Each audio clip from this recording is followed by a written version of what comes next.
Ta-da! Hello, everybody. Welcome to the Fearless Floyd Show. As always, I am your host, Fearless Floyd, one and only. Thank you for watching. Today is Tuesday, February 7th, 2023, and we are getting right through this week, are we not? I want to thank my co-producer for arriving in my humble abode, and we're going to get to work today. We're already at work. Good things are coming, kids. Just be patient and like, subscribe, share, hit that notification bell, leave a comment below. You can reach me at thefearlessfloydshow at yahoo.com. thefearlessfloydshow.com is my website. I facilitate LeFlore's trust classes and VCR classes, the 101, 201, 301, and 401. You can go check those out. I will update the website today, probably during the show, while my third guest today will join me. And I'm going to go ahead and make that a surprise guest for you guys. So, of course, at 1, we have LeFlore coming on. And then at 2, we have what I call her, America's mom, Arica Kildae. Today, she's going to talk about CPS stuff. So if any of you out there have children, this is obviously something you want to watch, because Arica does her research, and then when she finishes doing her research, she goes and does her research, and then when she finishes doing her research, she goes and does her research. So that's how Arica rolls. So you're getting the best from the best. Thanks for being here on this True for Tuesday. It's Taco Tuesday. If you don't have a taco, go get a taco. Kick back, enjoy the show. Get you some Uber Eats or DoorDash, whatever. Big news. Let me go look at it so I can pass it on to you guys. And actually, this is not the big news, but it's my daily Christopher Hauser update.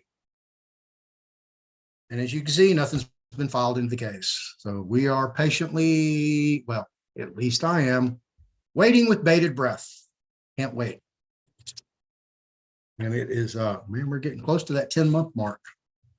So something should break pretty soon.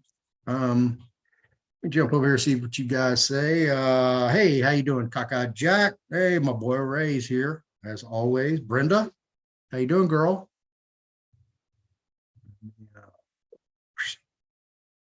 If y'all want to call in, let me give y'all the call-in number.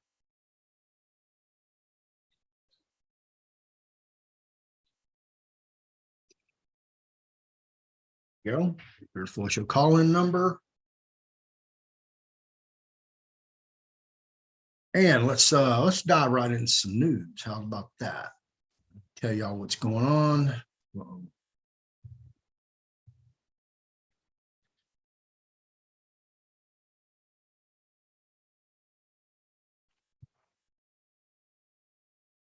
Refresh, make sure I'm on the right page. All right.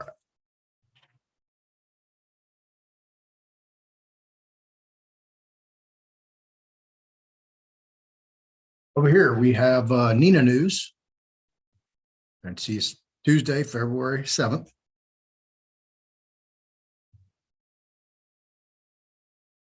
The budget will not be affected by the fluctuation of the exchange rate, and it will soon reach Parliament.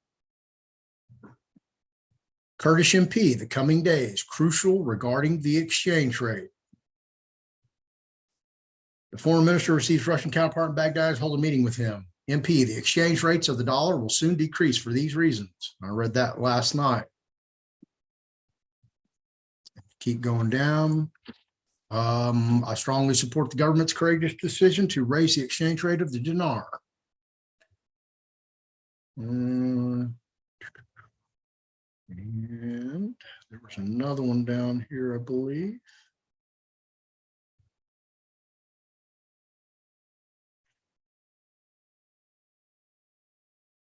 Here we go. That's what I was looking for. Central bank directs to sell the dollar at a new price starting as of tomorrow. And I'll get into that. So as you can see, kids, they are clearly, openly, in public, on the mainstream media platforms talking about the exchange rate. All right, so let's just go through these one at a time. I believe we went through this, showed this one last night or yesterday rather. Yeah, $1,300 per dinar. This one. Central bank directs to sell the dollar at a new price. Starting as of tomorrow, the Central Bank of Iraq, I already said that, in a statement, the bank confirmed that it will continue its procedures and steps until the dollar exchange rate stabilizes according to the official exchange rate. It announced his readiness to meet all legitimate requests of individuals, companies, projects, and offices to achieve the bank's goal of stabilizing the general level of prices to protect the purchasing power of citizens, especially since the new exchange rate granted to merchants and others provides lower prices for citizens. The exchange rates will be as follows: 1,300 dinars per dollar, the price of purchasing a dollar from the Ministry of Finance; 1,310 dinars per dollar, the price of selling dollars to banks through the electronic platform; 1,320 dinars per dollar, the selling price of the dollar from banks and non-bank financial institutions to the final beneficiary.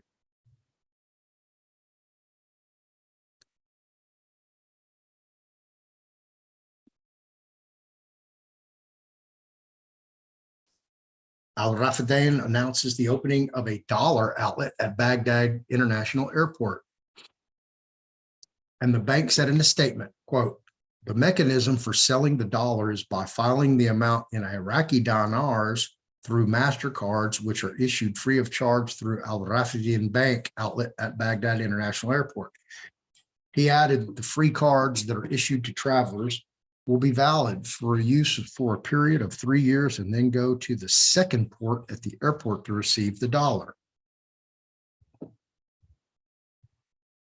So I guess you go to an ATM machine and you put in your dinar currency, and it's going to give you basically a card with credits on account, and you're going to take that card with you when you travel to, let's say, New Jersey, and you put that card in an ATM in New Jersey. It's going to do the exchange rate and issue you dollars for your dinar credits. That's what that looks like. So that's a major move right there. And if this all exchange rates, then all you got to do is just go to get you a card and whoop, got your credits on account, right? And next, Iran denies establishing a center for making drones in Russia. So that's probably true, allegedly.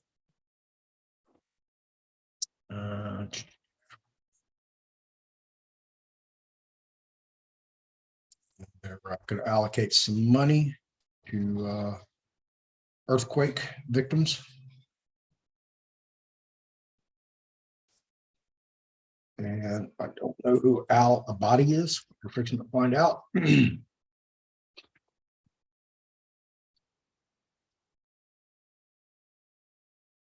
All right. Hello. Yes. Hey, how you doing, Brenda? Doing great.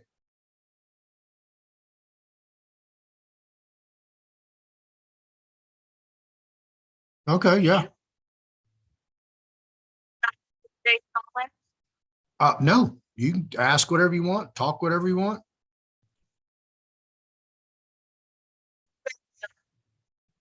Back talking about bonds with and some of the trust law. There was a credit card statement that came in, and I went ahead and I made a bond, and I went to court, and I posted that, I believe, on the Telegram channel at one time about what had happened. So I gave the bond, and the judge took it and asked me if that was what I do, and I said, yes, please. I'm here to execute the trust, execute the trust. Express the trust. Right. That's what I said. Express the trust. You wouldn't want to execute the trust.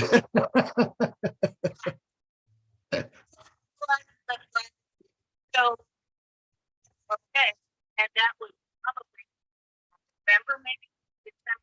Okay. So I got a letter in the mail about 7 to 10 days ago, and it said that the judge ruled on a judgment for that episode. Letter that said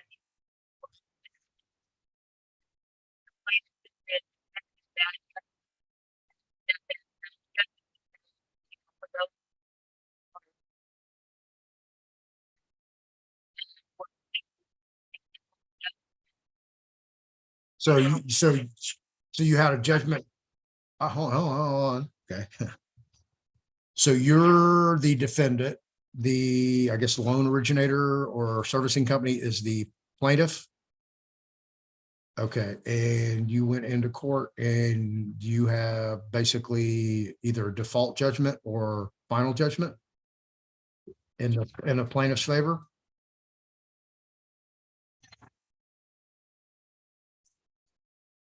Right, and they didn't accept it. Did they give it back? Oh, well, then you need to contact the you need to contact a whole bunch of people. And that's a I tell you what you need to do is call back when I have Ann on in an hour. Okay. And you need to, because that's securities fraud, that's theft over fucking $250,000, right?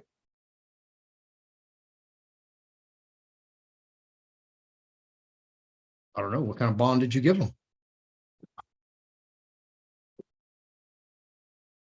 How much was that? Okay, well, that's still $4,000, still theft, securities fraud. That's a taxable event. Yeah. So I'm gonna give, because you're using Ann's process, and I'm not going to tell you what my methodology would be. That's between you and Ann, because it's Ann's process, and I don't want to step on her toes and do anything out of her purview.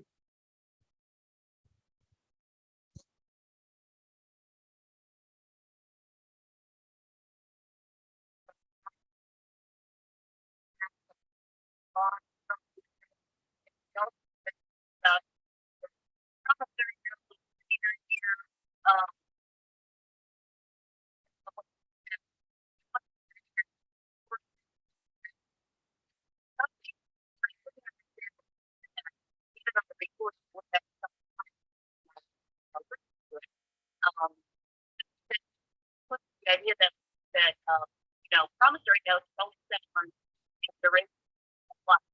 Right. And so the bond that we got on the first class, the second class, Well, yeah, I don't know. And I'm not, hang on, Brenda, hang on. I'm just gonna be blunt with you and just save your energy and time and wait for Ann to get back on here and just speak to her. Otherwise, you're gonna have to repeat everything to Ann.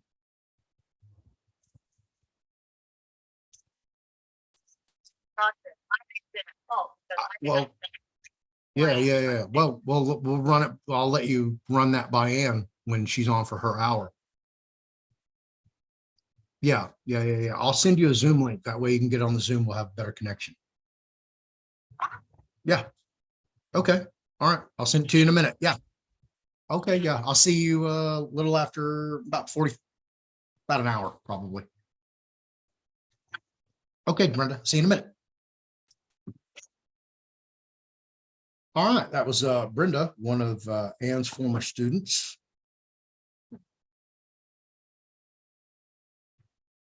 I think she has my number, but anyway. Okay, let's find out who this cat is. Hader Al-Abadi. He's the head of the Al-Nasser. Man, y'all are killing it over there. Hang on, I got to turn off my notifications.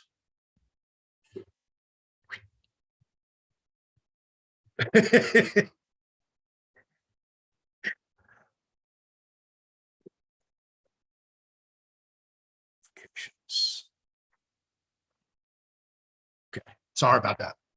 Jesse's over here having a conversation. Pop up, killing me. All right, so let me get back over to my screen share. All right, let's check this guy out. He's the head of the Al Nasada Coalition, which I have no idea what that is, but he announced his strong support for the government's courageous decision to raise the exchange rate of the dinar for the benefit of the citizen.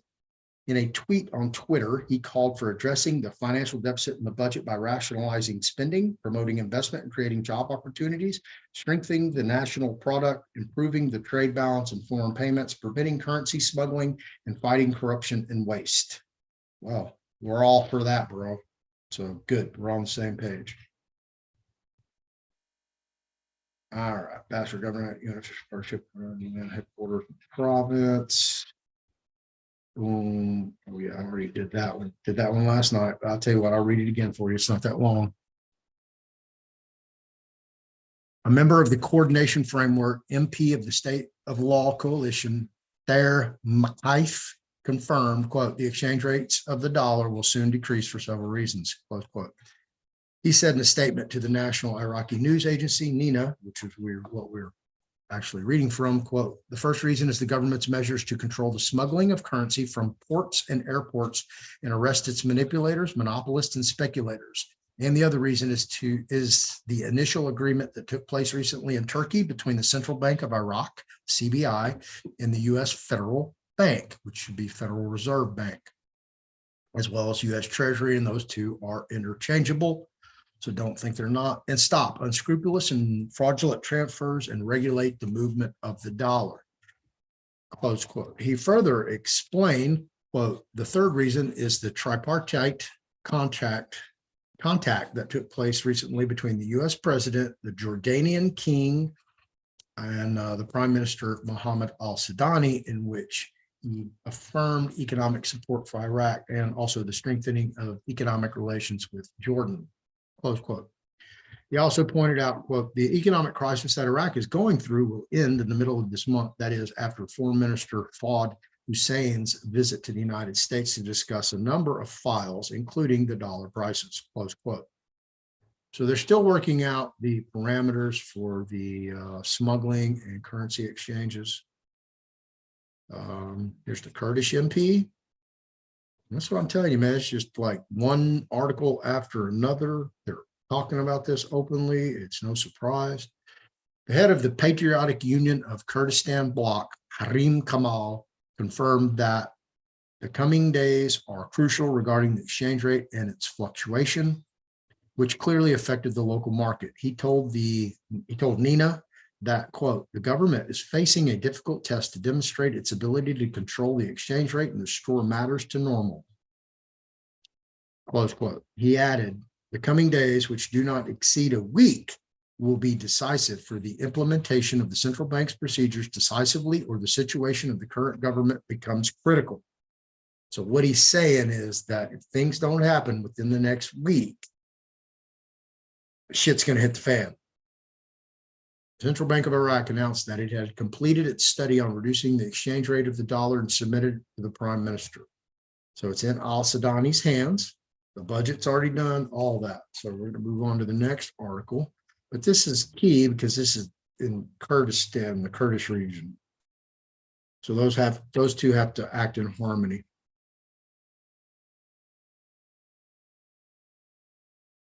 The MP of the Sadiqwan bloc, Mohammed al-Baldwai, affirmed that the budget will not be affected by the fluctuation of the exchange rate and will soon reach Parliament.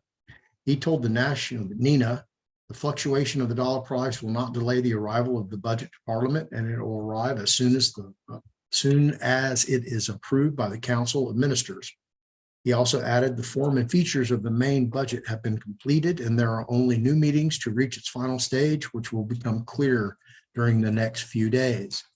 He explained the budget will be for 3 years with 220 trillion dinars, 220 trillion dinars, of which 64 trillion is operational and the rest is for investment projects.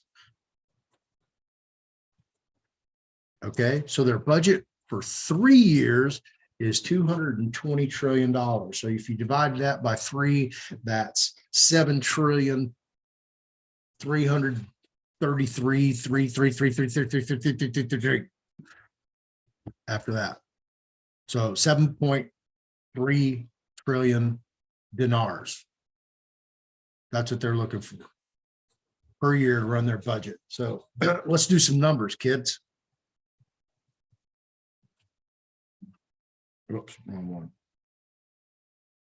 So 7.3 trillion and trillions.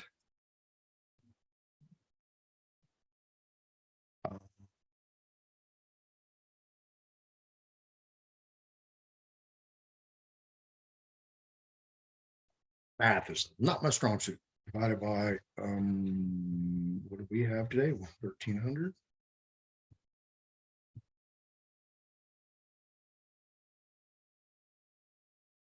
That is at an exchange rate of 1,300 dinars, which it currently is. I just showed you guys. Okay, 7.3 trillion dinars is their yearly budget. Okay, consecutively over the next 3 years at a total of 220 trillion dinars. So if you do the exchange rate at today's rate at 1,300, that's 5,615,380. Oh no, I'm sorry. That's 5,615,384,615.38. So that's what they need to run their budget for a year. So clearly I've shown that they're getting 2.5 billion every 90 days from the US Treasury. So obviously they have enough dollars to convert into and run their budget. However, if that exchange rate goes even lower, to invert the exchange rate to you get more dollars per 1 dinar as opposed to getting more dinars per $1. So you can see that they need this money. And that's what they're trying to do. They don't want to release all $100 billion to Iraq and have half of it leave through money laundering and smuggling and fraud and all that stuff. So that's what's happening there. That's the easy math. Follow the money. That's what I keep telling you guys. So I'm going to stop share. Let me go back.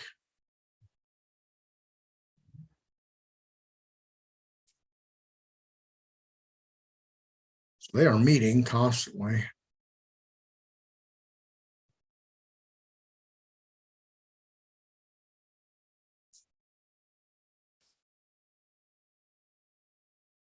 Trying to see if there's anything else to add.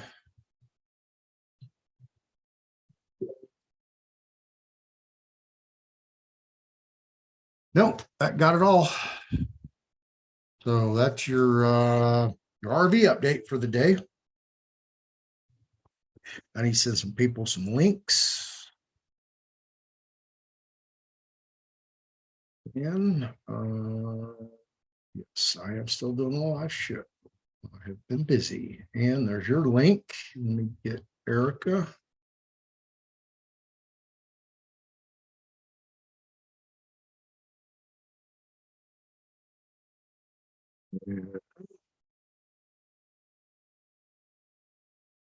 Brenda.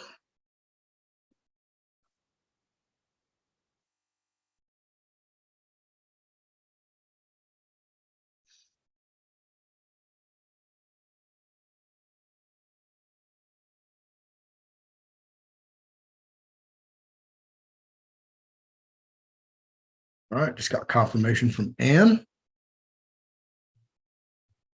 So Brenda, if you're still watching, I just sent you the link. Jump on at 1:30. Let me get 30 minutes in with Ann, because we're going to definitely talk about her Fort Worth case. And man, you guys got to hear this story. You want to talk some, just yeah, we'll get to that. I don't want to steal Ann's thunder, because it is thunder and lightning. Let me go over here. Let me see.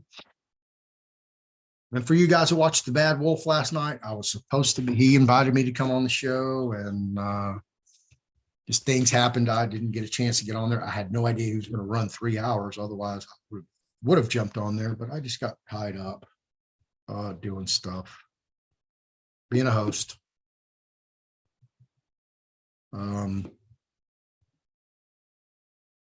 Fed Now service. What to expect from the first version.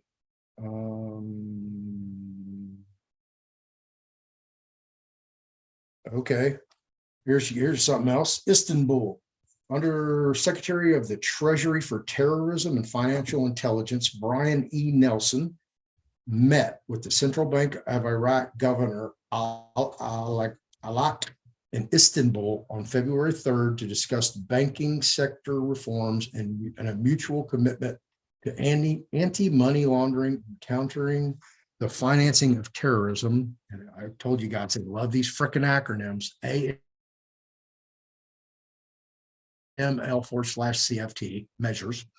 Undersecretary Nelson, Undersecretary, okay, that should be at least hyphenated. Undersecretary Nelson welcomed Governor Alak's leadership on these issues, noting the longstanding collaboration and partnership between the Treasury Department and the Central Bank of Iraq. Yeah, like an adhesion contract, maybe, particularly on restricting illicit and corrupt actors from exploiting the international financial system. Undersecretary Nelson acknowledged Iraq's steadfast dedication to improving the AML/CFT standards and offered continued cooperation in modernizing the banking sector.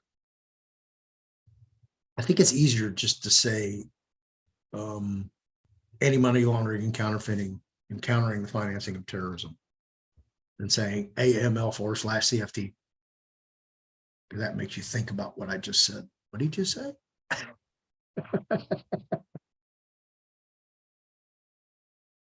Bank of England. This is about Bank of International Settlements invites applications for next phase of the United Kingdom CBDC API project. All right, so their central bank digital currency.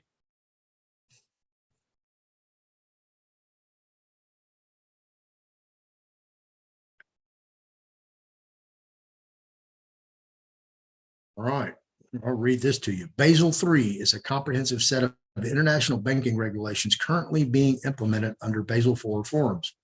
Its focus is to improve stability and liquidity of the global banking system.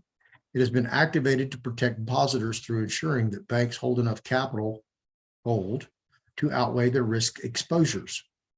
Although the thing that we just went through called the pandemic caused the banking system to extend this process, all of the Basel III reforms are expected to be implemented by June 30th of 2023. This article outlines a set of requirements our banks now have to fulfill in order to be in compliance before the middle of the year, June. This will enable them to continue receiving liquidity under a gold mandate. At this time, banks around the world are procuring information in order to set a gold standard upon currency values across all market sectors. Oh,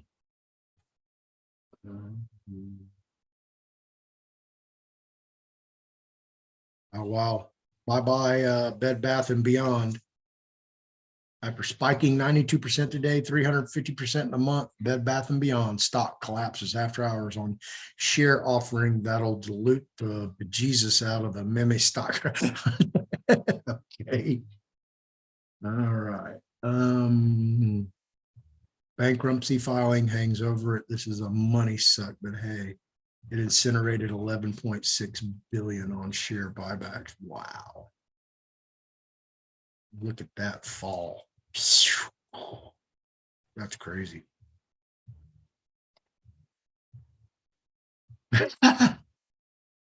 Looks like they made a mistake of letting go Michael Lindell. I guess so. Didn't know Mike had that much power.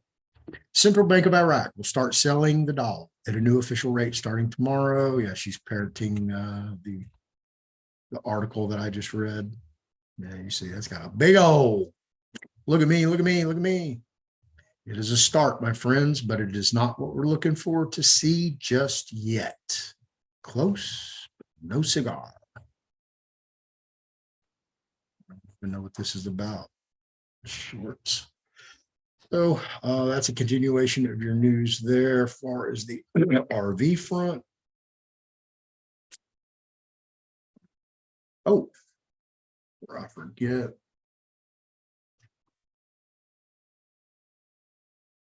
Case. I'm gonna have to get a hold of the Brunson brothers and see if I can get Loy on here. Huh?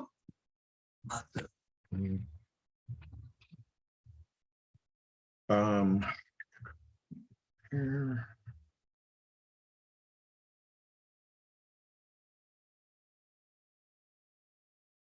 All right.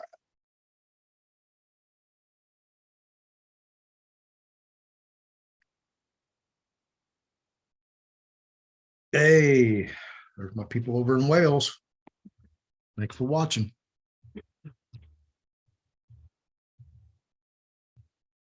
What else was I going to do?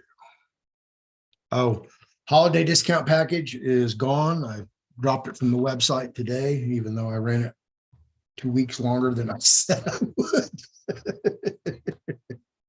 So if those of you looking for the discount, is over and done with. So sorry about that.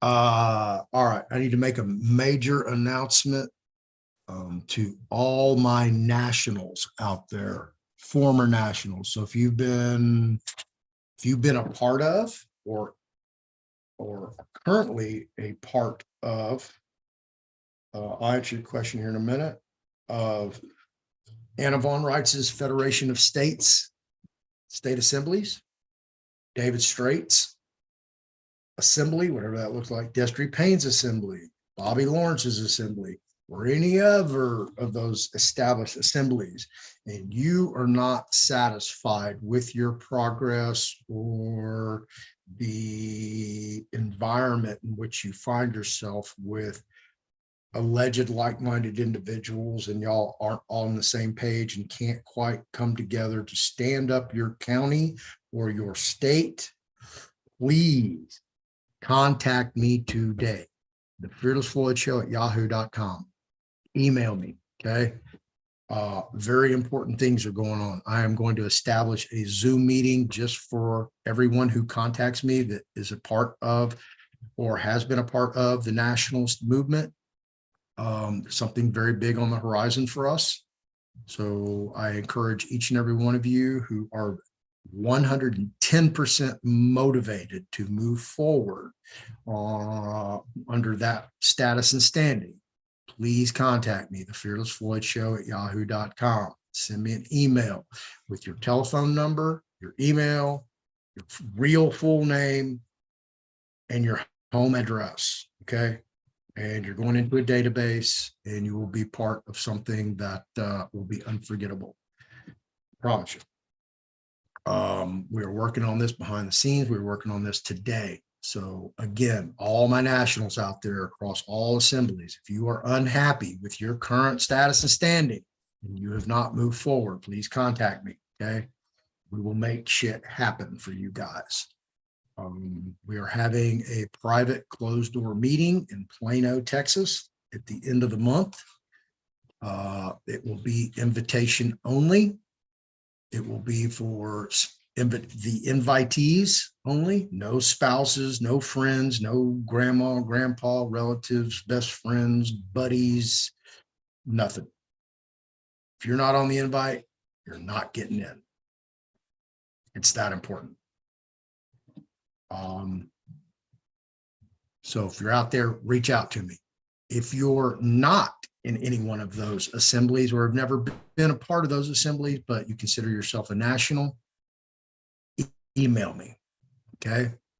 So if you're out there standing alone and you're looking for like-minded individuals, email me. Anything else I need to cover on that? Okay. Yeah, please reach out to me, guys. I mean, I can't express this enough. What's fixing to happen? I wouldn't be doing this if I didn't think that it would come to fruition. We're just waiting, on one reply or acknowledgement from one entity. As soon as we get that, it's balls to the wall, game on. Game over. Mic drop. And when you hear it, you're going to go, oh shit, he did it. He freaking did it. How can we get involved, Floyd? So I'm trying to tell you guys, man, jump in now. Okay, get in the car. Let's go for a ride, and you'll enjoy it. So all you guys who are motivated, okay, if you're not motivated, don't contact me. Okay, I don't need a hanger on. I don't need a wallflower. I need a team. I need people who are motivated to put this thing together and make it happen across the country and all U.S. territories. You get that? Puerto Rico, Guam, American Samoa, North Mariana Islands. Come on. We're waiting on you. We want to stand all you guys up. So please contact me. Big things are happening.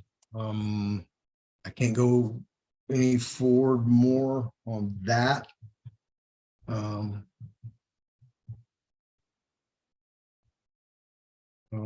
you do me a favor and text Chris Eriks and tell him to call me whenever you can to talk about our meeting tomorrow night? Sir? It's all your fault. Everything's my fault. I accept full responsibility for everything. Everything was my fault, so I'm bringing it over here and passing it on to you. Okay. You can have that time. I'm a sinner. I'll take everybody's sin and I'll cleanse it for you. All right, let me get over here. I think, Ray, you had a question for Jesse. Where you at, baby?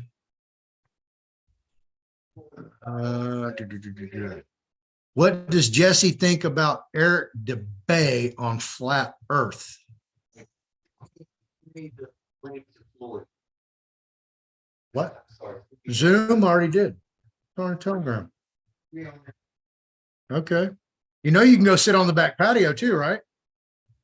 Hey, did you hear me? Hey, you know you can go sit on the back patio. Okay. All right. Oh, okay. I get it. All right, no biggie. Okay, so he's going to jump on. He's going to answer that question for you. Hello from Iowa. What's wrong with Desi's group? Look, there's nothing wrong with Desi's group, but is it stood up? Is it operating as a de jure government? Is it established? Is it recognized? That's what I'm trying to tell you guys. Y'all are all spinning wheels. Trust me. Spinning wheels. I've spoken to Destry. Destry's a good guy. We talked to him at length about Anna Von Reitz. That's where I got a lot of my inside information on Anna Von Reitz, about what she's really all about and her history and all that. Absolutely. I have nothing against Destry Payne. I don't have anything against David Strait. Anna Von Reitz, I do have something against her because she's just, she's a cult leader. Sorry. Yeah. That's a blood oath with the Vatican and yeah, stealing people's money. Please help me, Anna. Here's $3,500. Come get my husband out of jail in Tennessee or Kentucky. Anna didn't even reply to her email. He kept her money.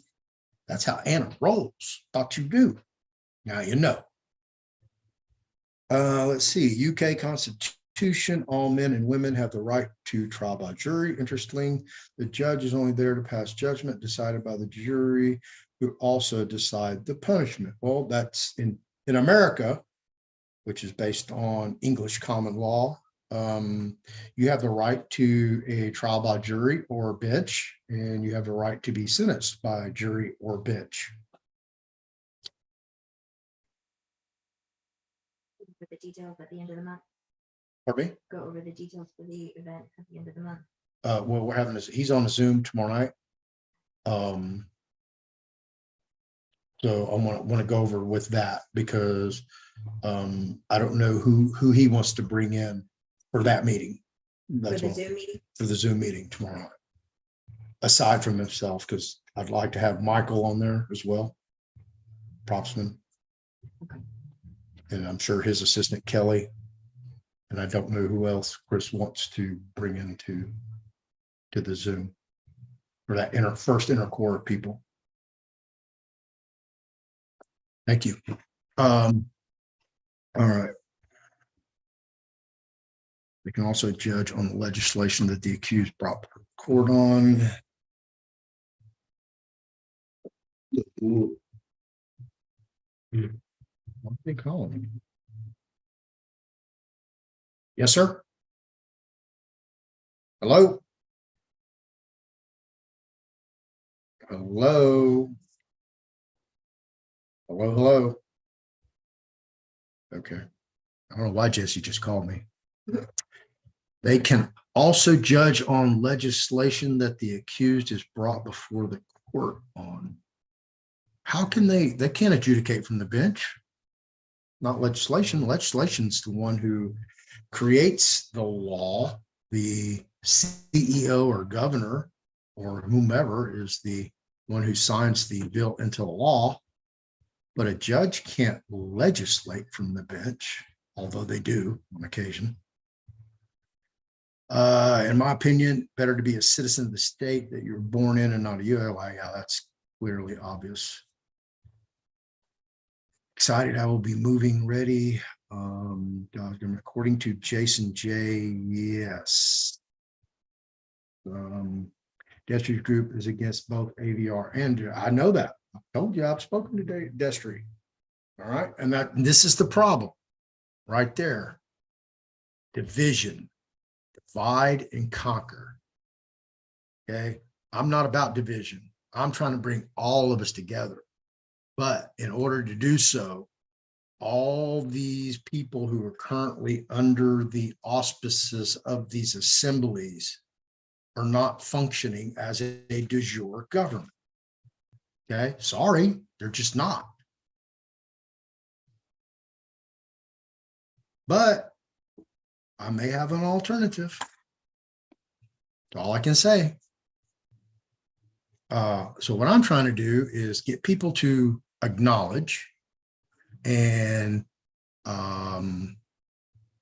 basically get off their addiction to Anna Von Reitz and David Strait and Bonnie Strait and all of that, because it's going nowhere. It hasn't gone anywhere. How long have they been doing this? How long has Anna Von Reitz been getting on her little Monday night podium and begging for money and telling you guys, this is coming, that's coming, I'm doing this, I'm doing that, I need money for this, I'm sending people to the Vatican to negotiate with the Pope and do all this stuff? Really?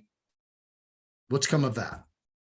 How many years have y'all been doing this? Because I've been covering it for at least 2 years, and y'all have not moved an inch forward. Y'all haven't even moved a millimeter forward.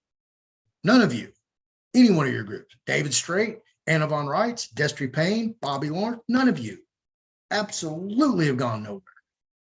So if you want to continue walking in circles like all these animals were doing several months ago and going nowhere, chasing that carrot that they're constantly dragging around, knock yourself out. You want to get involved in something that's organic and exactly what you're looking for, come on board. Otherwise, I don't want you. Don't need you. Stay where you're at. Be controlled and be governed. While we over here, we're going to self-govern. So if you want to stay over there in that pasture and then look over on the other side of the fence and go, man, that fucking grass over there is green. What the fuck is Fearless doing? That's what it's going to come down to. You're going to look across and go, man, they got some green grass. That's like that Kentucky bluegrass. I mean, that shit shines. You ever gone through Kentucky? That grass does look blue. Let's see, where else we got? Let's see.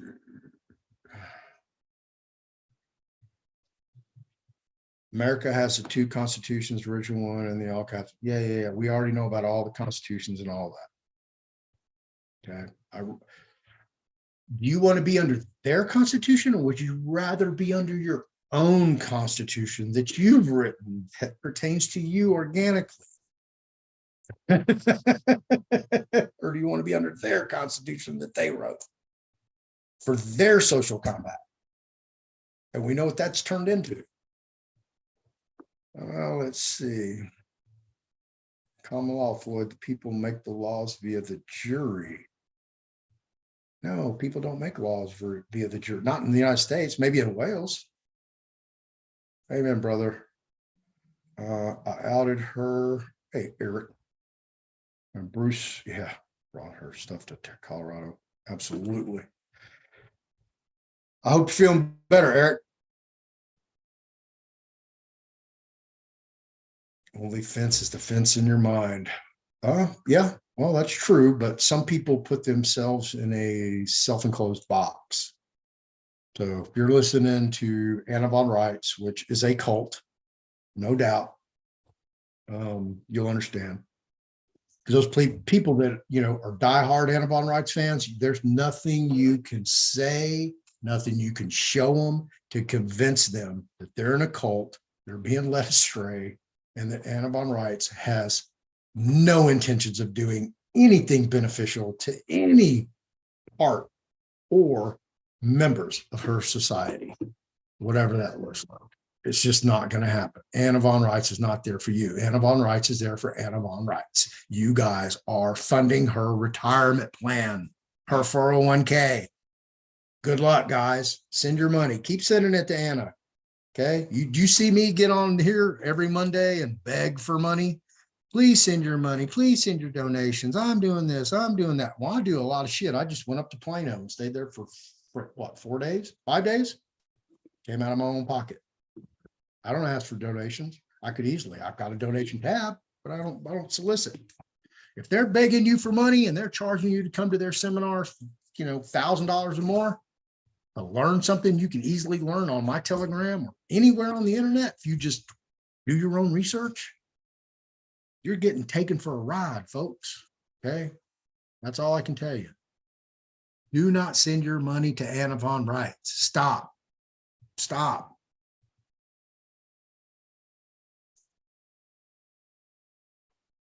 Yeah, your own constitution, Floyd. You can write your own constitution. What's wrong with the original constitution? It doesn't protect you. It protects your entity, your U.S. citizen. Okay, and I'll give you a perfect example. I have a bona fide national sitting right in front of me who has muddied the record and put on her instruments that she's a U.S. citizen inadvertently out of ignorance. And it's not that she did it on purpose, but now she's muddied the water. She was a pure national. So there you go. There's nothing wrong with the original Constitution. Adopt it if you like it. Make it your own. Rewrite it. I did when I was in prison. I totally wrote a constitution for us. We have the right to bear arms, munitions, tanks, military gear, body armor, armor-piercing bullets. Oh, yeah, everything. That was in our Constitution. So what do you think when the prison officials came in and raided my house and they're like reading this and I got a fucking Constitution? They're like, what the fuck is this guy doing? He's nuts. So we're going to call the FBI, the Secret Service, the IRS, and the U.S. Postal Inspector. We're going to bury this motherfucker. He's never getting out of prison. Good luck, guys. Fearless Floyd 1, state of Texas, 0.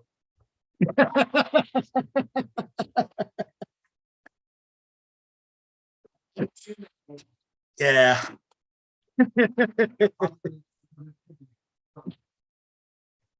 Harry getting evicted was a wake-up call for many. God, I freaking hope so. You know, y'all are not going anywhere if Anna von or David Strait. Okay, according to Pastor of the Way, there are people in, I believe, Colombian jail utilizing David Strait's paperwork, and they're still there. And guess what David Strait's doing?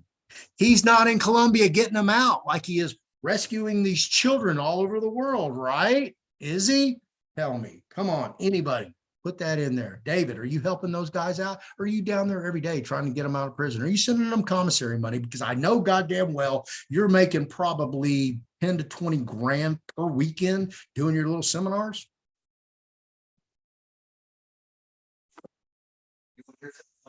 Straight that I heard the other night.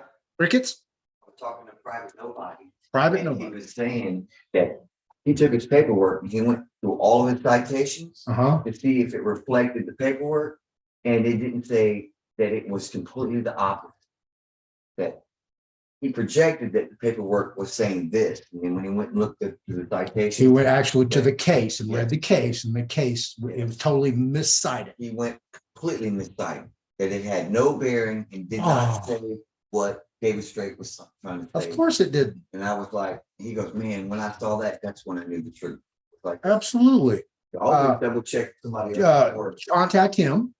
Okay. I would love to put him on the show, do a segment on that. Okay, I'll talk to him about it. Yeah, absolutely. I'm Yeah. pretty sure he'd love to come on and talk about Oh, yeah, please do. Absolutely. Because I don't know that much about David Strait. All I know is from what people tell me and my own experience and what he's doing. He'll be able to tell us what paperwork specifically he's talking about, so that we can go look it up for ourselves. Right. And then we can confirm what he's already found. Exactly. And then people will know for themselves the truth instead of just telling them. Yeah, absolutely. But until you see it for yourself, you know, just like anything else, you're just gonna be like, yeah. I have his paperwork. I went and got all that at one time. Yeah, I did my research. I was like, fucker doesn't know what the fuck he's talking about. This paperwork's bullshit. Yeah, he's just playing on people's ignorance and, you know, they're looking for some type of answer. Yeah, Like, just like Alex Jones does, he plays with your emotions. And, you know, he gets you feeling a certain way, and then you start believing that nonsense. And next thing you know, you're keeping your mind and stay control of your imagination. you're knee deep. Let's see. Ain't it real, no longer valid? I don't know what that is, Ray. How do you work and text at the same time, bro? I know you do constructions. you tape and float. What text? Tape, float, text. I don't know. We had that in ours. Now we have to ask some wanker permission to apply for a license, right? Yeah, I get that. Hi, Floyd. If the White House has been closed for years, then where is that state address been held in Castle Rock? Actually, there is a duplicate stage set of the White House on Tyler Perry's entertainment studios in Atlanta, Georgia, or right outside of Atlanta, Georgia. There's another one in Hollywood. And I want to say there's another one in Pennsylvania for some reason. But yeah, there's two Hollywood sets of the White House. At least those two. And I believe the one in Tyler Perry's is like either a full scale or a scaled down model, but it's the White House, real building structure. Oh yeah. Well, you know, Tyler Perry's, you know, Yeah. he's on the other side. Yeah. You know, he hit that billionaire mark. Oprah. Oh, meet Tyler Perry.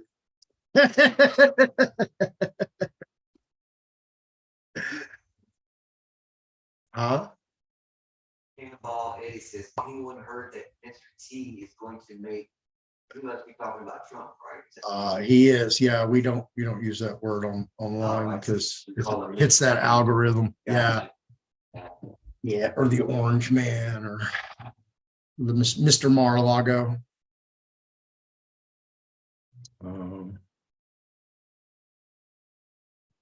Right. We're getting close to Ann being here. So I don't know how many of you are going to reach out, but anyway, that's the real deal on the whole nationals movement. Again, FearlessFloydShow@yahoo.com. Email me. Like to get you guys in the mix.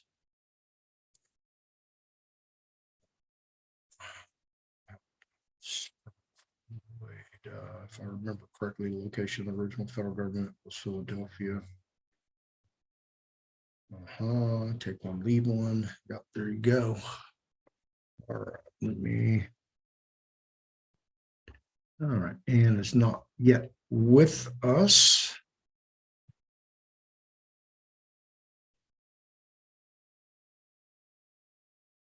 So,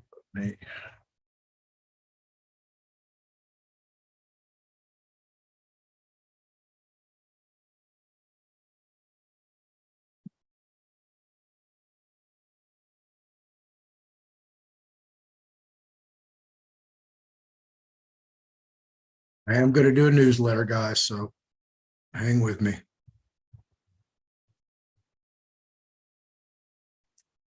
I have a bunch of questions. Here we go. Good evening. I would like to first say thank you for all the amazing content you share with us. I just watched your video on Anna Von Ritz and the assembly. As you stated about everything, me and those here with me have done the paperwork. Had it notarized. I would like to ask you if we submit these documents to the office that they are addressed to, are they recognized? Jeffrey, I'm going to answer your email too, but I'm going to answer it online. The paperwork you do in your state assembly, that is not uniform across all states assemblies. So the Anna's Federation, that doesn't exist because there are no members of the Federation except James Clinton Belcher, who is Anna's, I guess, husband. I don't know. She's got like 15 freaking names, so who knows who the hell she is. Her, and then what's that other chick? Lorelei, who that's not even her real name. That's a 100% total anonymous alias that she uses. And then there's Harold Hines. So that's technically her federation. All right. So that's how that works. No, and I urge each individual member of any state assembly that belongs to Anna Von Reitz to personally send Anna Von Reitz an email and ask to see the structure of the federation, who is titled to what and who they are, what their job functions are. You see that on any of Anna's websites? Do you? No. Why? Because there is no federation. It's Anna. And I hate to make this all about Anna, but you guys went there and I'm going to go there. And I've been there. If you go back to 2020, December 27th, 2021, and watch that webinar from Anna Von Reitz, it's all about Fearless Floyd.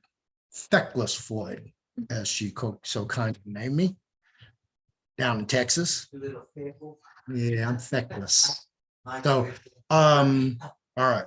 So the paperwork you file is fucking going nowhere for Anna Von Reitz. It's going to sit in the state coordinator's office. It's not recorded anywhere. They're going to send you a little bullshit, a freaking ID card with a QR code on the back, and it goes nowhere. No law enforcement agency can access it. No governmental agency can access it. No corporate government or a corporation can access it. It's just all self-enclosed. Okay. Huh? Dude, Anna Von Reitz winds me up, man, because these people, hey, look, I'm going to call a spade, and you're fucking stupid people for following Anna Von Reitz. I'm sorry. You're stupid. I mean, I've just seen stupid. They're stuck on stupid. These things I've been in the state assembly. Okay. One person right now who's a state coordinator, she may be gone by now. I'm telling you, sent $3,500 hard-earned money to get her husband out of jail to Anna Von Reitz for assistance, and Anna Von Reitz 100% ignored her. Didn't even acknowledge it, kept her money, and she had to go a different route and help us get somebody else. And I was going to help her out. And she's still in the state assembly, as far as my knowledge is, and they're still battling it out. And they have not moved any more forward than the day I left. As a matter of fact, they're more dysfunctional now than they were. So that's what's going on with that. So that's why I get so pissed off about Anna Von Reitz, because she's just a straight up hoe who's going to jack you for your money and not give you anything in return. So you guys can keep sending your money to Annabon Rights, and you're not going to get a penny out of it. You're not going to get a bank. You're not going to get a debit card or credit card with unlimited credits on account. Ain't happening. Your bills are not going to be paid through anything that Annabon Rights pontificates. So don't stop paying your bills and send all your bills to her or her Sign in America or whatever she's labeled it now, thinking that your shit's going to get paid off and that you're going to be free and clear of that debt, because you're not. You're going to end up like Terry Psalms, and they're going to come evict you from your home, and then you're not going to have any place to live. And like her, she went and broke back in and rehabilitated the house, and then had to have a SWAT team standoff come extricate her out of the house with explosives. Abso-fucking-lutely.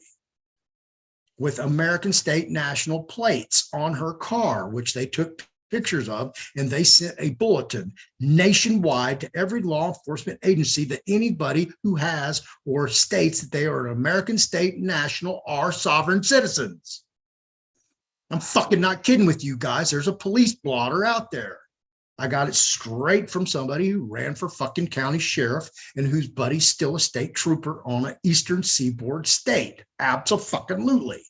Okay, I keep telling you guys, you don't know what the fuck y'all are playing with. When y'all keep bandying about these goddamn terminologies and you don't know the historical ancestry of it and how it evolved and why it's persona non grata in this movement. And you should never use those terms no longer anymore.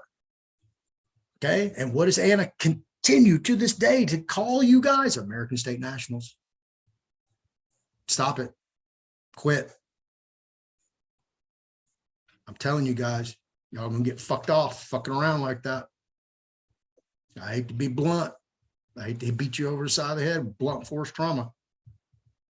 But that's what's gonna happen. All right, I'm starting to get emails. There's one. Y'all send me those emails. All right, man, here we go.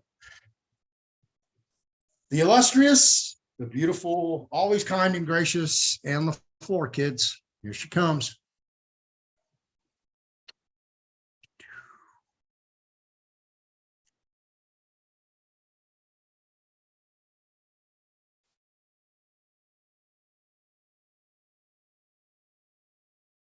Hello, Ann. Can you hear us?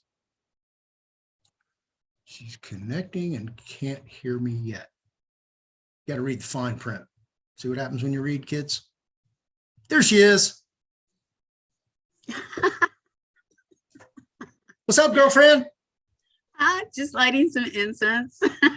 Oh, okay, good. Yeah, I need to light some too. I haven't lit any yet. How's it going? Yeah, you were taking a long time to get on, so I decided, oh, I'm gonna go light some incense. Oh, okay, there you go. Yeah, I was in a little spiel there. Oh, sounds good. Right. So I'm gonna let you take the floor, and I know you want to talk about your Fort Worth case. I can see. Oh my God. Hang on, Let's hang on. talk about. Well, go. Yeah, before we get on that, yeah, I know that's so. Ugh. Anything else you want to talk about before we dive into that? Because I know that's. Oh yeah, there's a lot of interesting things that have come up. Okay. Most people think that all these titles and like Title 26, Title 18, Title 2, Title 12, that deals with foreclosures are all laws and they all are prosecutable. Ha, ha, ha. They're all called prima facie. Oh my God. Let me talk about the worst con job of this United States of America. There's 54 statutes or titles in the federal government. Guess what? Half of them are not even prosecutable unless you accept the prosecution. Oh, that's so wonderful. Life is just getting to be so great right now. Okay. Yeah. Yep, That's right interesting. on the government website. They're called prima facie. So now you're speaking Latin, and probably 95% of the people watching this don't speak Oh, Latin. well, it's okay. I put something together for it. It means Oh. at first sight.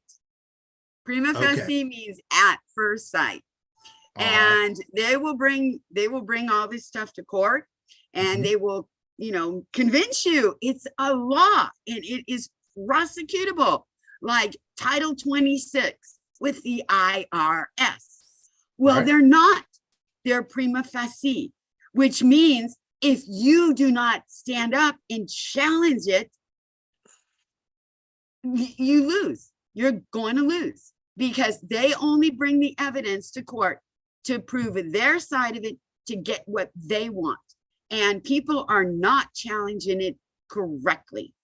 What you say? Everybody is, Hold on. You say challenge and challenge it. What is it? it means them, make them produce the real law. Okay. So you're not asking him to produce evidence. You're asking him to produce the law in effect at the time of whatever it is event that you're there for, whether it's criminal event, civil event, family event, Yeah. et cetera. Mhm. Exactly. So you're telling them, produce the law to show me that you have jurisdiction for me to be in this particular venue, correct? Okay, so let's go and say, wow, I'm shaking. Where, I know you're like okay. tripping on me. I'm looking at this and I'm going, oh my God, what's going on here? I'm like, Yeah, you're like artifacting bad. oh my God. Yeah. Oh, that was a good one. I'm just Right, watching myself yeah. like go crazy. Like I'm just not even there anymore. Might have been some mushrooms in that food I ate last night. I don't know, man, but that was pretty tripping. Right. Okay, Okay. So anyway, go ahead. So they have to produce the law. Okay, so let's say the IRS comes in and they want to charge you with Title 26 7201, not filing your tax forms. Okay. Right. And so they will bring in all kinds of stuff to say, look, you did this, you did that, you did something else. But if you do not go back and ask them and challenge them about their law, how are you being able to do this? Where is the real law? Because your law is prima facie, means it's at first glance. And if I don't challenge you and I don't dispute what you're saying to me, then I'm accepting what you're doing. Is basically what it's saying. I'm just giving up and accepting what's happening. So the IRS is really, really great at what they do. And believe it or not, they literally tell you what not to challenge them on in their website. Don't go in there and say it's this, it's that, it's something else, blah, blah, blah, blah, blah. And it gives you a whole list of everything they can win over you. Okay. Right. And they give you a whole list. And then they'll give you all these court cases that they won over what you were challenging them. But if you turn around and you say, whoa, wait a second, that's not a law. That's prima facie at first glance. You are trying to make me believe this is a law when it's really not a law. And I need you to really prove to me where this comes from, because Title 26 is a prima facie, means you literally have to come in here and try to prove to me and to prove to that jury that this is really a law. So what you're doing is you're convincing everybody in your favor that it's a law when it's not a law. It's really screwed up. It's totally screwed up. And this woman in the IRS, oh my God, let's talk about slander, libel, and characteristic control. Okay, hang she on. Literally, woman at the IRS. So context. Okay, this is a case in Maryland. Okay, it has to do with the attorney or the prosecutor stereotyping the defendant. Okay, she thinks she won, but in her letter to the probation officer, which he's not even on probation because he's still not even sentenced. Okay, but they made the probation officer do a financial obligation paperwork on the guy. She put down in her code, she boxed it off in parentheses, and she wrote in her letter, non-title 26. It's not a law, guys. It has nothing to do with us. And we never challenged it. Oh, there's so much. Title II. You guys think the election is something, and you wonder why the election's gone nowhere? Well, all Title II is not a law, and it all deals with the federal government.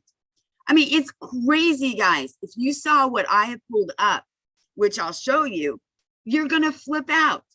All your foreclosures are not laws. They have nothing to do with us. They're all prima facie. It's crazy. It's absolutely insanity. I know Can't people, hear you. you said the key word foreclosure, and I know that's going to prick a bunch of ears. So go into that in detail so we aren't All right. bombarded. Q&A.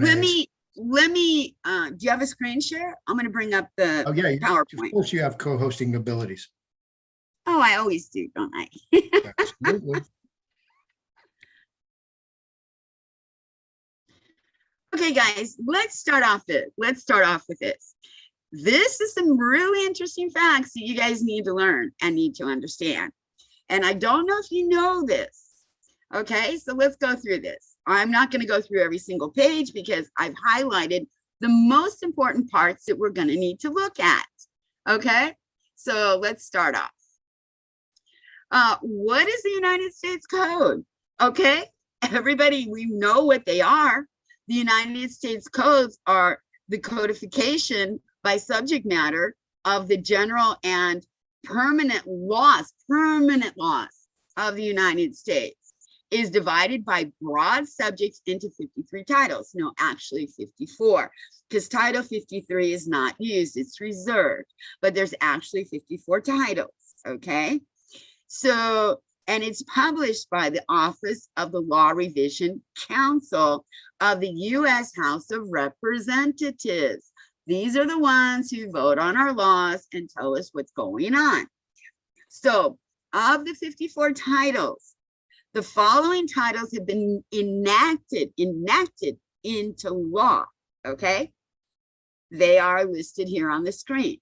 1, 3, 4, 5, 9, 10, 11, 13, 14, 17, 18, 23, 28, 31, 32, 35, 36, 37, 38, 39, 40, 41, 44, 46, 49, 51, and 54. Now, here's the catch, guys. When a title of the code was enacted into positive law, the text of the title becomes legal evidence. Get that? Legal evidence. So there's legal evidence of a law. Now, look in red. Titles that have not been enacted into positive law are only prima facie. Evidence of the law. Evidence of the law. Okay, so what is prima facie? What does it mean? Let's figure it out. Prima facie may be used as an adjective meaning sufficient to establish a fact. Okay, or raise a presumption unless disproved or rebutted. Okay, this is where we're fighting. We're fighting stupidity, and we are not rebutting their claims. Okay, an example of this would be to use the term prima facie evidence. It may also be used in an adverb meaning first appearance, but subject to further evidence or information. So we're not asking for further evidence or information. We're taking it for face value, especially when you're fighting with the IRS or you're fighting foreclosures. You guys are just fighting it. You know, you've heard all these people go out and say, You need to challenge this. You need to do that. You need to make this. You need to make that. Go here, do this, do that. But you know what? When I was looking through the IRS and all this stuff, the IRS actually puts on their website all the things everybody goes out and does and how they win against you. So don't try it. I mean, it's ridiculous. But everybody keeps going that way. So basically, what gets me is look at all the titles that are not laws, that are all prima facie. Title II, oh my God, Title II is a great one. Deals with our federal government. They don't have any laws. They just make you think they do. This is really funny. So this is what's really good. If the government gives me prima facie evidence, a legal term meaning that a fact is presumed to be true until it is refuted. Refute them, guys. They're presuming that it's true. It needs to be refuted, okay?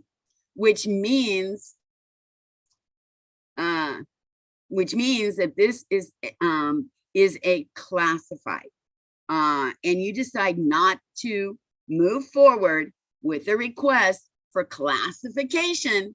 We need to move forward and ask for classification of their laws, okay? Because they're not laws. As far as I'm concerned, that's the end of the matter. Okay, now this one I loved. Deary told them, you can't have your cake and eat it too. They want it all. You guys need to start refuting them, rebutting them, and challenging them. Now, what's great, rebutting your opposing party, whatever that looks like, whether it's the state, federal, local, Yeah. county, city, other person, corporation, et cetera, et cetera. exactly, you got it. You absolutely have it. It's exactly what's going on. So if you guys are just sitting there and walking into court screaming, I'm the authorized representative, I'm this, I'm that, I'm something else. You guys, we're not. We're just people like they are. But they have control over us because they've been doing it for so damn much longer. And they're at the helm of the boat, driving that damn boat, and you are the slave in the hull of the boat, and you have to mind your master. I'll tell you the story when we get done with this one about what happened yesterday, which was absolutely insanity. Okay, so look at Title II.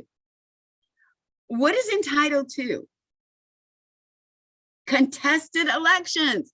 Oh my God, Title 22 doesn't exist. I mean, it's prima facie. Okay, so everybody's screaming and crying, we contested the election and nothing happened.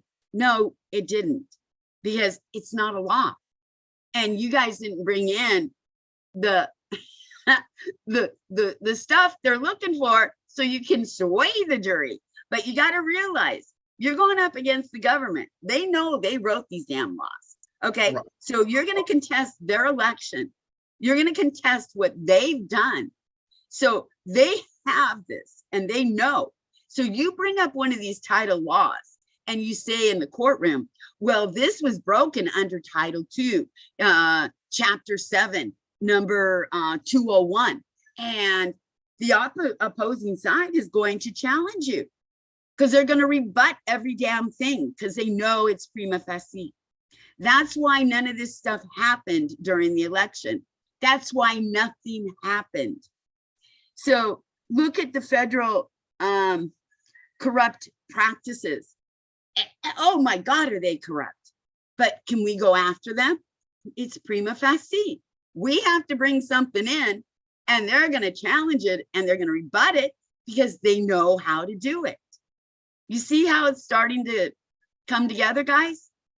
But on the other hand, they're going to charge us, but we got to figure out how to rebut them just the way they rebut us if we charge them. It's pretty sick. Yeah, Yeah. now it's because people, when they see the United States codes or the United States codes annotated, and they read these, I'll just throw out something, Title 18, Section 911. People have the conception that all titles, all 54 titles of those US codes are laws and that they're all applicable. So can you explain the difference between what is I guess, a lawful law and an unlawful law?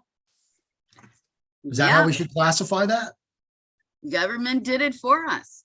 The government already did that for us right here. Right there. Here's what the government said.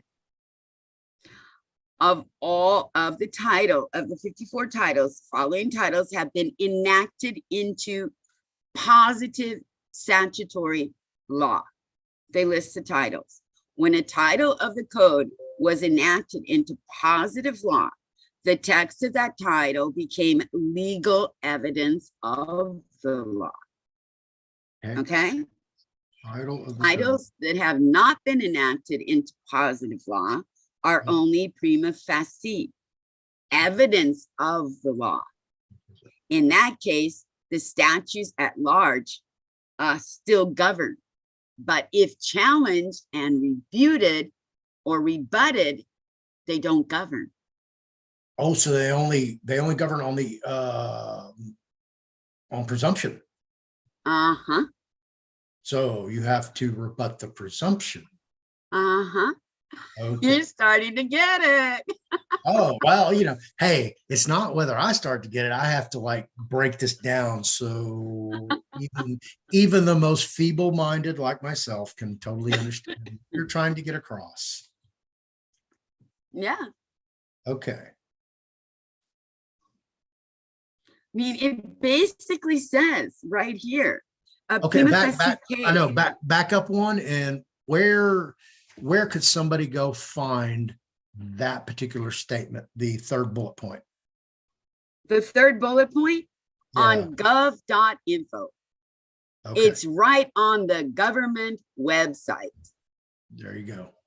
I found this right on the government website, and it was a 3-paragraph intro on the government website concerning titles, statutes, and codes. There you go. That's what happens when you read, learn stuff. Wow. Yep.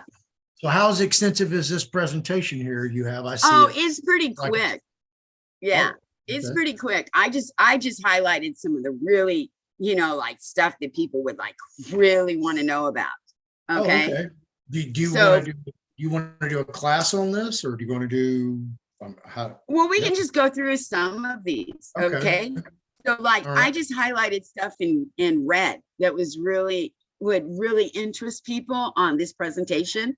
Like Right. some of this stuff we don't need to go through, but like in Title II, contested elections. I know that's a real, major interest for people. The federal corruption practices is another major interest for people. And there's 2 different sections for contested elections in Title II, but there's also a lot of other stuff in Title II that you guys might want to, take and perk your eyes up on. It has to do with, the elections, accountability. The federal government has zero accountability. They put this out to make you believe they do. They don't, because if you try to get them on it, they're going to turn around and rebut everything, and you can't challenge it because it's not a law. That's it. Look at these legislative personal finances, disclosures, requirements, emergency power to eliminate budget deficit. Is that not what we're in right now, guys? There's no law. There's nothing that governs them. They can do whatever the hell they want. They've got us so fickled into believing that they can just, up the debt or up the budget and put us further into debt, and we're not going to say anything. And we haven't for eons and eons and eons. You know, this is where we're at, guys. Government employment rights. They get the rights of anything they damn well please, because we can't govern them. Okay. Congressional accountability. There is none. Wow. Isn't that amazing? Disclosure of lobbying activities. They don't have to. They can do whatever they want. The Capitol Police have free realm.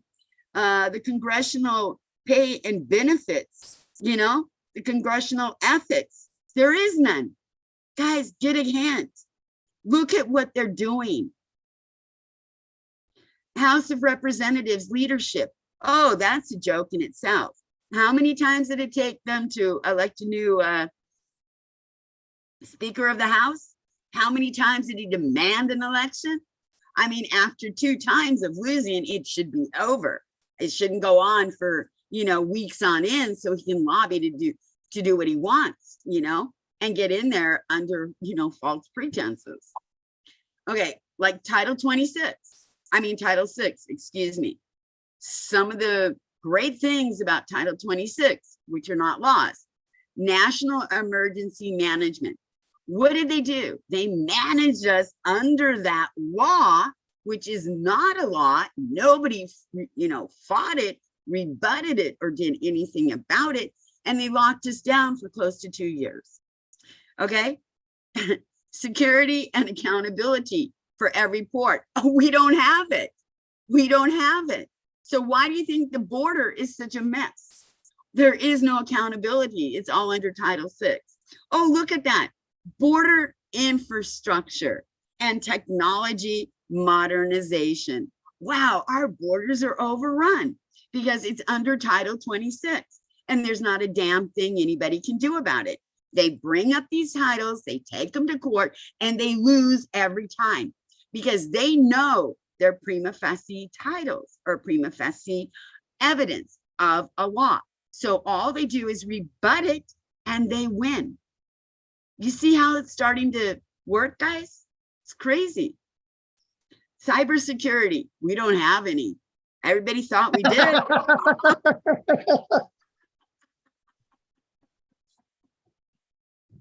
Why don't you just like poke me in the eye? We don't have any.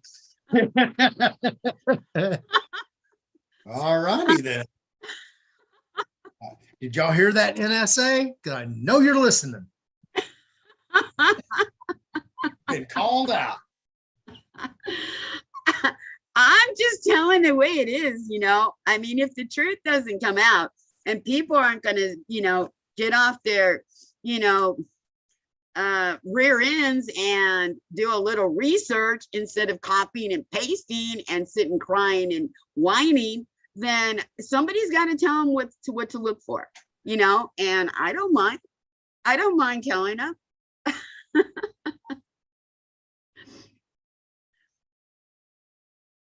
So you guys ready to go off for a couple more? I only did a few of them today. Yeah, Okay. go on a couple more. And Brenda, remember Brenda Bijot? Yeah. She had an issue that she wanted to talk to you about, so she's going to jump on the Zoom here a couple minutes. So go ahead Okay, and Title get through 7. the We don't have I just put up Title 7 because it's one of them.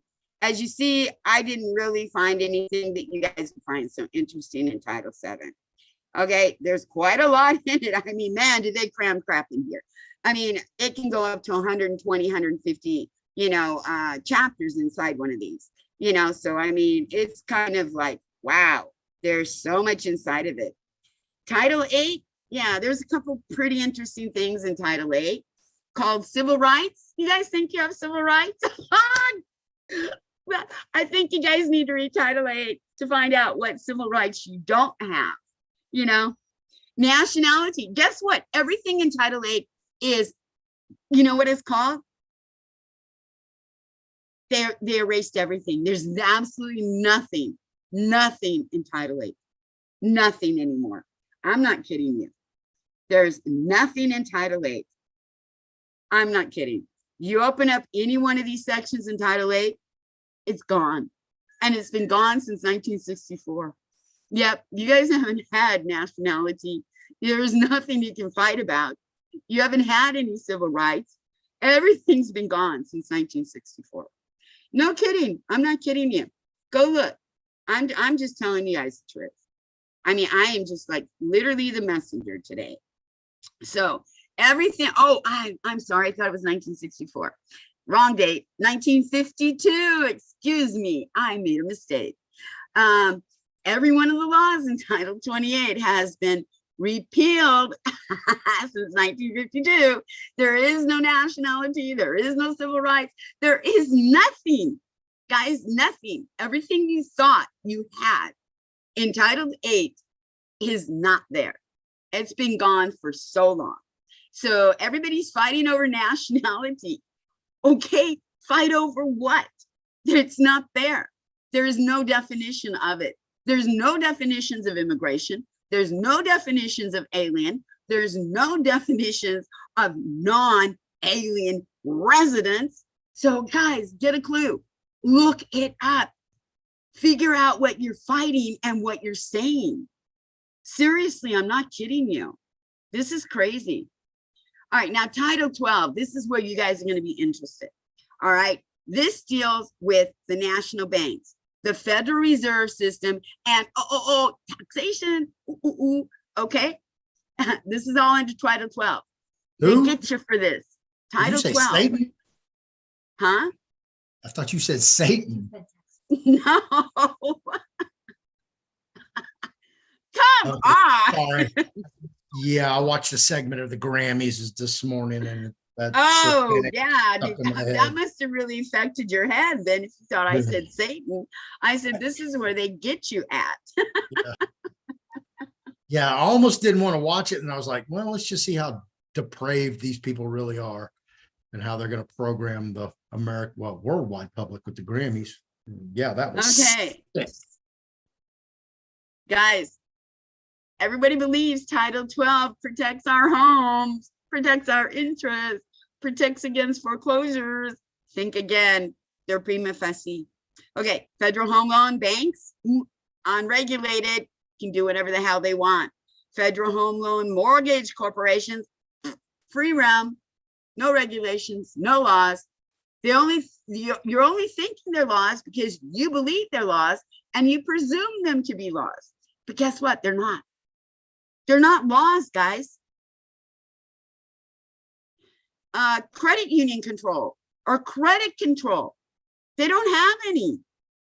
Real estate settlement procedures. Zero, guys, nothing. Emergency mortgage relief.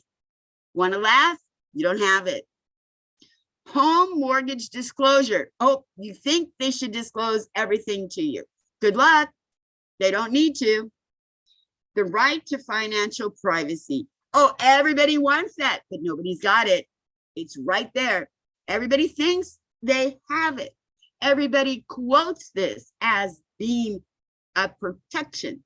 It's not, guys. You guys need to understand what you can quote and what you can't quote. Okay, multiple family mortgage foreclosures.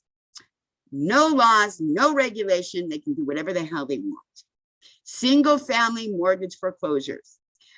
Alternative mortgage transactions. Actions against persons committing bank fraud crimes. Guys, read these. This Title 12 is astronomically insane. Okay? Just take a time, read it, figure it out. They're all prima facie. And if somebody comes after you because of one of them, challenge it, rebut it. It's not a law. And you can prove it by the government website. Just quote it. Go out there and take care of it. Look at this. Homeowners protection. You don't have any. Security and fair enforcement for mortgage licensing. There is none. Adjustable interest rates. Ooh, they can adjust them any way they want. You know, there is no cap control or anything. Title 15 has a few things in it. I think I only did up to Title 15. It has a few things in it, like public utility holding companies. Oh, is that why your public utilities bills are so goddamn outrageously expensive? There is no regulations for them. They can do what they want, anytime they want. What else? Oh, this is a good one. Trademarks. You guys are crying trademarks. I have my trademark. Well, good luck, because there is no regulations on trademarks. So if it's anything you want to say it is, if you can prove it and somebody doesn't disprove you or challenge you. This is a good one. Weather modification activities. Why do they get away with so much? Spraying the skies with all those chemtrails. There's no regulations. They can do whatever the hell they want. State taxation of income from interstate commerce. No laws, no regulations. They can do what they want.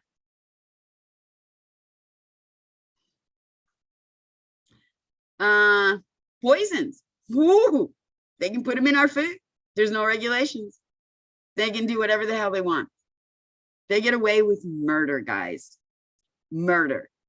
And everybody thinks, oh, we're protected by the law. Oh, it's under Title 12. Oh, it's under Title 2. Oh, it's under Title 6. Oh, no, it's under Title 8. Yeah, they don't exist. They really do not exist. So regulations of insurance, there isn't any. That's why when we went to go get the bonds for everybody, and they were all hidden in insurance policies, we couldn't touch them, because no matter what we said and what we stated, we were out the door almost immediately, because they refuted it and rebutted it, and they won, because it's not a law. We didn't have a leg to stand on. Okay, there's some other stuff in there about trademarks. Disclosure of automobile information. They don't have to disclose anything. They don't have to tell you a damn thing. There is no regulations or laws. Do you realize there's nothing about brake fluid regulations either? So, I mean, careful what brake fluid you guys buy for your car. If you're having problems with your braking system, it could be because it's not regulated. They have no laws telling the manufacturer how to make his brake fluid that goes into cars. Yeah. There's another great one. Everybody thinks, you know, they scream, seatbelt, seatbelt. Well, there is no safety on seatbelts. So if they mess up when they make the seatbelts, that's on you guys. You're the one who's going to have to try to figure out how to fight it. Yes, there is no regulations, and they can do whatever the hell they want. Same thing with cigarette labeling and advertising. They can do what they want. Traffic and motor vehicle safety, there is none. Consumer credit protection, don't have any. So you guys, take a look. Take a look at this. You know, this is still, I'm still on, you know, number 15. All right. So we complain about the newspaper. Newspaper prevention, you know, preservation. I mean, not prevention, preservation. They don't have any. They can put whatever they want out there in the news, and there's no control. So if you think you're getting the right information, kind of look again. There's no controls over any of this. Motor vehicle information and cost savings. Don't have to give it to you. That's nothing good. Automobile title fraud. Who cares? They don't. That's why the state takes your title and gives you the, why the state takes the, you know, the documents and gives you the title, because they're titling you into who cares. You know, it's a fraud. Okay. Consumer product warranty. Ooh, there isn't any, guys. There's no regulations regulating consumer product warranties. Oh, and now what they're trying to do is push hybrids and electric vehicles. Wow, I'd be careful if I bought one. There's nothing protecting you from it. National climate program. Oh, they can do what they want with it. Oh, this is just so, I mean, it's shocking. I mean, I'm making a joke of it now to wake you guys up, but I mean, really seriously, you know, it is sad. It is really sad when you read these titles. And look how much is in each one of these titles. There can be up to 150 chapters, and each chapter has, you know, all their little laws inside the chapters. You know, petroleum overcharge, distribution, and why is the gas pump so high? They can do what they want, guys. The minute we wake up and understand what they're doing and realize we can self-govern ourselves and get rid of all this mess, the better off we are. Telephone disclosure and disputes. They don't have to disclose what's in that phone. They can put whatever they want in it. Yeah, they can put all kinds of tracking devices or whatever they want in that thing. They don't have to disclose it. And everybody thinks, literally thinks, if they go and put their name on a telemarketing list, telemarketings will not call them. Let me laugh, because it doesn't work. Says so right there in Title 15. Guess what? Telemarketing and consumer fraud and abuse prevention. There is none. You guys are putting your names on these lists. You're putting your names on the National Do Not Call Registry. All you're doing is giving them your information and contracting with them. You guys need to stop. Literally wake up and stop. Stop believing that these things exist. They don't. You know, promoting a safe internet for children. Do you honestly believe they care? Why is there so much pornography out there? Why are they trapping these children? Why are these chat rooms targeting children? There is no safe internet for your kids. The safe internet is you standing up and you protecting your kids. You know, we have no privacy. We have no insurance. We have nothing, guys. They made sure of it. And we sit there and we accept it because we are so mind controlled, so programmed. Everything is just ridiculous right now. You guys have got to wake up. People have got to stand up, wake up, and start to read and start to research and start to understand who you are and who you can be. And then come together in a group and stop this bickering on Telegram. This is ridiculous. Everybody fighting against each other. I mean, come on.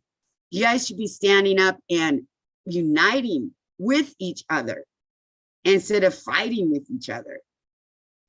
Cybersecurity research, cybersecurity enhancements. They get to do what they want.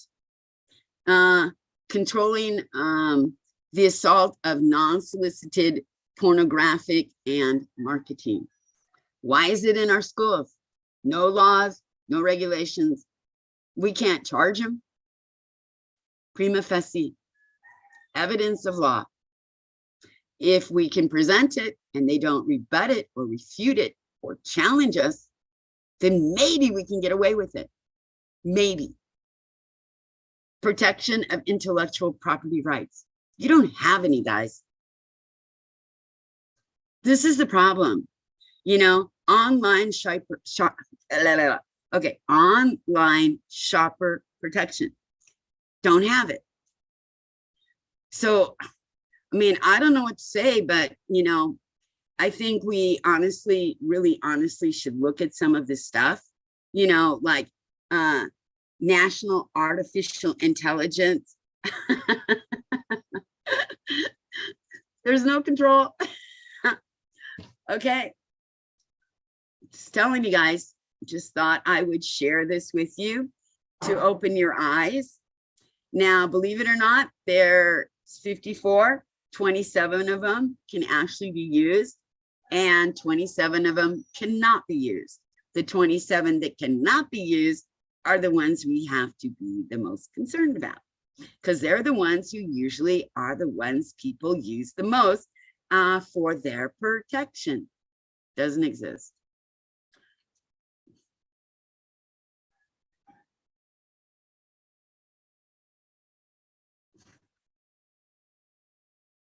All right, you there? I'm still here. Okay, yeah, I'm having for some reason can't pop my browser up. And Brenda was supposed to jump on with her story, and I haven't heard from her. So hang on, if I lose you, jump back on.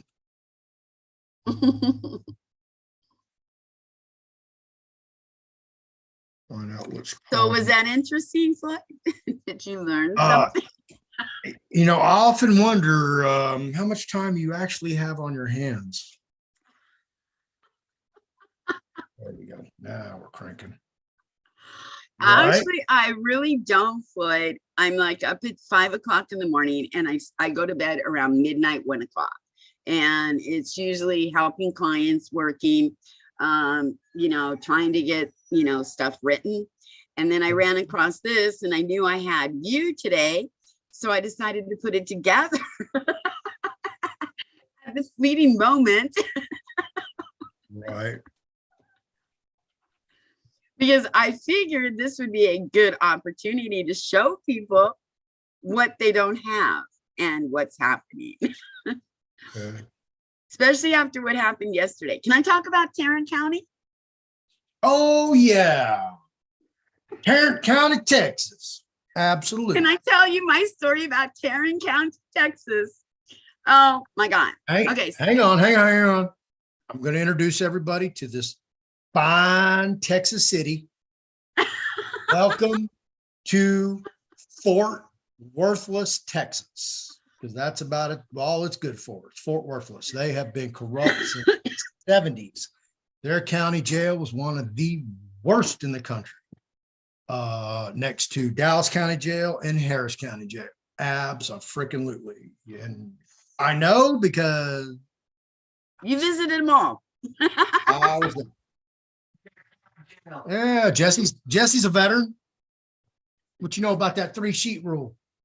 I know that they tell you that if you say that the lady at the end of the line, she says, well, I need your social security number. He says, well, I can't give you that. That's your property.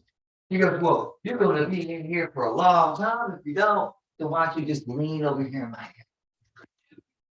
I said, oh, okay. I'm going to get out. I'm going to be here for a couple of weeks. You coward. He said, you may never. You broke weak. I said, okay, you can have the security. But what I wanted to do is lean over in her ear. Okay, the one I got in her ear, I want you to know. All sinners. Go ahead, Ann. Sorry. Oh, I'm just interested in you guys' story. I think this is more entertaining, but it's pretty sad what happened yesterday. Now, It's not sad. It is a travesty on the American judicial system. oh Absolutely. yeah, I Digress. do have to agree. Okay, so here's the story. I've been helping a person in Tarrant County. Last year on May 17th, the Arlington Police Department showed up at his fiance's house and literally said they had an arrest warrant to arrest him. She asked for the arrest warrant to see the arrest warrant. They wouldn't show it to her. So she called her grandfather, who works for the FBI. Okay, he showed up at the house. He talked to all the police officers. He showed him his badge and he asked for the arrest warrant. They wouldn't show it to him, but they ended up taking him to Arlington jail. Okay, so there he sit in front of a Zoom call and they read him these charges. And when he got back into the other place that they put him in, he saw a computer screen. So he still had his telephone, guys. He still had everything. So he took a picture of it off the computer. They didn't say a word to him. So he had like a $55,000 bail. He posted his $5,500 bond. And then he says, okay, release me. Well, no, we can't release you. We're sending you over to the Tarrant County Sheriff's Department because you have to stay there 24 hours before you can get released after you bonded and bailed out. First time I've ever heard that. I mean, seriously. I've been with friends who I went with in California, and they paid a bond to get their husbands or boyfriends or friends out of jail. And it took maybe 4 hours of us sitting in a parking lot before the person was released. But I never heard they have to keep them 24 to 36 hours after they bond out. And that was the first time I ever heard that one. So he didn't get released until the 19th of May. Okay. They took him in on the 17th. He got out on the 19th. So from then until January 10th, they did nothing. We've been searching for the arrest warrant. We cannot find it. We've been searching for the indictment. We cannot find it. We've been searching for any court records that they'll give us. We can't find them. We've put in motions of discovery. We put in jurisdiction. We've done it all. It's all been ignored. We did it all correctly. We asked for the trials. We asked for everything, but we can't get it because he's never been seen by the court in his initial court hearing, which is supposed to be 14 days after he's arrested. So now we're in January, on January 10th. He shows up, the judge is gone, the prosecutor never showed up, the clerk is pissed, she's yelling, go call this person now. The guy comes back and he tells him, he says, well, the prosecutor is willing to drop all the charges against you if you'll be a state witness. And he goes, charges? What evidence? How can I be a state witness? I have no idea what I've even done. So they told him to go home. He got a letter saying he needed to be back in court on the 31st. So he was getting ready to go back to court on the 31st. And then they sent him a SMS message saying, nope, you can't come to court on the 31st. You got to be here on the 6th of February, which was yesterday. So finally yesterday, he gets to see a judge. It's been 8 months, and he hasn't even talked to a judge.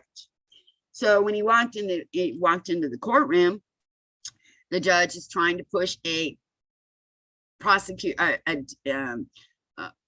court-appointed attorney on him because he doesn't have an attorney. He says, no, ma'am, I don't need it. He was very polite. It's all on video. He was very polite. He didn't try to claim state national. He didn't try to claim anything. And when she says, is Mr. Jones here? He says, Your Honor, John James is here in the courtroom. Well, I can't talk to you unless you tell me your last name.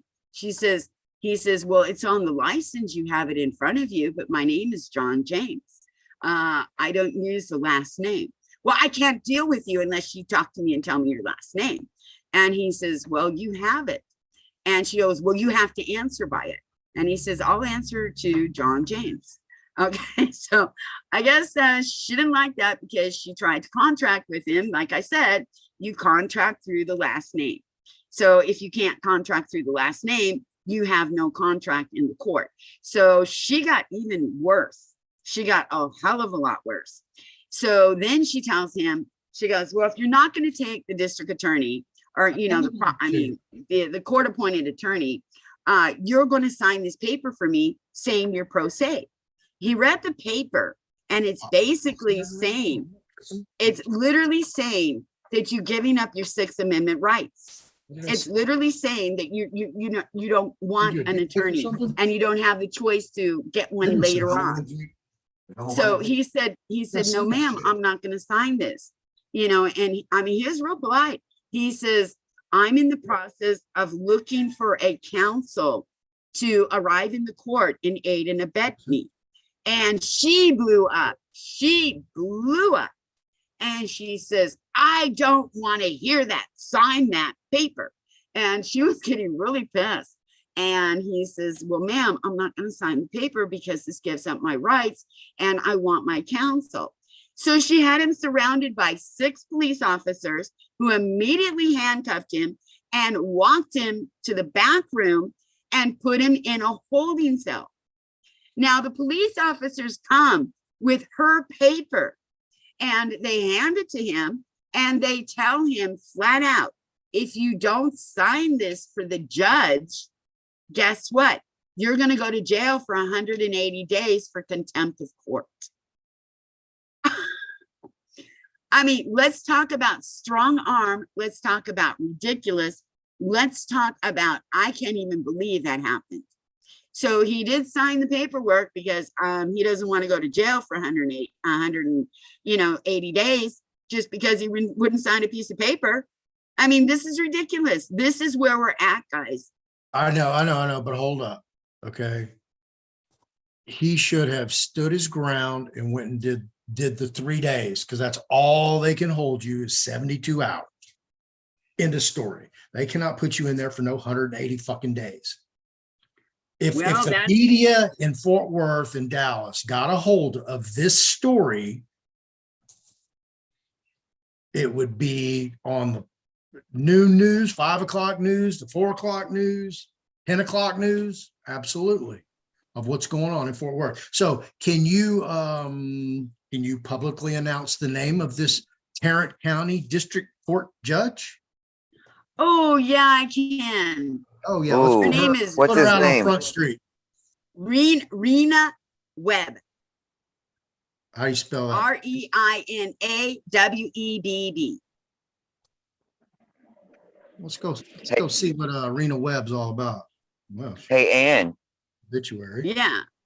So my buddy right now is trying to take a couple of judges in Tarrant County to task, and he knows someone who is a journalist who writes in a paper in Tarrant County, and he's basically has done an interview with him and trying to get all of his information. If you'd like, I can maybe be able to get his information, and you might be able to get in contact with him, and it might be beneficial to what you're trying to do.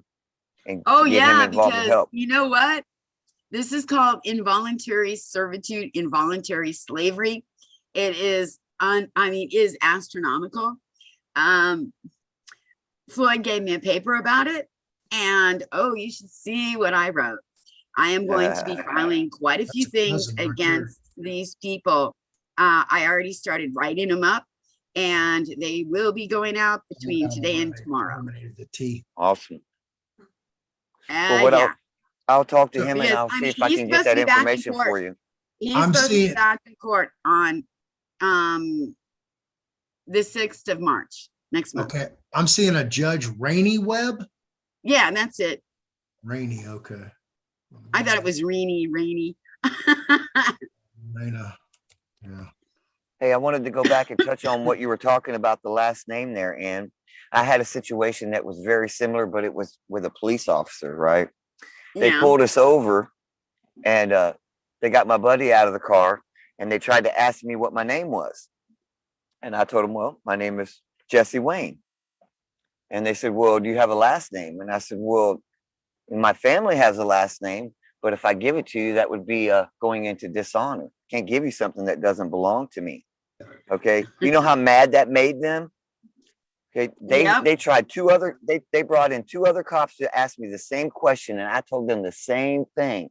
On the third one, when I wouldn't give them the information, that's when they turned me around and took me to the car, slammed my head into it, and threw me in the paddy wagon because I refused to give them my last name. I was like, I'm Well, not giving it guys, to you. you know what? I'm going to be honest with you. The only way they contract with you in court is through that last name. And if you object to it, because I mean, he's not even my client because I'm not a lawyer, you guys. The person I'm helping, I become friends with him. I mean, it's like we talk and I know, what's going on. And the whole thing is, he literally, like when she called him by his last name, Mr. Jones, he said, objection, Your Honor. Mr. Jones is a name that belonged to a family member at one time that appeared to be passed down from generation to generation. My name is John Henry. And she goes, one more time and you will be in contempt of court. Don't you ever object when I'm talking again. That's hilarious. You know, the Oh judge my tried to God. ask me, Oh he my tried to God. ask me the same thing, and instead of answering his question, I just looked at him and said, when I said objection, I said, is this public or private? And then he started reading again, and I said, objection. I didn't say anything about the name. I just said, is this public or private? And then on the third time, when he went to open his mouth, and I started to object again, and that's when he goes, it's public. Contempt of court. I was like, what do you mean contempt of court? I haven't done anything wrong. I just asked a question. But Floyd, guess what? There she is. There she is. Guess what, Floyd? There is no indictment. There is no indictment. She had nothing on him yesterday. All she had was a printout from the computer screen that he took a picture of and gave to me when he was in jail. That's all she has on him. Has he filed a motion for speedy trial? We tried to do everything we possibly Have you filed did. a motion for speedy trial? Not yet. You need to immediately file a motion for speedy trial, or otherwise you've waived that 8 months that you already had in goodwill and good faith. Because I'm just gonna go after him. I mean, seriously. well, I understand that. I'm just telling you the legal procedure you have to follow to do your due diligence. So when you get to a certain hurdle, you'll be able to jump that hurdle. And that hurdle being that if he does not put a motion for speedy trial, he waives that 120 days to be indicted, and they can indict him whatever the fuck they want. Yeah, they could hold him in there forever. Forcing their hand to Well, indict he's not in prison. He's out. He's doesn't, on bond. and I know where he's at. I'm telling you what to do. Telling you the procedure you must follow. Okay. You have to exhaust all remedies. You have to exhaust all your remedies, and that's one of the remedies that you need to follow through on. So that. All right. What else? Okay. I mean, I filed jurisdiction. I filed discovery.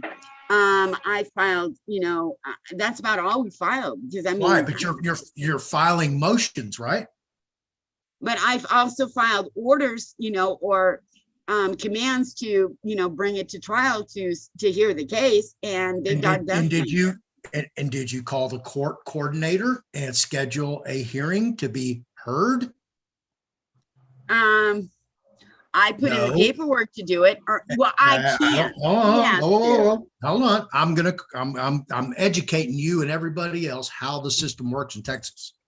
Just because you file something into the record or to the clerk's office, or you hand it to an administrator, it does not get scheduled for a hearing. You have to speak to the court coordinator. You have to schedule a hearing to be heard on whatever you've submitted to the court, whether it be a motion, a petition, a demand, a judicial notice, it doesn't matter. If it sits in the clerk's office, it's going to sit in the files and nobody's even going to know it's there.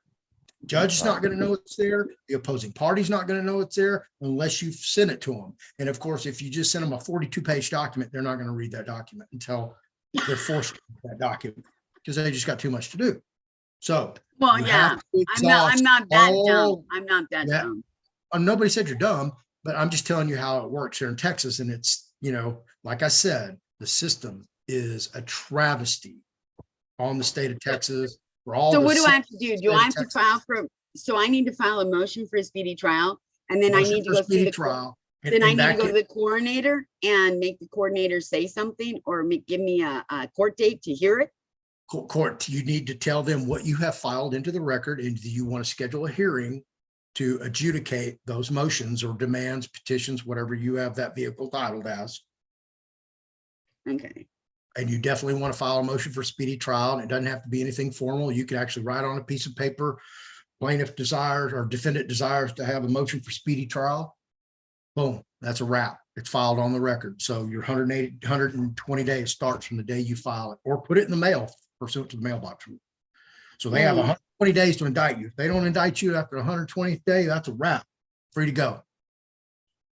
God damn, they haven't shit. I mean, I didn't know the guy until, like about I know. Ago. Yeah, we met him. If I didn't know, if I didn't known him, back in May, we would have filed that immediately, because they don't even have an indictment on him. They haven't been able to indict him. Okay, so you need to also file a complaint with the Texas Commission on Judicial Conduct. Did that. And you know what they said? I already Oh, know. well, we can't really do anything right now. Yeah, I know. You're gonna have to wait until they do something wrong before we just can did something investigate wrong. or did anything or do Yeah, something. they forced him to enter a contract under threat of his health and safety and life. Uh-huh. And it was the And it's on lawful- film. It was the lawful duty of one of those bailiffs or any court official or state official or county official, government official to step in and render aid for the health and safety and life of that particular person who we're talking about under duress of armed law enforcement pirates, policy people, forcing him to enter a contract under duress. And that's fraud. So I'm calling you out, Judge Rainey Webb. I'm calling you out, all you Tarrant County or Fort Worth police officers, okay? Because you're not really police officers because you have no permanent peace officer's license. Go look. Mhm. Okay, you're masquerading. You're pirates. Sorry, I'm calling you So out. now If you have a we- problem with that, guys, go contact your state legislature because they're in session right now in Texas, and you need to tell them they need to go rewrite the code in the Texas Commission on Law Enforcement. Abso-freaking-lutely, because you're not permanent peace officers. You're temporary. You can never be permanent because unless you are assigned or take your continuing learning education hours, you don't have a permanent. So there's no such thing as permanent because there's two caveats to prevent it from being permanent. So that makes it temporary. So the law is written incorrectly. Mhm. Okay. Please, somebody take that to trial. I will help you. Please. Well, Put you that- know, we already sent in that letter to that other courthouse that you had to send it into. It took him 2.5 hours, 2.5 hours to find the right floor. And I mean, literally, you do not know the runaround this poor guy got. He was so nice and he was so polite.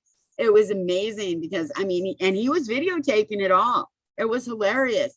And he would go to the floor and he would say, I need to, file this motion. Oh, okay, go up to that floor, then go here, go there. So then what did he start doing? He grabbed a piece of paper and he would videotape and he would say, what is your name, please? Can I please ask you where you're sending me to? What department are you sending me to? And what person am I supposed to go see? I want to make sure I've got it all correct. So he's videotaping it and they're getting all pissed off. So they sent him to another floor. So what did he do? He got in the elevator and he started pushing every single floor on the elevator to go up to the, finally he got sent back down to the second floor after he did this a couple times. And finally the person or the secretary or, who was for the judge, who's the secretary for that judge, she met him and she talked to him and he says, well, can I speak to him? Well, he is here, he is in, but we're not allowing you to see him right now. Oh, I got lost. Right. Let's listen to these quotes. She's a former Tarrant County DA. So that's an issue right there. My own personal belief, if you've been a fucking district attorney or prosecutor, you should never be a judge. Should be totally forbidden. Because you're already entrenched in that mindset that all defendants are guilty. Oh my You're not. God, look at my You are screen again. seeking a criminal conviction over justice, the exact opposite of what your own fundamental state bar mandate is to seek justice over a prosecution, not a prosecution over justice. And that's exactly what they do. And I'm going to call out Marquez Stroud, Harris County criminal district attorney, who vouched for the credibility of a witness during my trial. Why would a 20+ year veteran of the Houston Police Department get up on the stand and lie just to get a misdemeanor DWI conviction for defendant Mr. Tarvin? It's vouching for the credibility of a witness. That is a constitutional violation, a fundamental of the fair trial. And I will keep going on and on and on about the corruption that I have personally endeavored in my lifetime and share my experiences with you and show you how depraved and corrupt the Texas judicial system really is from the ground up. We I'm witnessed it yesterday. I and was you- like, you- oh and you my God. witness it, and witness it, and witness it. Okay.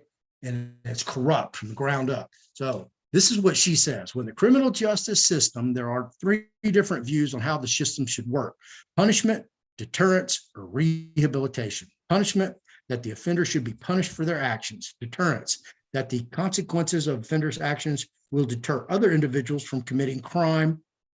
That never works. Rehabilitation, that some individuals are capable of turning their lives around. Okay. Some individuals, all individuals are capable. Okay. This is how stupid I'm going to call you. Judge Rainey, you're freaking stupid. Okay. Stupid. I'm calling you out worldwide. You are stupid, lady. You've got like the lowest IQ I've ever seen. I cannot believe that you have so little doubt in the faith of the human being that just some people just aren't capable. Well, of course, if they're mentally or physically incapable, I'll get that. But everyone has the capability of turning their life around, making their choice of own free will. Absolutely.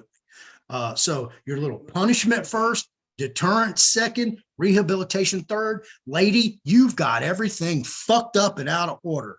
You are ridiculous. You are a shame stain on the state of Texas. You should step down immediately from the bench, and you should never practice law again in your life. You should be banned permanently. Yes, I'm pissed off. Why? Because I've experienced the corruption on multiple fronts, multiple counties, all fucking levels, the state, the fucking county, federal level, all district courts, court of appeals, United States Supreme Court, on and on and on. I have documented 100% evidence of fact that I can prove and show to you guys. So this dumb bitch right here, this judge, okay, I'm calling you out, lady, your own words, okay, because this is stupid.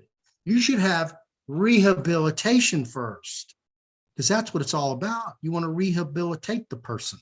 You want to educate them on their characteristic behaviors that are an impediment to them becoming a productive member of society. However, you want to punish them first. You want to put them in a den of thieves, rapists, pedophiles, robbers, murderers. Can I go on? Is that your rehabilitation modem? To send them and put them in with the worst of the worst? And then we might rehabilitate them. After Yeah. it's too late, after it's way too late, because they had to learn how to fight for their life to Right. survive. And I'll give you a perfect example on your deterrence. Okay. How long have we been having this war on drugs? Fuck. You can walk around right down the street and get all the drugs you want. Just go stand on a corner and start asking. Okay, so there's no deterrence. So if I see somebody get popped on the news for whatever and they get sentenced to 50 years, is that going to deter me from going doing the same damn thing? If my livelihood is theoretically a drug dealer and I play that game? Absolutely not.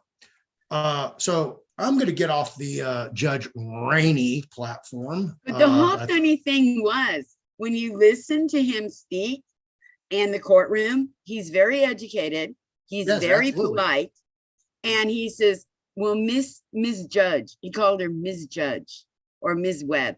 And he says, or he would say, well, Your Honor, I would like to prefer to, keep my Sixth Amendment rights and find a counsel of my choosing to bring into the courtroom with me to aid and abet me. I don't want to hear that. You either sign this paper or you're in contempt of court. And seriously, he's well-dressed, well-mannered, and he has a very high education, a very beautiful voice of speaking, very calm. He never got upset.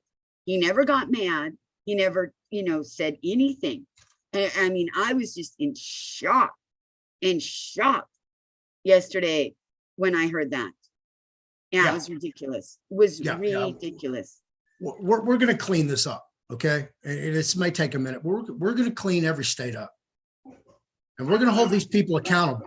Trust me, they will be held accountable eventually down the road.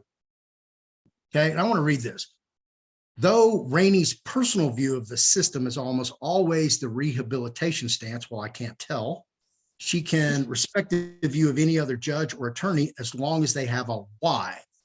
Okay, if you can answer the why and have a sound reason, I respect that, Rainey shared. She feels strongly about this because she recognizes the gravity of working for the criminal justice system. It is not something to take lightly. Each attorney can greatly affect someone's life. Quote, you can have a great impact on the person charged and the victim who has been damaged. So it is a lot of recognizing the power you have and the discretion that you have in that position, close quote, Rainey said. To whom much is given, much is expected. And I feel you overstepped your judicial bounds, your moral, ethical standards by forcing somebody to sign a document they didn't want to sign under duress, under threat of incarceration. Do you have to sign that dumb document saying that you're going to represent yourself as pro se? I mean, is there a law that makes us do that? Yeah, no, absolutely not. Especially when he stood up there and he says, I reserve my right to find my counsel of my choosing. And she says, well, you either have a counsel today or you're pro se, or if you don't want to be either one, then you can go spend time in jail, you know, because you're in contempt of court. That's what this hearing's about today, to determine if you have counsel or not. Okay. Britt, let's close that one out. So brother up in Fort Worth, if you're watching or you're going to watch, man, hey, look, we're behind you all the way. So stick to your guns and look. This movement is not for the weak-hearted and weak-minded. He did everything correctly except stand his ground and face the music and go ahead and say, if you want to take me into custody, that's fine. I don't know if he has a fee schedule or not, but hey, this is how much. Oh, I gave it to him, but he hasn't gotten it filled out yet. So that's what we're in the process of doing right now after what happened yesterday. Because the simple thing was, we didn't know what was going to happen. We had no idea what was even going to go on, you know, and he's been, you know, jacked around so many times, even to have his first appearance in court, which is supposed to be 14 days after they arrested him. Okay. All right. Hey, Brenda, you there? I just unmuted. Yep, I'm here. What's going on, man? Oh, I like that neck. I like your necklaces. Thank you. Thank you. Oh, yeah. Those are gorgeous. Now hold, brother. They're really warm today. The sun is nice out. Oh. Beautiful 45 degrees in Nebraska. Oh, nice, crisp 45 degrees in Nebraska. Yeah, it is. But okay. Thank you, Ann. I appreciate your time. I went and I did what I thought was going to be a good thing, and I don't know. I might need some correction, Ann, from you.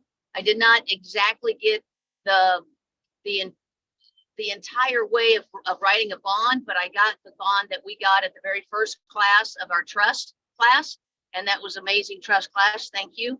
So I had a credit card debt, and it went into default, and then it was a judgment that occurred, but I showed up at court with the judge, and the company, the attorneys that represented the company was on phone. So I was with the judge, and they brought this up, and I just told them, I said, well, I am here to express the trust. And he was like, oh, okay. I said, yeah, what are you doing? I said, I'm here to trust. And granted, I did not have a lot of other information to say, so I didn't say anything, you know. I try to speak very little. And he said, well, okay, let's get these people on the line. And he got them on the phone and started talking. And of course, the attorney had a mouthful of words to say, and they're doing this and then blah, blah, blah, blah, blah. And he looked at me and he goes, so Brenda, what do you want to do? And I said, I am here to express the trust. He goes, okay. And I got the bond that I had got notarized, and I gave it to him for the amount of the judgment, or for the amount of the debt. And he looks at it and he says, well, what do you want me to do? I said, I would like you to express, I am here to express the trust, because like I said, I didn't have a lot of other words to say, so I just repeated it. Well, yeah, And- apply it to the debt. Yeah. Applied. And he said, well, we're being recorded, so what do you want me to do? And I said, well, I didn't say apply it to the debt that I know of.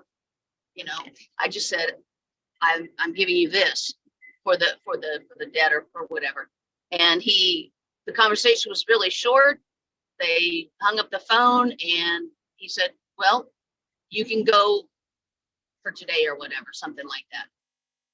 You are excused or something. So I left. Well, like I said, that was a couple months ago, and I just got a letter in the mail from the court that said that I did not appear.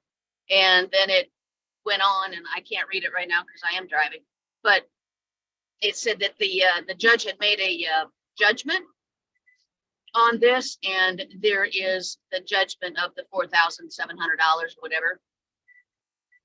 And that was the letter that I received just 5 days ago. So So what I'm he's just saying, sitting here. what he's saying is you still owe that money. Probably, okay. So my question is, what do I do? Well, what do they see? The whole thing is, you got to realize, I just got done doing a major spiel about laws. Okay. So what are they charging you under this credit card debt? What title are they charging you under? Okay, What are the charges and what is the proof? Okay. Because everything is called prima facie evidence until it's disputed. So, I mean, I'm going to be honest with you. I do not have one more 30 minutes of a day that I can offer anybody. I have 20 people I'm helping. I get up at 4 o'clock or 5 o'clock in the morning. I start by 6:30 or 7, and I finish around midnight, 1 o'clock. I'm exhausted, totally exhausted. I can give some advice, but you know, there is a lot of things that we can do and can try. But if you don't understand what the law is, how it works, and how to use it, it's sort of like giving somebody a bicycle and telling them, oh, all you do is sit on it and put, you know, pedal it as fast as you can, and you'll move forward, and they're going to fall down and cry and hurt themselves, and they're not going to want to get back up. You know, so this is kind of where I'm standing at a lot of people right at the moment. I've given a lot of information. I've given a lot of documents out, and they've fallen flat on their face because they didn't know how to support them. and like I said, I'm probably one that I tried, but I don't know exactly everything to do for it. So I'm just asking, bonds for the win. I've looked at a couple of the things that you have done, and I did check, and I thought my bond was written correctly. So they did not give me the bond back. They sent the document in the mail that stated that this was what the judge did, and it was, of course, on their courtroom letterhead. And that was all I got. Well, basically, you know, literally, I'll be honest with you, there is certain ways to write a promissory note that would have literally taken the debt and sent it to the U.S. Treasury Department under your Social Security number and discharged it from there. So Right. bonding is just, writing a bond is just a guarantee that you're going to perform your duties. Okay. So you wrote a bond saying, I will perform my duties. Okay. But what is that bond? What is the surety? The surety is you. Okay. You're saying I am going to obligate myself. That's what a bond is. Understanding what a bond does and what a bond is means that you will show up in court. You're becoming a surety. Why do you think when they release people from prison, they make them go to a bonding company to get a bond?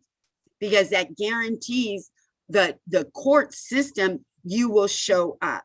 So giving a bond for a bill is just saying, I am giving my surety that I will pay this bill. And that's exactly what you just did. You just admitted to the debt, and you just admitted that you bonded yourself to pay that debt. Correct. Okay. So on the last one, a trust class that we had, you had said very quickly something about just like that, a promissory note with a 99-year something. And I didn't hear what you had mentioned.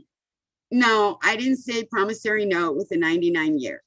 I said, what we've been doing with court cases is, we've been giving them their chance. We've been trying to reclaim the trust. We have been doing the intent and the settlement. They don't want to do anything. So what we have to do now is use a UCC1 to, take back the trust, and use a UCC3 to assign it. Those are the court cases. That's it. So is there a remedy coming from you that you're going to put together a promissory note or a bond? No, I'm not. No, I'm not. Class? You know what? I'm going to be honest with you guys. I have written all you guys' documents. I have given you guys all the documents. Nobody will literally, honestly, I'm going to be honest. I mean, I hate to do this, but it needs to be said. Nobody will read the document, research the document, or even modify the document to suit their personal needs or what is going on with their cases. All people have done since Bonds for the Win is copy every single word I have ever written, put it down on a piece of paper, and give it to somebody. And it's not correct. This is why we have problems right now. We need to educate ourselves, and we need to understand that if we want remedy doesn't come from LeFlore. Remedy doesn't come from Floyd. Remedy comes from us teaching you how to do it and you doing it. You have to be the one that writes the paperwork, you guys. It cannot be LeFlore who writes every single one of your documents. And it cannot be LeFlore that gives you every single one of your documents. Okay? LeFlore doesn't mind doing it. LeFlore loves to do it. But the problem Anne is finding out is people are not understanding the words Anne puts on these documents, or how to express these documents, or how to use them. This is the problem. Until you guys understand that, my documents are worthless, because you cannot go into that courtroom and you cannot express it. So you gave a bond in a court case where you should have given a promissory note or a certificate of payment, or, a certificate of settlement. Okay. Mm-hmm. So if you'd have done a certificate of settlement or a promissory note or something like that, you could have more than likely settled the case. Okay. Giving a bond, you gave your surety, which is you, to that company, and you guarantee the company the payment, because that's what bonds are about. You right. Bonded yourself. So the judge might have a bond. His is a performance bond to sit there and perform his duty in light. If he fails to perform his duty, he has an amount of the bond you can take for settlement or injury, and you can charge it for settlement and injury. So basically that's what you did. You literally gave yourself as the surety, and you bonded yourself inside that bond. And now they're saying, okay, you told us to use the bond. You told us to take the bond. So now we're going to take it. And now we're going to tell you, because you're the surety, we're going to charge you because we've been injured. So now you're responsible for paying it. So a promissory note would have been obviously better. And you Correct. Can do a promissory note secondary at another date, I'm assuming. You can, but you need to learn how to write a promissory note. You need to know how to write the correct prompt. No, you can't have, you can have a template that somebody's done. No. That's what I was going to say. I do have that because at the first class that was offered, and I do have that. So I was reading through it, And there are no stipulations as far as, like, is there a time? And I know you've mentioned this many times that every promissory note is only 7 months long or 9 months No, long? nine. Nine, I apologize, yeah. So It matures at 9. It matures matures at 9. So another question, what happens at that point? At 9 months? That depends on you. That all depends on you. Because in a Okay. promissory note, and the ones I write for court cases, or the ones I write for discharging mortgages or doing Yeah. whatever I'm doing, and you have to understand, research promissory notes, understand how they work, understand that there is a way that they're written. There has to be a terms, a conditions, a payout, and it has to have stipulations when you give it, okay? So you can use the promissory note, you can write it and give your terms and conditions. The promissory note will pay, such and such account. You will use my information and my social security number to discharge this with the U.S. Treasury Department, Bureau, Department, whatever. You have to let the promissory note mature. At 9 months, it's matured. You can turn this in for your full payment. Now you have to write all of that inside that note. Now you get these that are pre-written and everything else. They do not state anything you want to state inside of it. You literally are going to have to understand how to craft, design, and mold and produce what you need. I can teach it, I can show it, but you guys have to do it. I mean, I'm really sorry to say it, but if you have to do it, if you guys have to learn how to do this now and to literally do this, then you know what? When you go to a courtroom, you're going to be able to stand there and say to the judge, when you give him that promissory note, and he says, okay, well, what do you want me to do with this? And you say, Your Honor, the promissory note is given to I'm the debtor, okay? It's given to the creditor, and he has to hold on to it for 9 months for it to mature. And he has the instructions on the promissory note where it will be redeemed using my account, and Gotcha. leave it. Yeah. Perfect. Okay. Well, thank you. I appreciate that very much, because that was my clarification, is what happens after 9 months. It's like, now what? So thank you. Yeah. Well, I get it. The promissory note. Yeah, it becomes void by operational law. Gotcha. Well, it's matured. It's a maturity. You have the And 9 months maturity, and they have to turn it in after the 9 months maturity. And if they don't turn it in, then it's void, and it's null and void. Gotcha. Operational law. Absolutely.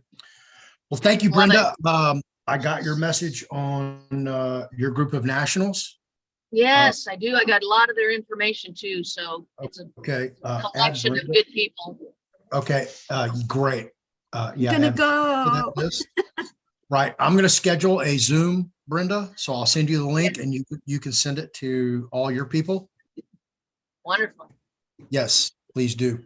All right. Well, thank you for being here. We've overrun 33 minutes into the gorgeous America's Mom, Arica Kildae's show. So Oh my God. Hi, America's Mom. I'm leaving. I don't know. Lovely. And there's Thank Okay. you, guys. all right. Well, right, thank you Floyd. for being on, Take Brenda. care. I'll contact you later this evening, Brenda. That's awesome. You bet. Oh, yes, ma'am. Thanks. Have a great Be day. Be well. careful out there traveling. Okay, Floyd, I'm running. Gotta Okay. All right, Ann. Take Thank care. you for being here. See you. Sure. I'll see you before next Tuesday. VCR class tomorrow night. You also have Go. a Oh, tomorrow night. yeah, tomorrow Okay. night, and I'll hit you up with all your consultations. Okay, great. Got you. Thank 'Cause, you. yeah, just be careful. Thursday, I got an interview with Turn the Page to go over all the stuff we Good. went over today. Okay, so, but that's, yeah, it's 3 o'clock Central Time, your time, from 3 to Okay. 4, 3 to 5. So yeah, Thursday I'll be done by 5. Okay. Okay, All right. talk to you Got it. soon. Thank you, Bye. girl. Yes, sir. Okay. Yes, Bye. ma'am, rather. All right, Erica. Hi, thanks for having me. Yeah. Hang on one second.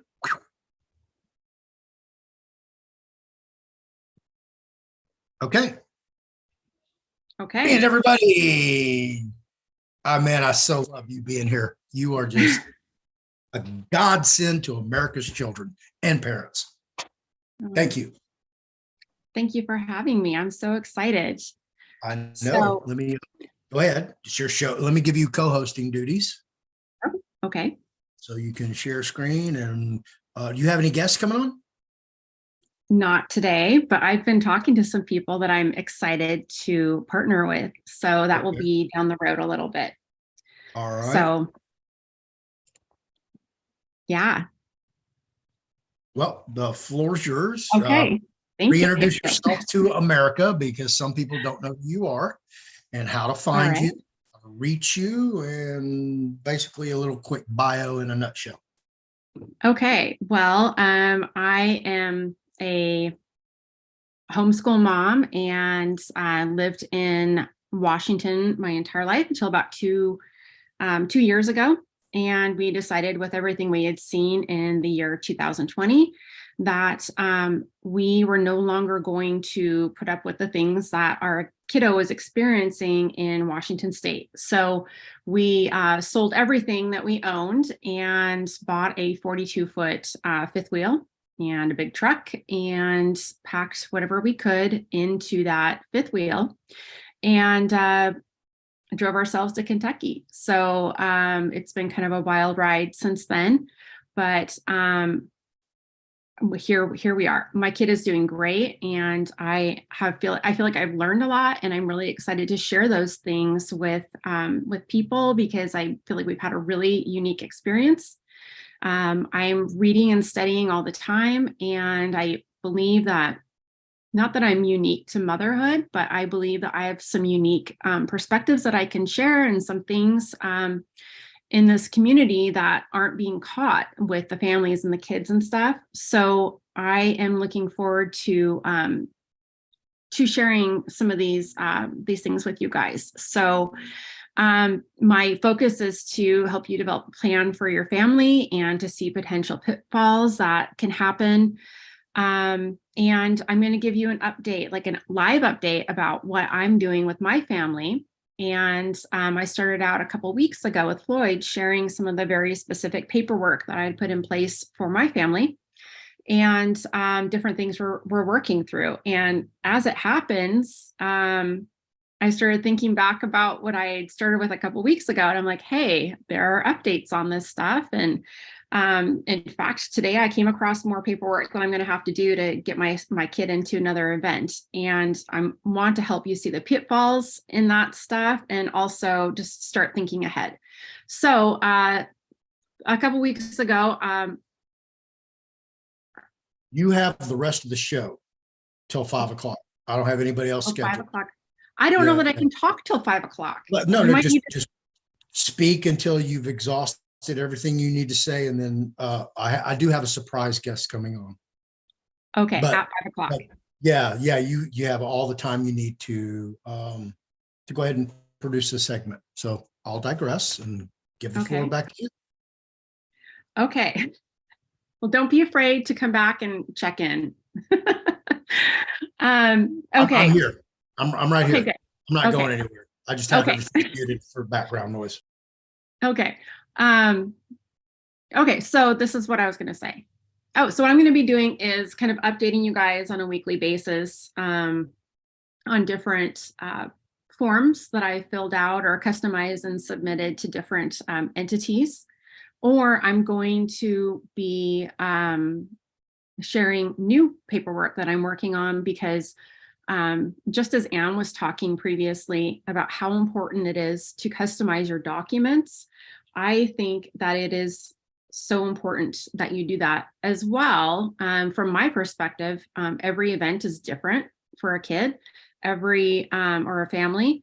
Every every form is different. And so it's not like you're going to be receiving the same one home from, either your pediatrician's office or your camp form or school permission form or 4-H or something like that. So it's going to be important that you learn to look for certain things within your documents that you can start to customize going forward. So the update is that I did the 4-H, as I call it, the ooting sports. So I don't say that on YouTube, right? So I did that a couple of weeks ago. So basically what I did was I rewrote the paperwork. I attached a power of attorney. I attached my certificate of trust where my son is held. And I created basically a reverse notice of liability, because what I had seen was that they had absolved themselves of all liability. But I thought, well, what if my son does something by accident or just being a silly teenage boy and ends up harming someone else's property or another child? God forbid that would happen, but certainly I would like to be released of liability if that happens, right? So I basically took their notice of liability and reversed it up and reversed the wording for the one that they had in there, absolving themselves. I also included a medical cease notice because I wanted to make sure that if he were at a camp or if he were at some other event, that he wouldn't be taken in anywhere and given one of the injections, I guess, or that people would know we're not going to be hassled or asked questions about the illness or the bioweapon, right?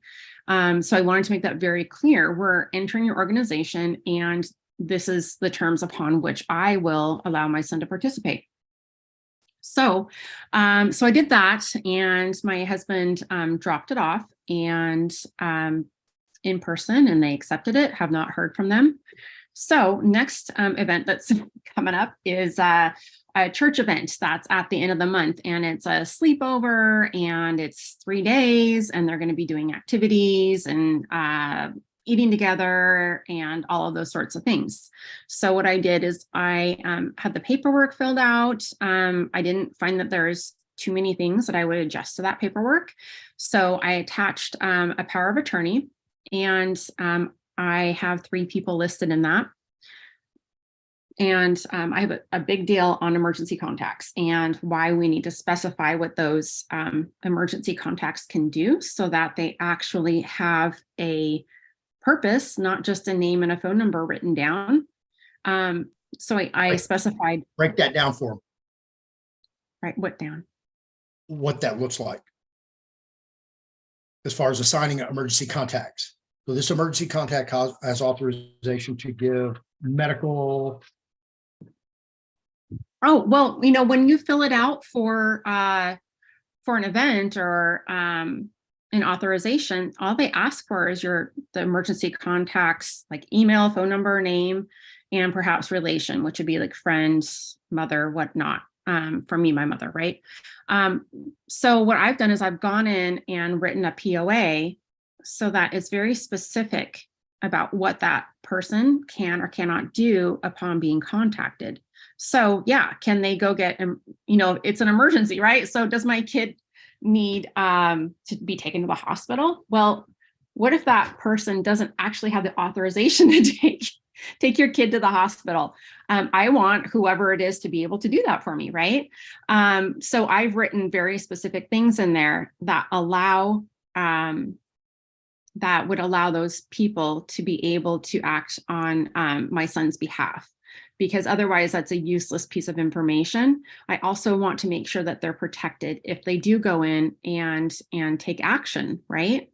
And I want those people to be able to act on my behalf, and that I want that to be clear. And really, like, the more I look at it, I just am driven nuts by the whole emergency contact thing, because there's so much left unsaid. Anyway, so I also wanted to note that with this church event, I included a health notice, and I didn't make it a cease and desist health notice like I did to 4-H and like I have for other things, because, well, it's church.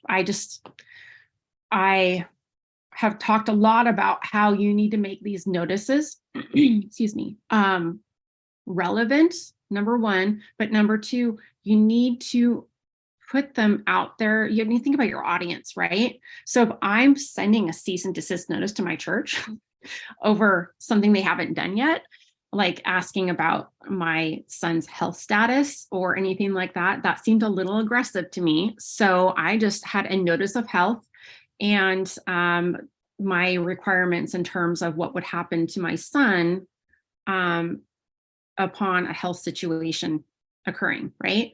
So that's how I kind of adjusted it. And again, you know, we talk a lot about making these forms and different things personalized to you. You're not going to be able to take one of my forms for my family and say, oh, I'm just going to duplicate what Arica has done, because it's not going to work for your event and for your audience. And I think, you know, maybe that's what we need to talk a lot about, is just, you know, who is your audience? Who's reading these forms? Does it make sense to put this quantum grammar in there when you're just sending a document to your church or to 4-H? Probably not.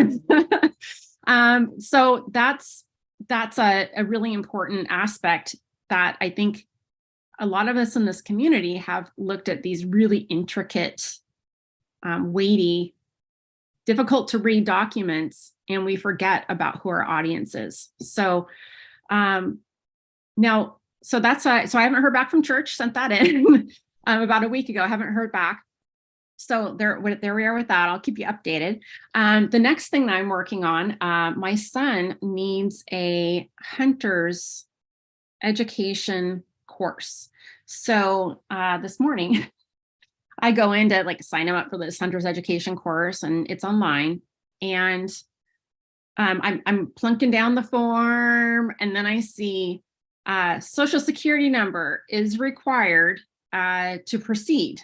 And of course, I'm like, well, this means I need to go and address this. So this is like one more thing, right? So it's never easy. And I think, I mean, it is easy. It just is inconvenient. And that's one of the things I keep trying to tell myself, that, okay, let me acknowledge that this is going to be inconvenient for the moment, but this will protect me in the long run. So I was shocked that for the Kentucky Hunters Association, they were requiring your Social Security number. So he's not signed up. I have to contact them. So I did the little chat bot and sent in the information there. And I basically cited Title 31, Volume 1 of the Code of Federal Regulations regarding disclosure of records. Here's what it says in Section 1.32.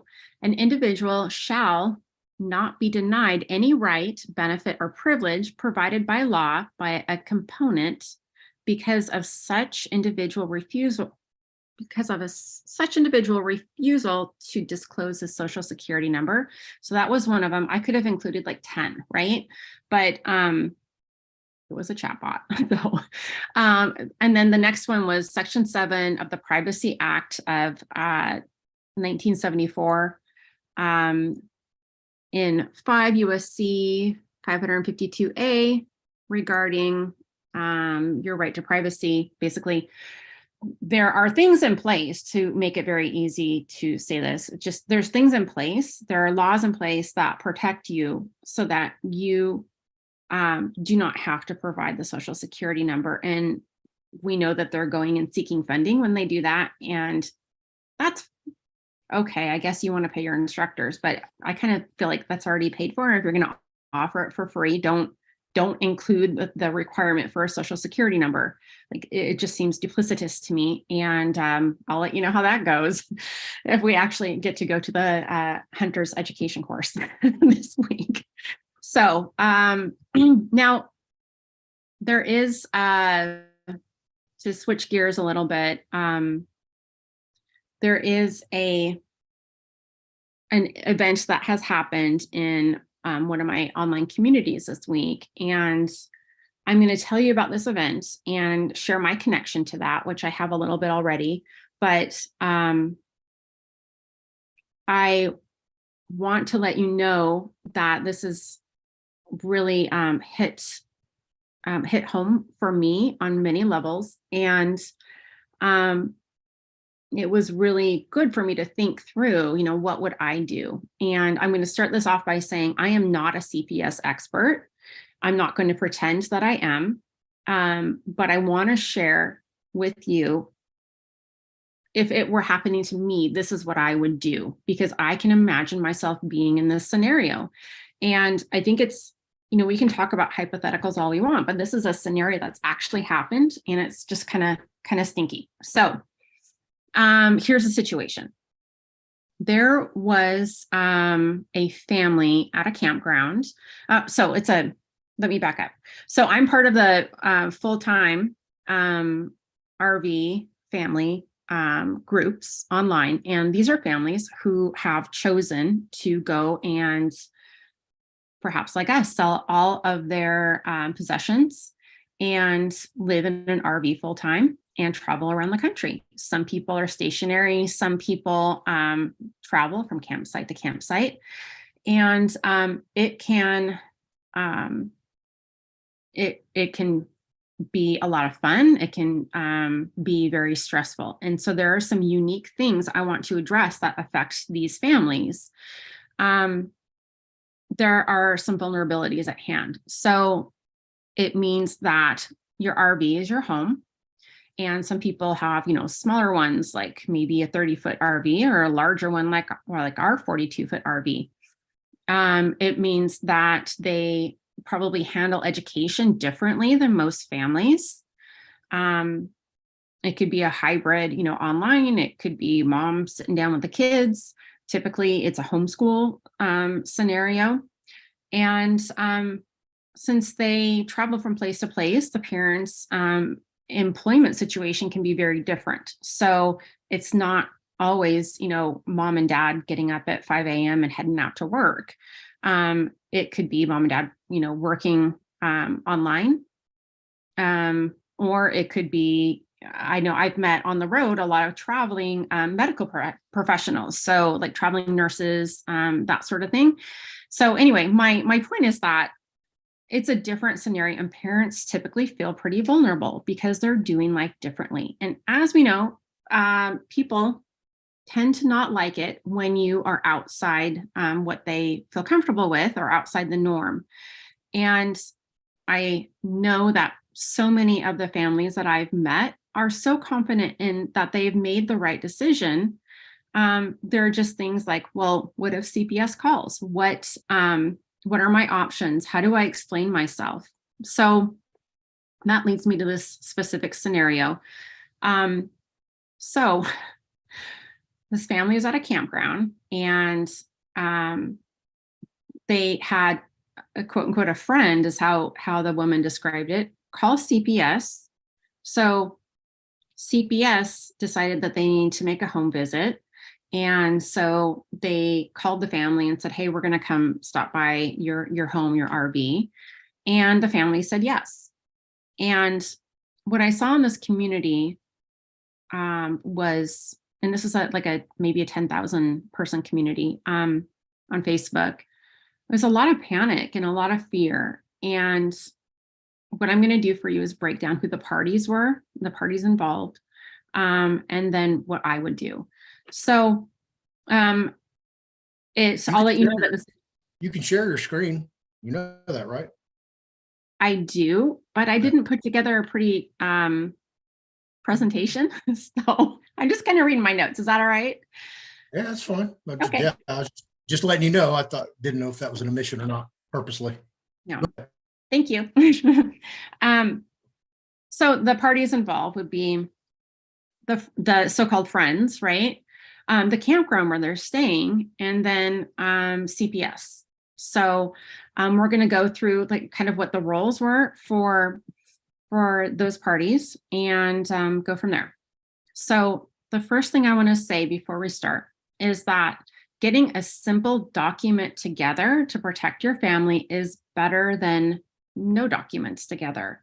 So I really would encourage you, as you're looking at this, to not be overwhelmed. I'm going to mention a few documents, and some of them are ones that we talked about last week and the week before, but don't get overwhelmed. Take notes if you need to. So scenario one, involving the first of the three parties, would be the friend. So how would I address the friend in this, the friend, right, in this scenario? Well, one, I would find new friends. And I would definitely cease all communication with these people, with the exception of what I would do is to issue a cease and desist to this friend. I would issue a fee schedule, and I would get those things notarized. So this cease and desist would very clearly state you are to have no contact with my family. You are to have no contact with me. You are to make no phone calls on my behalf. You are to not share my information. And I would go down a list of the things that had been violated in in those communications, and basically tell them you are not to be doing this series of things. So I would also, on the fee schedule, basically you're on a fee schedule, you're basically listing consequences for not abiding by the things that they should abide by. So for example, one phone call to CPS, would that be worth $10 million to you? Would that be worth $1,000 to you? I can't determine that for you. You're going to have to customize that and determine that for your family. That's a pretty huge risk. So and then there's also like ways to enforce that, right? But I'm not going to talk about the enforcement part on that today. The point is that you have the power to be able to create these documents, customize them to your situation, extinguish a threat. And even, here's the thing, even if you no longer fear this person or are concerned about this person, the thing that I would be concerned about is that they would think, since this friend thought that this was a joke, well, I want to let that guy know that it's not a joke and that they shouldn't be doing this to anyone else ever again.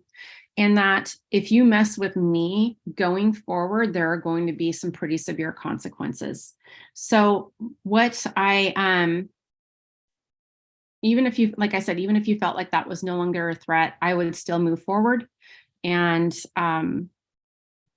deliver this thing. So let's talk about delivery. So for this family, what it would have looked like is to have to deliver it differently, because number one, what address is the family using? And then number two, what address do they deliver to, since this was another RV family, right? So here's what I would do. I would get all these documents together, create a little packet, get it notarized, grab a third party and not your spouse. So grab someone else and either have that person deliver it, or go with you to deliver it. So they're acting as a witness. And at that point, they could then write a statement or sign a statement that they delivered it at this date and this time. Now, normally I would put the packet together and then do a third-party certificate of service notice. And I would have the person who's witnessing that sign it. And then you'd add the postal information, like the tracking information, to verify that it was actually delivered for future reference. So that's how it would typically be done. But in this scenario, I would definitely go in with a third party, in a just slightly different way. Now, if you have the address of the friend, I would also mail it, because that would serve two things. Like one, RV families don't necessarily get their mail right away. So I feel like it's important. This is an urgent matter. So I would think that doing it to their address and then also to them in person is important. And again, to conclude, find new friends.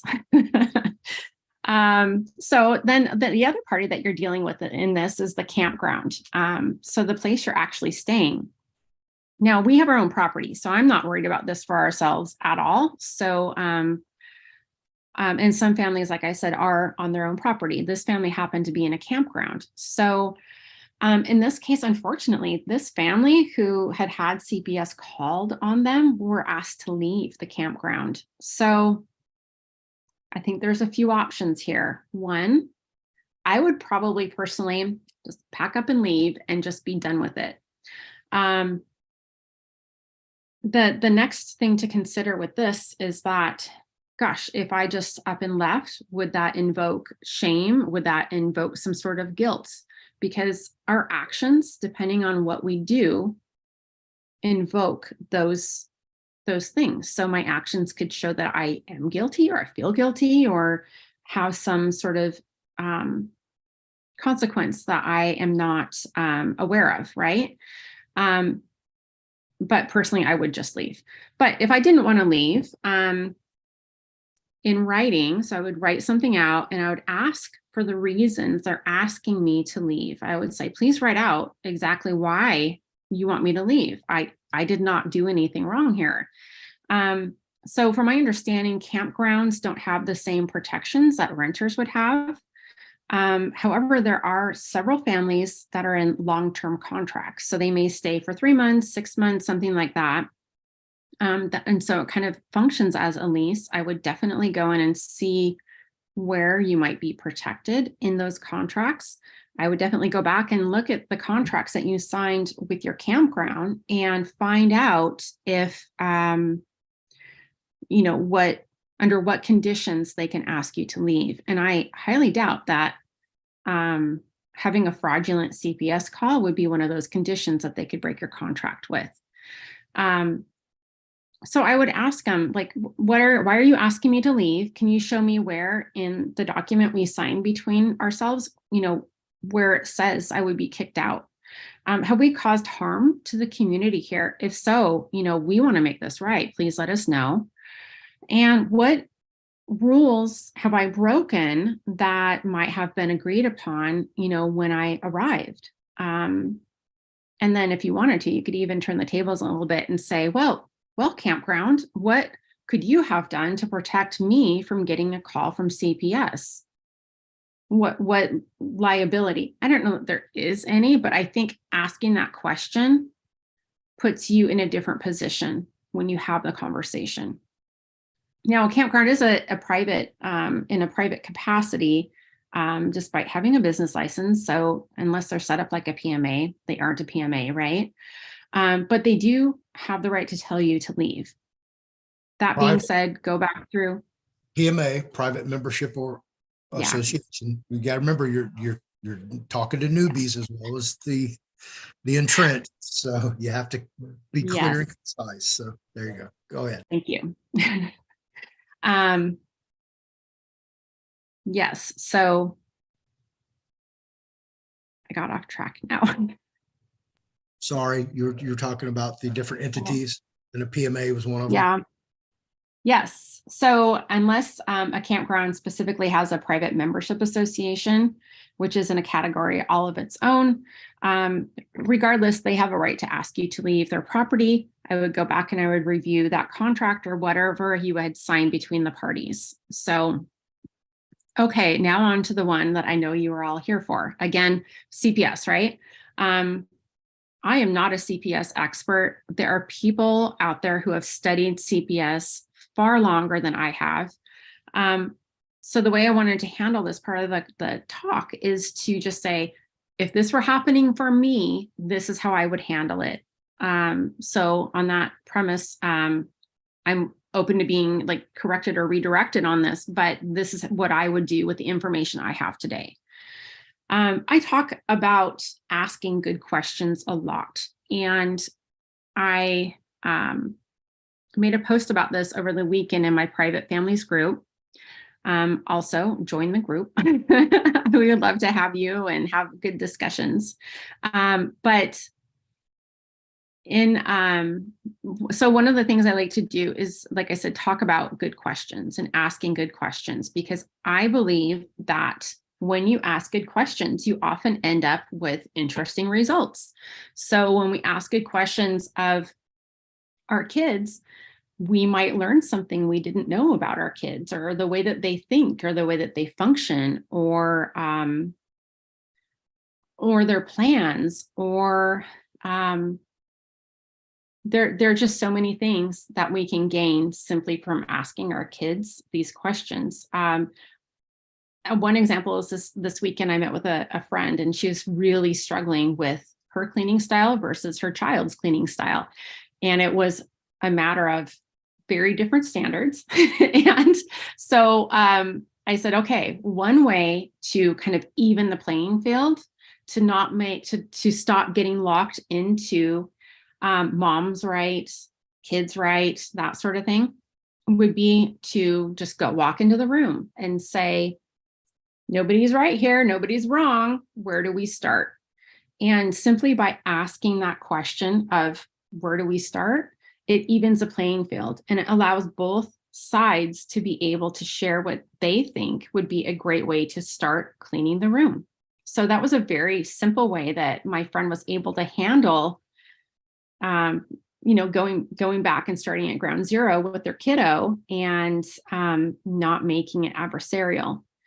Now, when we get to CPS, I think it's important to remember that it's all contracts. So in order to deal with you, there needs to be a contract in place, right? And a contract may not be what we all think a contract is, right? So I've talked about a medical authorization for your child being a contract, really. And it's important to start looking at these forms for what they really are. So with CPS, so for example, CPS, there's no contract that you have with this for-profit organization. They're masquerading as a government agency, and really there is nothing to talk about. Excuse me.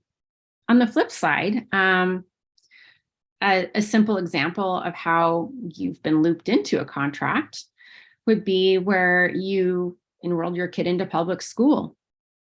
And during that time, when you enroll your kid, you're not just signing up for one thing, right? You're signing up to a whole slew of things. And we would call that cascading contracts, because if you've enrolled your kid in school, you've also agreed to having the health department, for example, being contacted if there's an issue, or I know sometimes, schools, if there's been a huge influx of a certain illness, let's say lice, and 85% of the school gets it, whatever threshold that would be, they'll contact the health department. So you sign on to that when you've sent your kid to public school.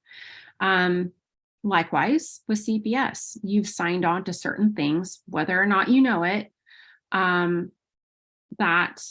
will have a consequence one way or the other to your family. So if you think about a snowball, so we start out with a snowball. So let's call that like the first day of kindergarten. I've signed my kid up, my kid's going to kindergarten at the local public school. So that snowball starts out small, but let's say we're rolling it down a hill. Well, it gets bigger and bigger and bigger as it gets, snow rolled into it and all sorts of other things rolled into it. At the end, you have this massive ball of snow, right? So what I want you to think about is, we think that we've signed up for this, but once we've actually put our kid into school, it rolls down the hill and all of these other things come with it that we may or may not have intended. So that's how you get contracted into a system where it's not just, very simply, I am sending my child to school. It's, well, now who are all the entities that kind of have their claws into this contract between me and the school? Okay, so you've just received this CPS phone call. And I put myself in this position of the anxiety starts and your brain goes blank. So what do? Many times people would start making statements and they would get defensive. Well, here's what I'm going to say. We're going to talk about asking questions. And not agreeing to anything, and not making any statements. So keep that in the back of your brain. First thing is, don't make statements, don't agree to anything, and ask questions. So here's what happens when you make a statement. You have to support that statement. So even stating your name, someone could come back to you and say, well, what is the evidence that that's your name? How would you prove that that is your name to another entity? So again, that could start the snowball effect of someone coming to you and asking you to defend whatever statement, however true or not it is, that you need to defend what you've just said. So they could start asking for evidence like, let me see your driver's license. Let me see your birth certificate. What else might they want to see that I can't even think of right now? I think that those are important elements when you start considering what might, it looks a little glitchy.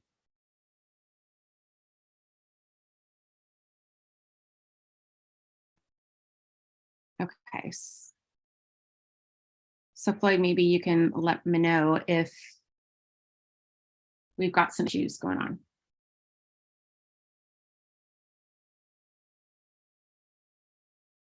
I'm in the chat right now looking for questions. And I didn't Okay. realize there was that much going on over there. So thank you guys for that. No. I'm gonna give her your number so you can talk to her. Instrument.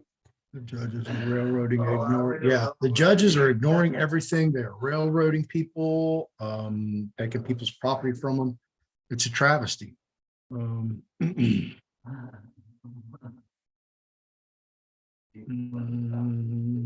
Yeah, they will. True constitutional sheriff don't have any jurisdiction.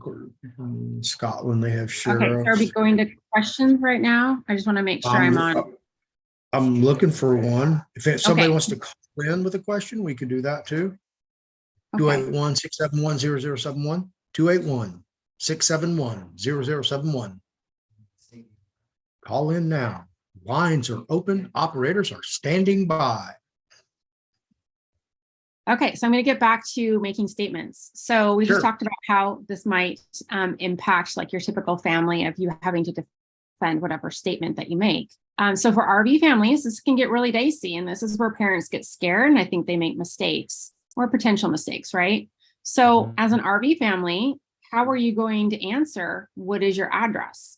So is it your plates on the back of your RV? Is it the campground in which you're staying?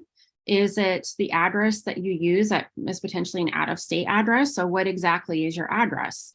Many families have just sold everything like we did, and they have no ties back to their states. Other families might have an address. So what do you say? And that's one place where when you get in a position where you're having to defend yourself, you can get really tossed up really quickly. How do you prove your address? Especially when you're an RV family and you're traveling, how would you support the evidence to claim whatever it is your address? So what jurisdiction are your kids in? How do you report for your school situation? So as you can see, that can start unraveling and causing a lot of anxiety. So hopefully this next part will give you some relief in terms of things that you can do to turn the tables a bit. So for our family, when we left Washington, we cut the contract with Washington, and we did not sign another contract when we arrived at our destination here in Kentucky. So Kentucky doesn't know that my son should otherwise, like in the typical understanding of how things should go, Kentucky doesn't have any agreement as to what they should or should not be doing with my child. So that is a relief on my part. I have no contract with them. I do not have to report to them. I feel good about that. So as you can see, this stuff can get out of hand pretty quickly. So when the primary ask, like for this family that we're kind of getting back to, was to come to your home, they're making claims. And when they make that ask, they need to support the claims they're making, right? And their request to do something with you. So what we're going to do is we're going to punch holes in those claims. The one statement I would make on the phone with them is, I reserve all my rights. Just right off the bat, I reserve all my rights, because you may not know what comes next in that conversation. And then I want you to get your brain in question mode and really think through, I'm not going to make any other statements. So the questions you're going to ask, you really need to know before you can proceed. So this might sound kind of silly, but make it as if it were an interview between you and that CPS agent. So I would start out with, well, right now, the time is this and the date is this. Is this correct? That way you're asking the question, right? Do you have a pen and paper so we can proceed? Because I'm going to want this other person to write down what I have to say, right? And then I would start saying things like, okay, what is your name? What is your address? What is your phone number? What is your employee number? What is your driver's license or passport or other ID? What is your oath? What is your bond number? And what is your policy number? I'm going to need those things sent to me if you don't have them available, and I would provide some way for those things to happen. And then my next set of questions would be around money. So when we ask these questions, they're going to revolve around contracts, around jurisdiction, around money, finances, and then privacy. So right off the bat, I have a fee schedule. So I'm going to say, where should I send my fee schedule? I charge $10 million for a home visit, and I bill my time at $500 an hour. Who handles your billing? For us to continue on the phone, I need you to acknowledge and agree that you're able to and authorized to incur costs on behalf of your employer. Because that's how you're going to handle this thing. You're turning the tables on CPS. You're not the one sitting at home afraid of CPS right now. You're going to tell them how this thing is going to go down. So start out asking, where's the contract between our parties? I need to see it before we can continue to talk. Oh, you don't have the contract? Okay, well, we're going to need that before we continue. On what authority are you acting? Based on their answer, I'll bet you it's not legit. And that's something that you could dissect going forward, because oftentimes what we find upon asking questions is more information, right? But it may not be more than just the surface level question. And that is that the CPS worker or agent may not actually know what authority that they're working under. They may not actually have the laws. And when I've worked with people, for example, at the county who do not want to record a document for me, oftentimes what I found is that you're dealing with a lot of poor training, or people who have assumed a lot of things and don't really know the law or have even read their employee handbook to know what the proper procedures are. And when we go in with that information and we start to ask good questions to uncover people who are potentially inept or ignorant or lazy, that it can make them not happy with us, but we also will gain the upper hand to be able to go in and negotiate that conversation further, which is what you're doing right here. So the next question I would ask is, what are the allegations? I will need to see those in writing. We need to make sure that due process isn't skipped, right? So I need to know exactly what those allegations are before I can even try having a conversation with this person. We have a right to face our accusers. So my next question would be, well, who has made these allegations and who is my accuser? Another question is going to be, where did you get my information? Especially from an RV family at a campground. How did they get my phone number? How do they know my kids' names? How do they know my kids' ages? where exactly is this information coming from? That is a huge violation of my privacy, that some random person claiming to be from some agency would be able to call me up with very personal information about myself and my family. So the other thing I would ask is to see, this is regarding finances, right? What the EIN of the agency is. So for those not familiar, it's the number that shows that they are indeed an agency, a for-profit company, and not any agency that can legitimately enforce what they are trying to do. So when we start picking out the financial aspect of many of these interactions, what you're going to find is that when you do that, you will uncover information that will be able to easily pick apart what they have to say. Now, I can't confirm this. I've talked to 2 friends about this next part, and I've not been able to confirm it, but we know in other things like court cases, a bond is opened. This is what I suspect with CPS. I'm not certain, but I suspect that there is a bond that is opened with CPS when a case is opened, because it's an account. It's like there's all these things going on that, and we know that. Let me back up.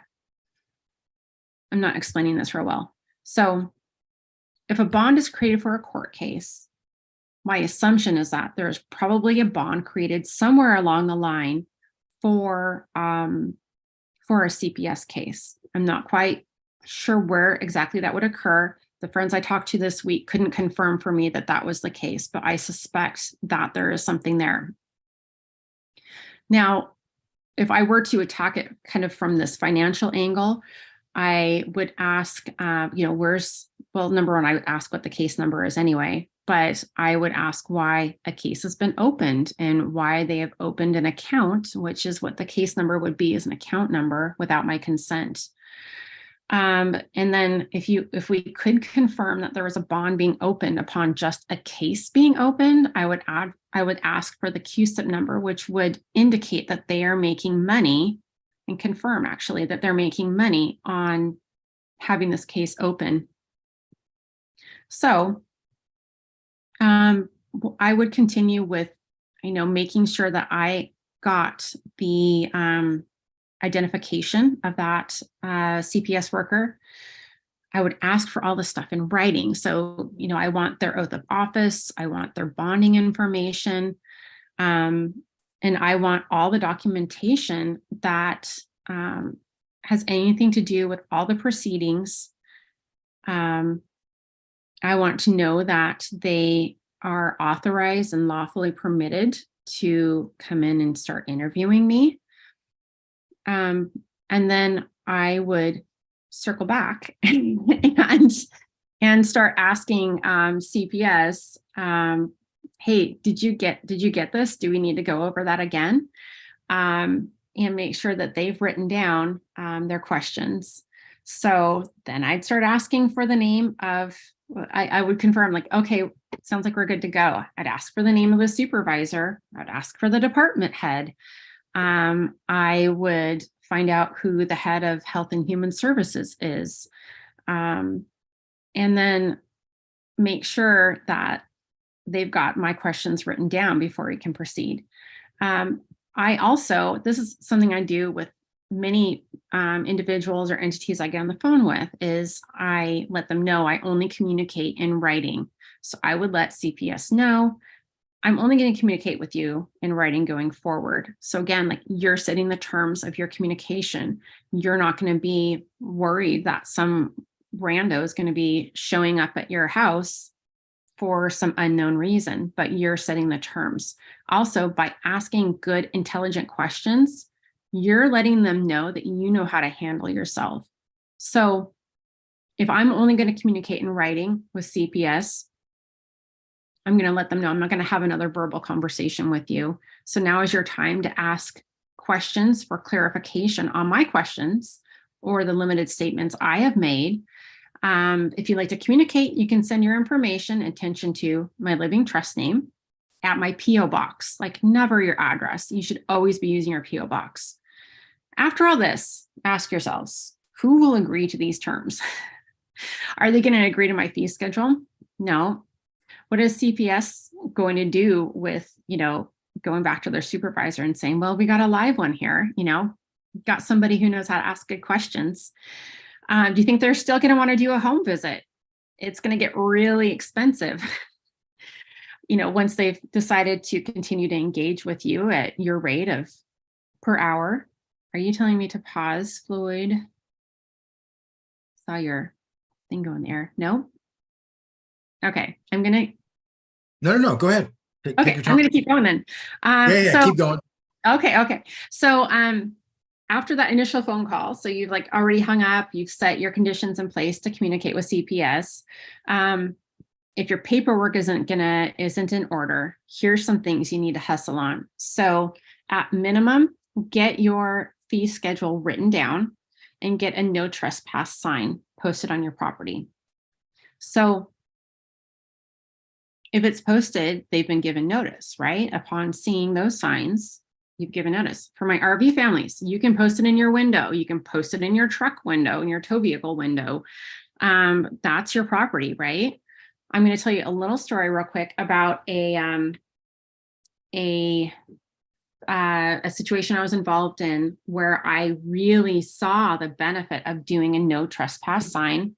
That it frankly was more than just, don't trespass, no trespass, but it involved a fee schedule as well. So I created the sign for my friend and had it laminated. And this is what happened. So a sheriff, in the past, a sheriff had been coming onto the property, and it was about 1/8 of a mile from this person's bridge all the way up to their home.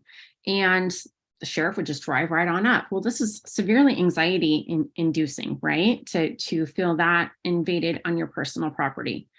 And what this person did was to go and get a bright red gate and put that on the bridge so that no one could actually come across into their land. So I posted the fee schedule and I posted the no trespass sign, just laminated. I zip tied it to the gate, and we then had a sheriff show up like the next week. Well, I was the one that went down and talked to them, and it was a neat experience in terms of knowing that that gate was there protecting me and protecting my friend. The signs had been posted, and not once did they ask to come onto the property. There was that physical barrier between me and the sheriff, and I could speak to them over the gate. And like I said, everything was clearly posted. So they knew if they breached that side, if they breached that gate, there would be consequences, and the fees were very clear. It ended up being, a decent interaction, but I just wanted to share that because I think that the idea of a physical gate, for those of you who are able to put one up, really provided a lot of comfort for my friend, and it created a great physical barrier between me and the sheriff when I was speaking with them. So in addition to doing a no trespass and a fee schedule that's actually posted on your property, I would start with a conditional acceptance. I know about a year ago, Fearless Floyd and I did a conditional acceptance conversation, and that video is still posted. I've also gone over this in my group, Private Families. So that is also available as a resource to you. So what a conditional acceptance very basically involves is basically challenging the assumptions that another party is making. So if I bring a claim, I have assumptions that go along with that claim, right? So what your conditional acceptance could look like is turning those questions that we just talked about into kind of an affidavit form. So it would look like this.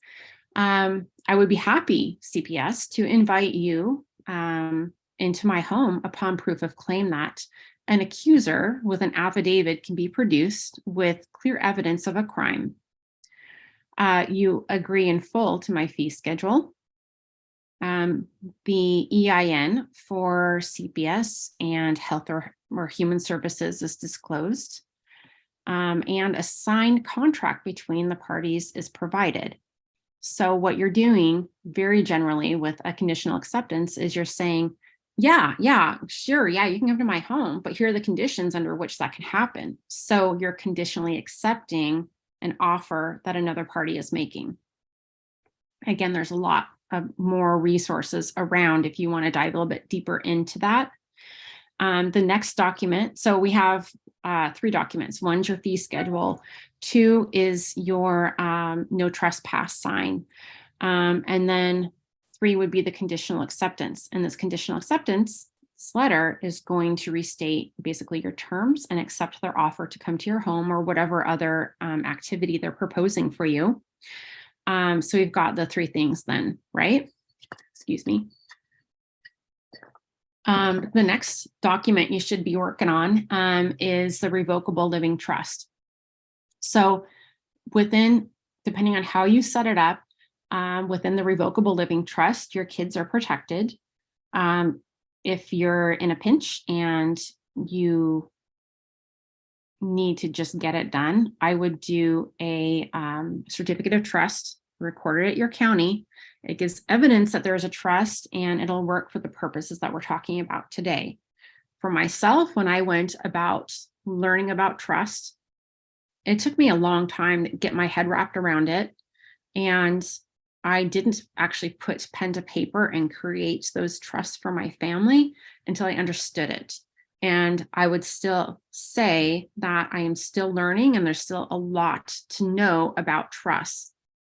My point in sharing this with you is that, I've talked about this before, that a simple document being completed and being done is better than nothing, right? And so I would get that certificate of trust in place, and then I would go back and I would learn more about trust, and I would build an awesome trust that to support that certificate. That's the way I would handle it if CPS showed up at my door, tonight, and I didn't have any of these other things in place.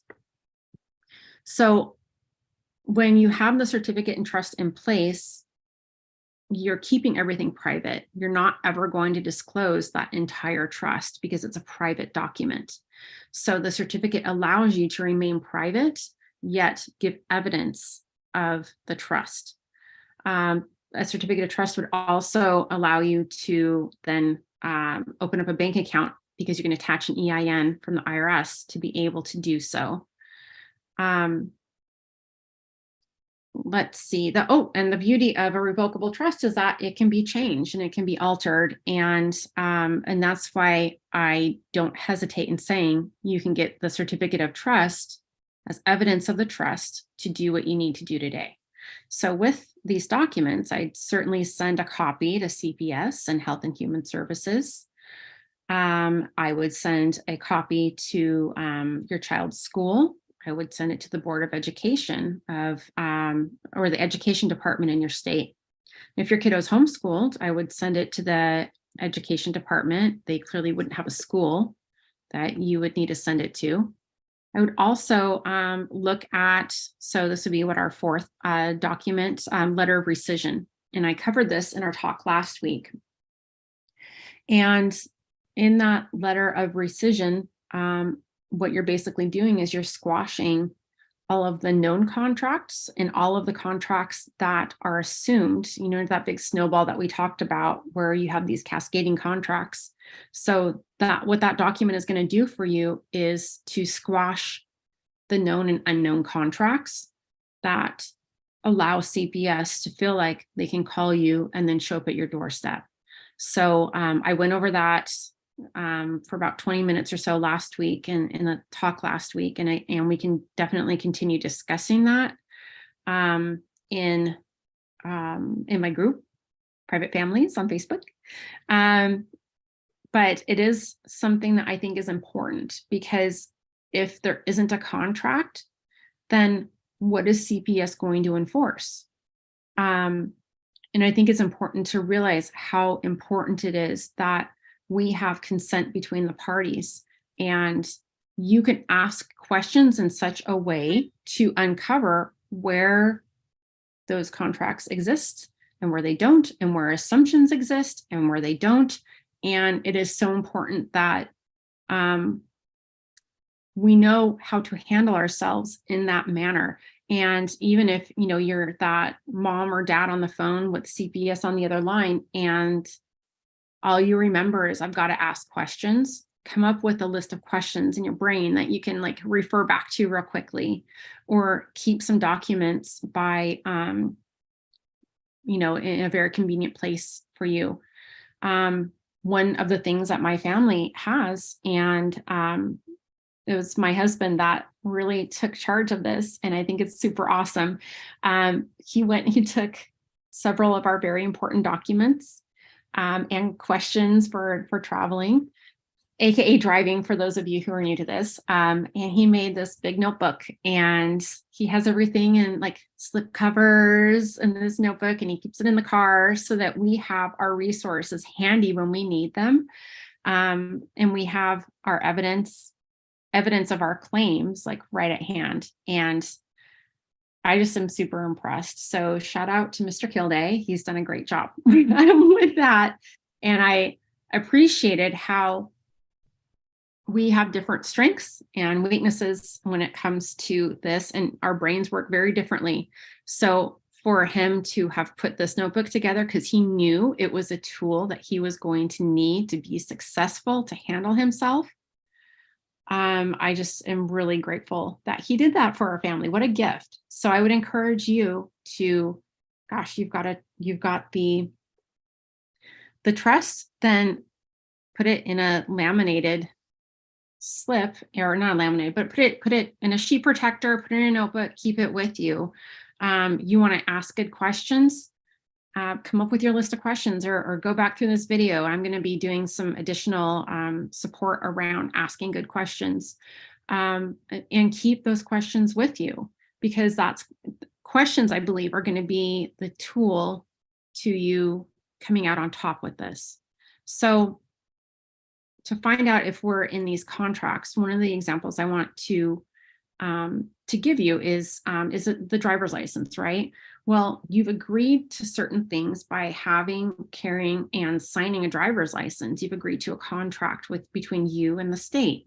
So you've also given up certain rights. So if you are driving, or that would be the term, right? Like if you're driving with a driver's license, you need to abide by the rules. You can't have it both ways.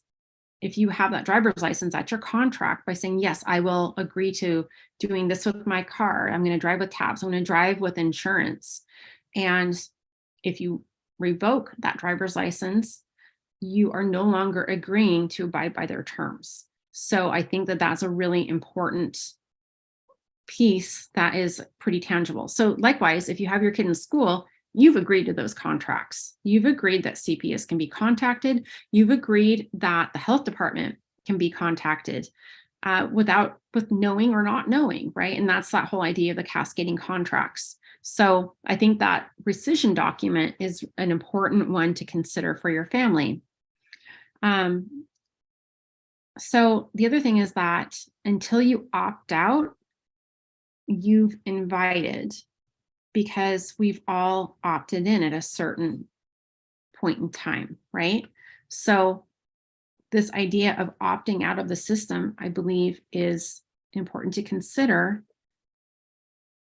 because we need to provide notice and we need to let others know where we stand. So if the terms are changing, which in this case, we're looking at a change in terms, because the assumption has been that we're going to agree with CPS, with going along with CPS, just like this family in this RV scenario did. They agreed to let CPS into their home, which is completely unnecessary. So until the terms have changed, the assumption is correct, I believe, on their part, that they do have the right to do that. And that's where you need to reject that assumption. So in all of this, again, I go back to getting a simple document done for your family is better than none. So one very simple thing that you could do today, if you have nothing in place, is to figure out how to do a no trespass sign. Post it on your property, put it in your window tonight. That could be one very, very easy thing to do that would set you in the right direction in terms of protecting your family. So it doesn't have to be complicated. It can be super easy. So Floyd, did you notice any questions that I need to answer in the live chat? Or yeah, like, I don't know. So, I guess I could conclude with how it ended up with this family that I was speaking about, and it ended up being just fine. I'll tell you what, I wouldn't risk just inviting CPS in to my home. So, yeah. So I think we don't have him back yet, but that is okay.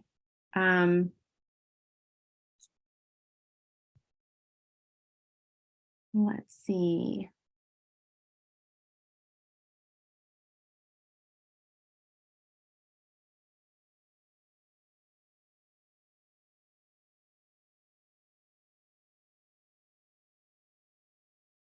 I'm not seeing anything I can respond to. Oh.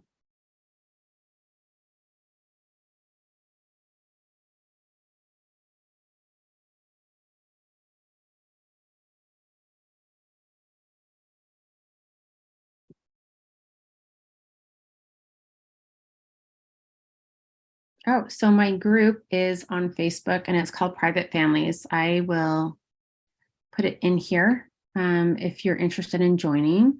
I protect my group pretty heavily because I don't want people that I don't know in there.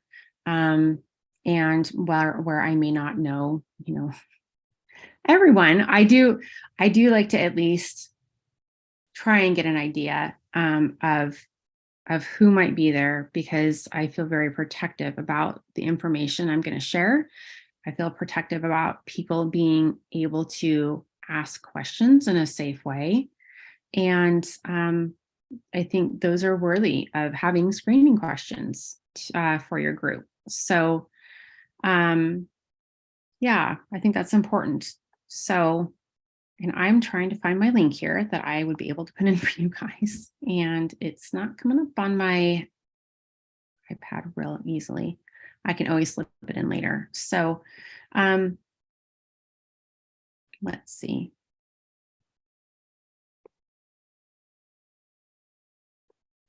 Are there any questions you guys might have about the full-time family RVing? Anything you want to know about that? I know it's not a typical thing that a lot of families do.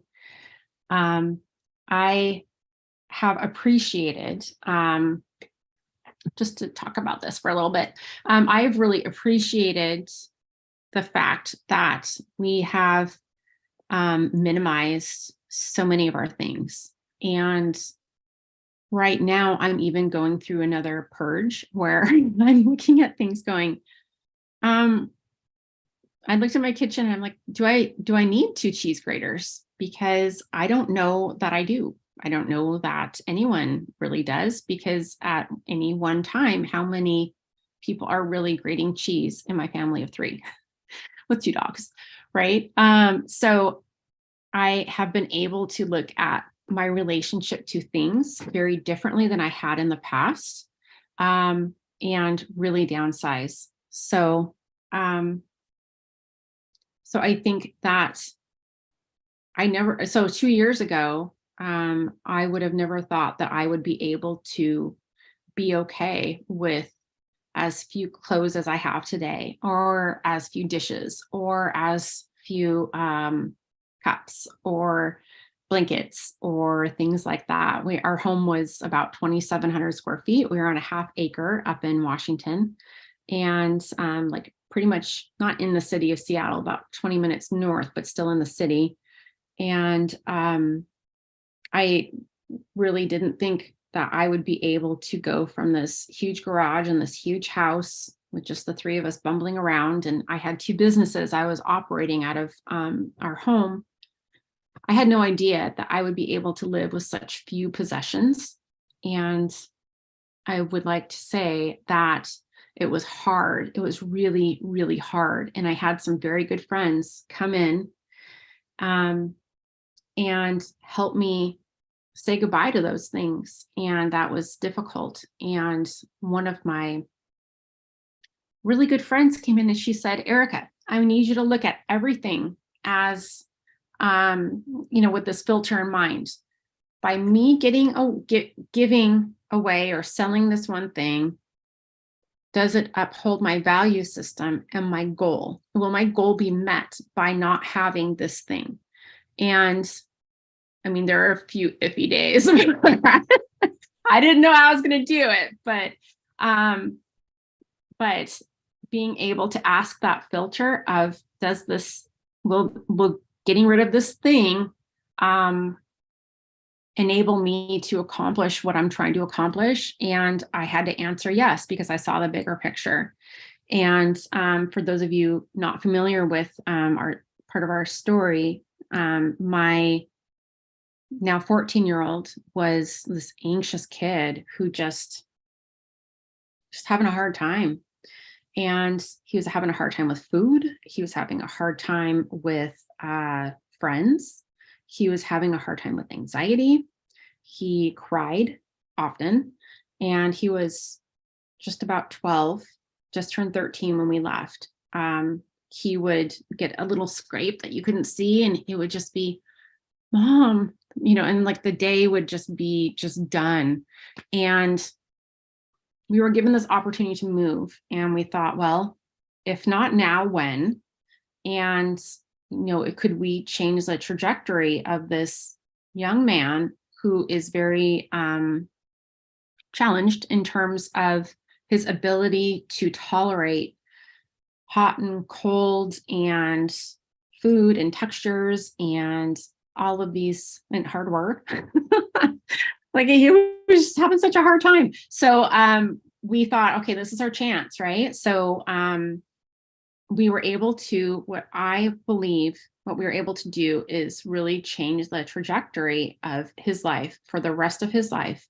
And not only his life, but the life of his spouse and the life of their children. I believe that this is a generationally impacting decision that we've made. And I think it's a really beautiful thing. So let me tell you what happened. We got out of our house and it was really stressful. And we had our RV all set up. So we moved right into the RV, and our friends were just amazing. So we have this group of friends where they were just a couple blocks down from us, but several families lived on the same block. So one of them said, hey, come park here. So we stayed there for a month while we were adjusting to more of what can we live without, which seems to be continuous. And then we also not only, did additional downsizing, but it gave us time to adjust to this new living space. So I went and I painted some stuff inside the RV. We got to, finish up our final medical appointments before we left. We got to go out to lunch. We got to just sit back and laugh and play games and enjoy our friends before we said goodbye. So that's been, it was hard saying goodbye to them, of course, but I think that was a really awesome way to leave. So we spent about 6 weeks on the road, and I wanted to not just head across I-90, the northern part of the country, but I wanted to go through California and see some friends and head over. So we took about 6 weeks. We stayed in Las Vegas for a while. That was fun. And then we also, we got to see the not Grand Coulee. We saw the Hoover Dam. I want to say Grand Coulee, but I know that one's in Washington, and now I can't think of it. Stayed at Lake Mead, And now knowing what's gone on with Lake Mead, it'd be very interesting to go back and look, but we stayed there. We got to explore, just got to see so much of the country. And we also stayed at the Little House on the Prairie, Laura Ingalls Wilder property for about 4 days or so. And we got to meet the people who ran that campground and just explore around there. There were all these cave systems within the property. And then it was really cool because when we left, so back up, the people who run the property, and it's in Missouri, in like southeast Missouri, they had been missionaries on the mission field for like, I don't know how many years, like all their life. And they came back as camp hosts to be at this Little House on the Prairie campground. And they were the most amazing people. So when we left, they came and they put their hands on us and they prayed for our protection. They prayed for our safety. They prayed for my son. It was really amazing. So we got the opportunity to meet a variety of people and see a variety of things. And of course, one of my favorite things was to track gas prices across the country, because where they were in California was very different than where they were in Oklahoma, for example. So anyway, so just waiting for Floyd to come back. But I just wanted to share that with you guys. Oh, but also, so when we got to Kentucky, we stayed on our friend's property on 15 acres. And it was an amazing opportunity for our family, but for my son, there were horses. And within the first week we're there, we saw a foal born. And so there was 4 horses while we were there, and there were 5 dogs, and there were 2 pigs, and I don't know how many chickens and ducks. But to be able to bring a child who was that anxious and whatnot into that kind of environment within a very short period of time, a couple of weeks, I saw this child go from the kid who was telling me about a little scratch on his hand or his arm, and where we'd have to talk about it forever. Well, he went from that kid to the kid that's being bucked off a horse and not even telling me until it's bedtime within a few weeks. And just to see that as an example of what can happen to a child, I can't recommend enough getting your kid out of the city into the country and allowing them to have that space from phone lines and electrical lines and competitiveness in a way that I don't believe was super healthy. There was something that just drove that anxiety in him, and it just simply went away. And I find that completely amazing. So anybody whose kids are anxious, heck, if you're anxious, get out to the country, spend the day, your feet touching some grass and eating some good food, and just taking in a big deep breath. A little bit different than I would say than even, going on like a hike. I think that's beneficial, but just seeing what this did to my kid, man, your kid's anxious, you got to get him out to the country. And I've only seen him improve. And like I said, it's been about, it'll be 2 years and at the end of May since we've been here. And he's told me, like, Washington isn't my home. Kentucky is my home. I see myself as a country kid. And that's how I want to be. And now he wants to have a ranch with horses, and he wants to put down roots here. That's what he sees. And that is a completely different vision than I saw for our family 2 years ago, than I saw for him. And from a parenting perspective, it's just this sense of like, I did the right thing. And there's a lot of confidence that goes into that. And if I can talk about homeschooling for a moment, since I've got a family that's before Floyd goes back. What I'm seeing right now in a lot of the homeschool communities is that parents are seeing their kids struggle and fail. And I don't mean fail based on what the children are doing or not doing, but fail based on how the system is set up. Go ahead. I'm jumping in with you. Okay. You want to answer some questions? I do. Let me finish my thought on homeschooling real quick. Okay, go ahead. So what I'm seeing is, are these kids really having an issue? Like one of the children that I saw where the mom's questioning whether or not to pull her kid out right now because they're afraid that it's too late into the school year. Child has a tummy issue and is only allowed to go to the restroom when it's scheduled. So that is a very cruel thing to do to a first grader who has a tummy issue, or anyone who has a tummy issue, right? My encouragement to the parents right now that are questioning whether or not to pull your kid out is that you can go get your kid right now. You can walk into the school, you can disenroll them from the school and take your kid home and then do what we call like deschooling for a couple of weeks, or heck, even the rest of the school year. And that's where you just hang out and you adjust to not being in the school system. So anyone who's questioning, should I pull my kid out? Of course, I cannot tell you what to do. However, I would say trust your gut. And I would say, why not? Why not? Go do it today. Okay, now you can go. Is there any way somebody can reach you other than Facebook? Yes, you can send me an email at darklegroup@gmail.com. And it's dark, DARKL group@gmail.com. artlgroup@gmail.com.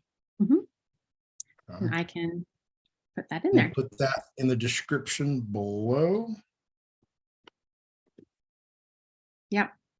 And I can add my, did you, in the description, did you put my Facebook group? I did. Okay, good. That's where you're going to find it then. I'm putting this on right now. And that is posted Great. in the description below. Let me jump back right here to questions.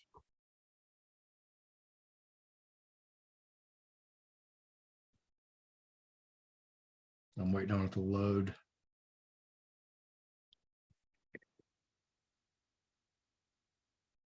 We are seriously taxing my router.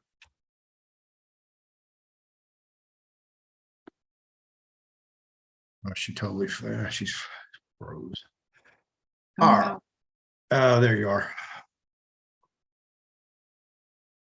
Okay. Or CPS public servants. I don't know the answer to that. I would think so. And I would go ahead and, just like I mentioned earlier, ask for their bond. Ask for their oath of office. Oath of office and official bonds. I know.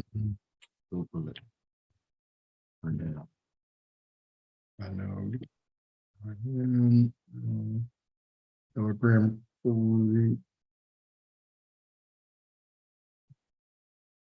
Boy, did you already have a show on why UCC way isn't the right way?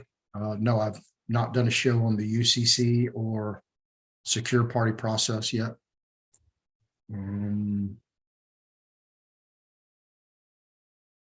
Right. Yeah, I understand a lot of people don't have Facebook, and that is the issue.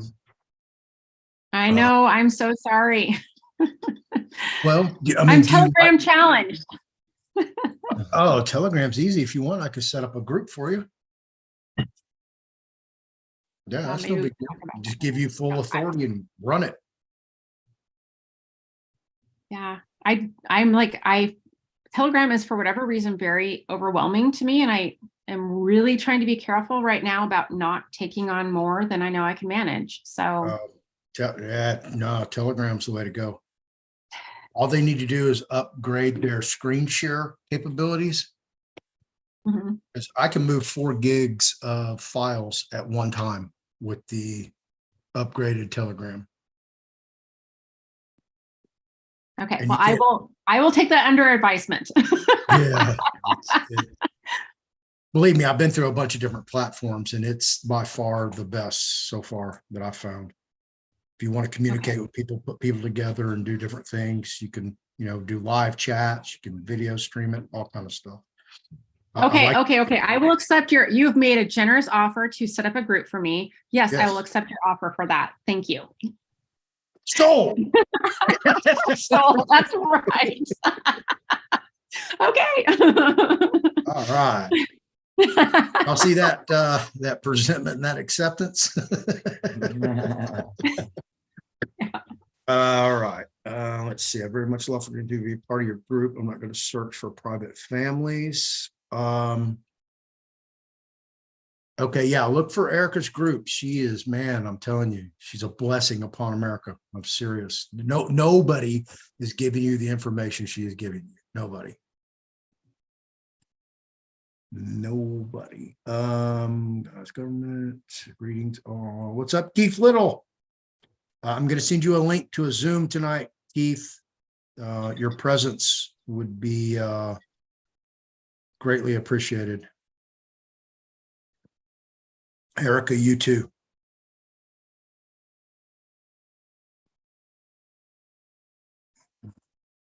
I thought I already was in a Zoom. You're going to be in another one. Oh, okay. This is on a whole different issue. Whoops. Okay.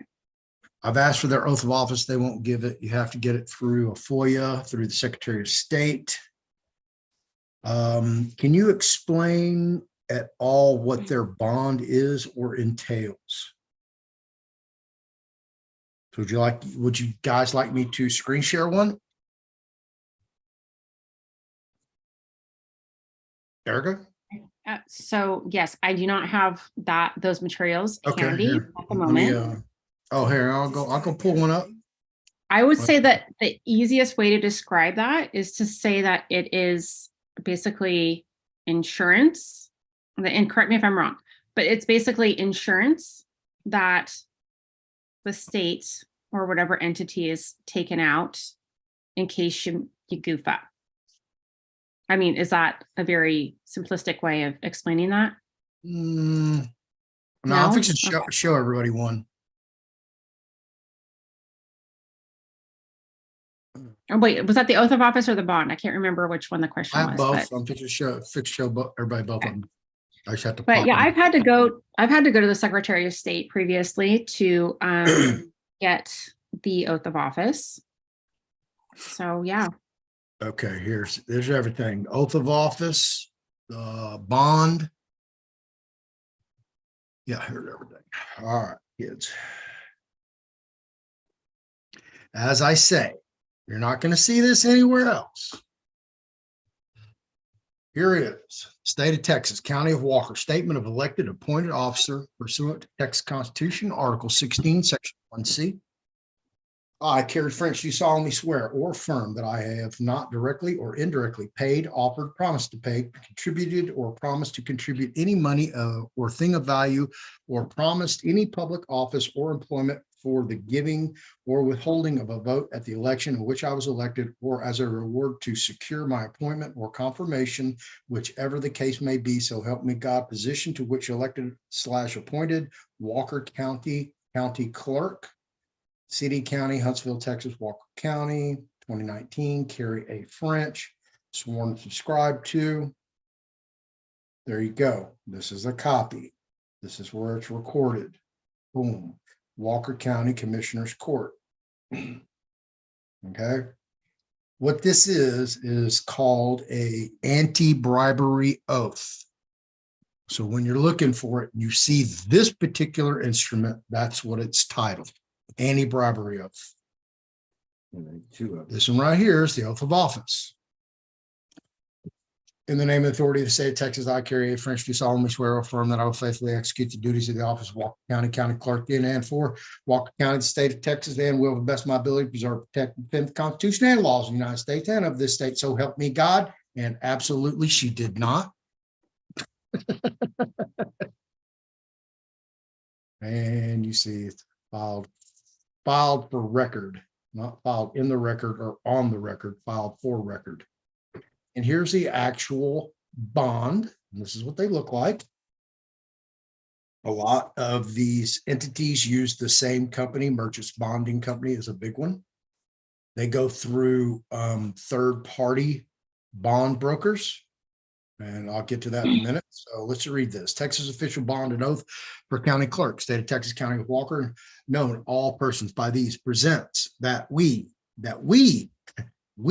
Carrie Ann French, as principal and the Merchants Bonding Company Mutual, a corporation duly licensed to do business in the state of Texas as its surety, are held and firmly bound unto the county of Walker, state of Texas, in the sum $241,000. Now, why is it $241,000?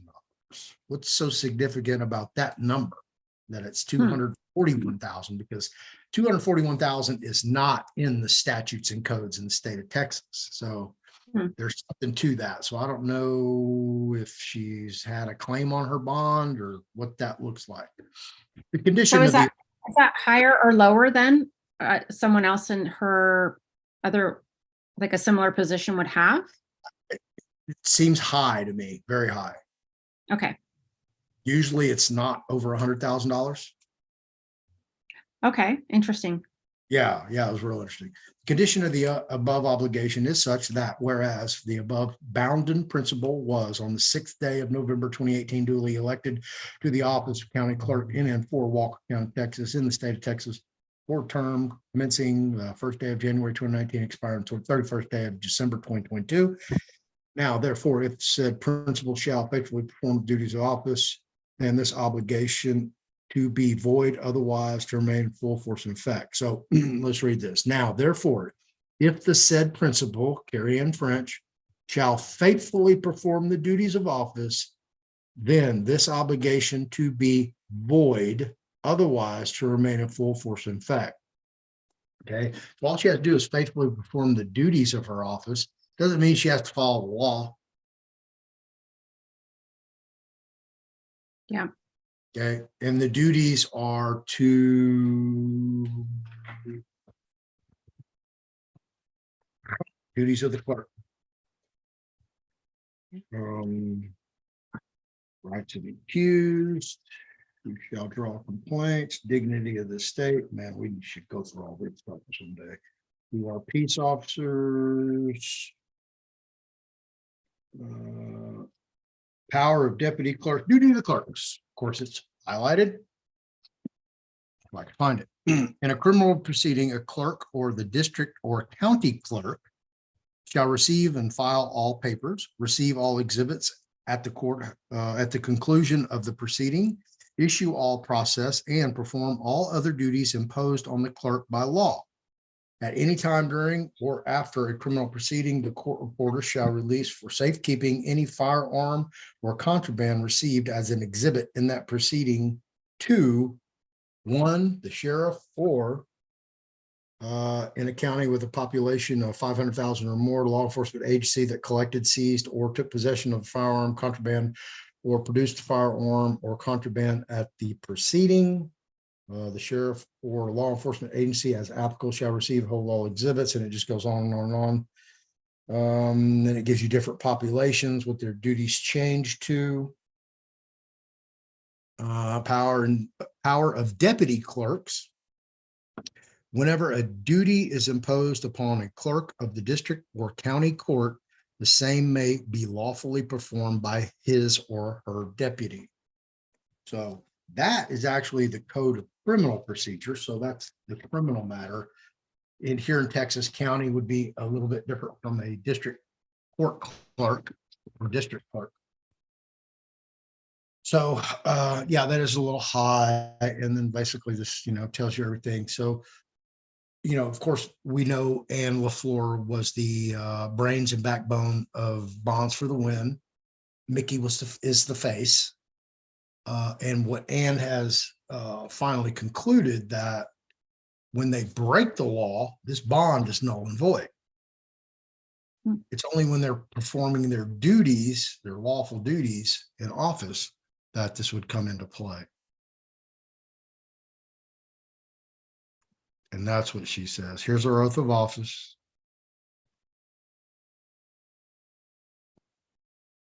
Power of attorney.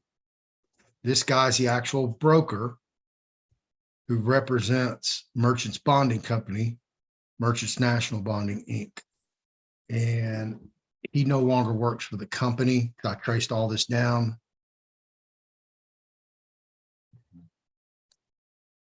And who's this? Underwriters, are they not? Underwriters. So there you go. You have an anti-bribery oath, your oath of office, and your official bond. So now you've seen what they look like. Now you know what to get. Anti-bribery, Those three. you get them all at the same place. Yeah, you get them all the same place. All the same place, absolutely. For municipal, county, like how does that work? Break that down. Right. Municipal county. Okay, let's see. Well, there's also, from what I understand, isn't there a statute of limitations for example, getting a police officer's bond and making a claim? I've seen, from what correct me if I'm wrong, but I think I've seen like a 3-month time limit, a 6-month time limit. And so my point is, if you're going to do it quickly. No, that bond is a lifetime full force and effect. Even when they're out of office, so I know, still go make a claim on their bond. Okay, that is interesting because I'd read through some things for Lexington, Kentucky, and you had to make a claim within a period of time, or they wouldn't honor that claim. Okay. So I'm just wondering, I guess, I'm wondering out loud if that's a jurisdictional thing, which I imagine that it is. Well, thank everybody for being here, participating in the chat. Thank you. Let's see. Catch me in Virginia, it's CT bonding insurance. Claimant or bond. In Virginia, it's 50,000, 500,000 rather. Thank you, Floyd. You're welcome. I'll try to hold you off like for a whole year. Yeah, I actually need to, now that hopefully I'll have a little bit of time on my hands. I need to go ahead and make a claim on Carrie Ann French's bond and another bond for one of our viewers and administrators. Yeah, I don't care how long they take. They can take 3 years. I don't care. I consider that money in the bank. It's just about me. I have everything done. I just need to polish it all up and send it in. All right, guys, y'all have any other questions for Arica? Because if y'all don't, I know she needs to move on and do other things. I'm sure her kids are home by now. They didn't go anywhere. We're home. We homeschool. They didn't go anywhere, Floyd. Exactly. See what I mean? Y'all want to order? Huh? Okay. Order for me. Surprise me.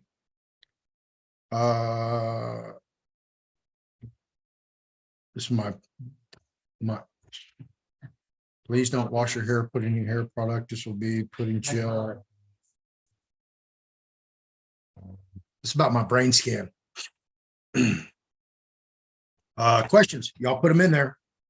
I have one, Arica. What's your email so I can link up with you? Her email is now in the comments below, but Arica's going to be so kind enough to tell us what it is. It's darklegroup@gmail.com, which is DARKL Group. GROUP@gmail.com. I will slide it in the comments here. Yeah, I just did. I need Get to change all of our bases covered then. That's great. hang on, I need to change it in the description. I forgot to put group after dark L. You're done. I'm done. Okay, good. Yeah, you're good to go. You're rolling. All right. Well, I will be approving requests through the evening if you'd like to join our private families group on Facebook. And Fearless will be apparently starting a Telegram group or page or whatever they're called. And we will talk later. We will. Hang on, let me write that down and put you in my book so I don't forget. You. Set up Arica Telegram group. Yeah. And you want it same name? Yes, but you do have to spell my name correctly if you're going to use my name. Well, I was going to So, correspond with your Facebook. yes. No, that's good. Okay. All right. So, That's what will be the name. Okay. And then Yeah. would you send me the other link that you indicated for Yes. another Zoom? Yeah. I'm going to put Jesse on to run the end of the show. Okay, cool. Then Thanks we're for gonna having me. eat. And oh man, like I said, you're a blessing upon America to each individual child and to their parents because you're educating everybody. Thank you. Yeah. All right. Okay, we'll talk later. Thank you. Excuse me. Yeah, we'll talk tonight. Okay, bye. I'll have you back next Tuesday. Right. Bye. There you go, kids. The wonderful, beautiful, fantastic Arica Kildae. Man, I love having her on here. As you can tell, I always get excited when she's here. She's doing something else that nobody's doing. Crazy. And it's something that we all take for granted. You are running it, dog.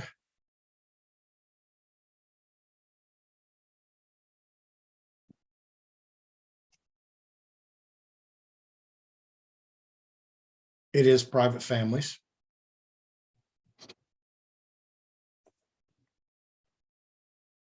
Now you kids are fixing to get an edumacation, Jesse Wayne style. Did you know why, kids? Jesse James ain't got nothing on Jesse Wayne. We gonna go in there and we gonna steal our estate back. Absolutely. So you on? You live yet? It's not letting you in? That's weird.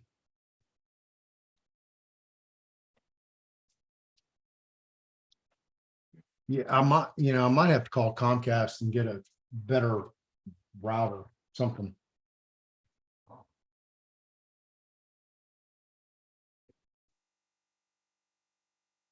Who Matt is asking you questions?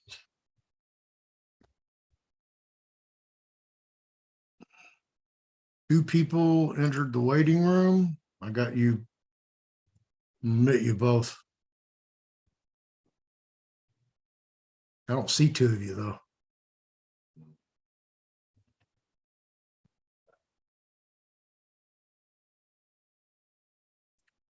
Technology.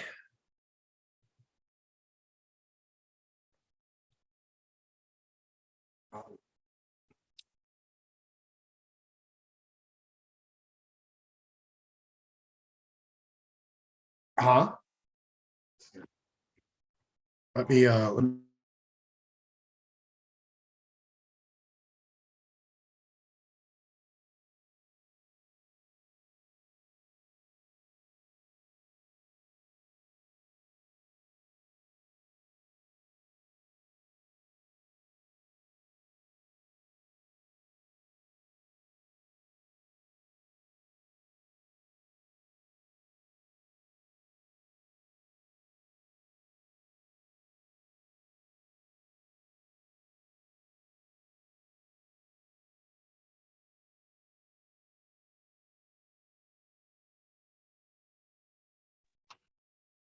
right, we are live.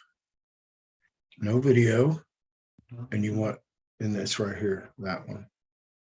So let me refresh it. We have the number that people can call in. Uh-huh.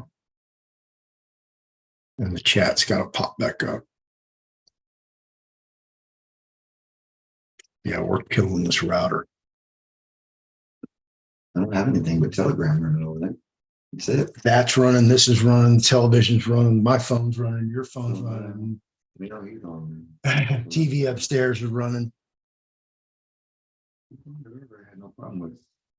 Yeah, I might have to call Comcast. All right, there you go. You are good to go. Right here, there's your Zoom.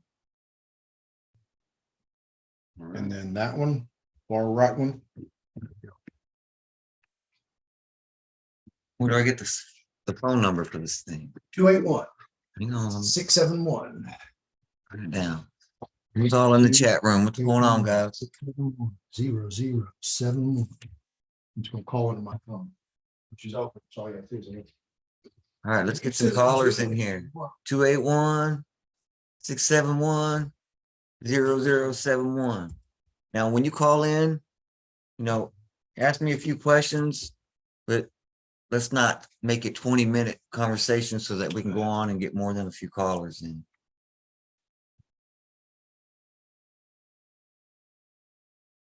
What's going on, Ronaldo? Why don't you call in, bro?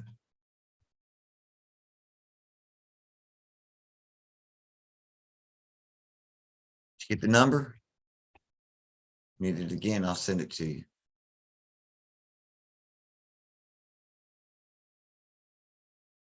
What you guys want to talk about? No, we don't want to do that. Do something that we don't know what we're doing here. Do not like a rollerball mouse at all. I know. I just It's so confusing. not used to it. I mean, I can do it. Yeah, it's weird. I don't like it.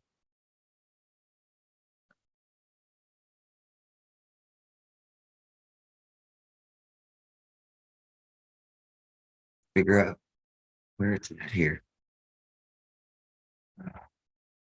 And how do I get back to YouTube on this thing? I think it's a nightmare. Somebody took that old carpet. Hey, come back over here for a second. Okay. Oh, that doesn't surprise me. Give me back on the YouTube. Get out here. Over here. Okay, it's on the. I keep seeing the Brave. I'm used to using. Yeah. Okay, there you go. When the courts don't want to do their fiduciary duties. Well, how can you force somebody to do anything when you're a minor?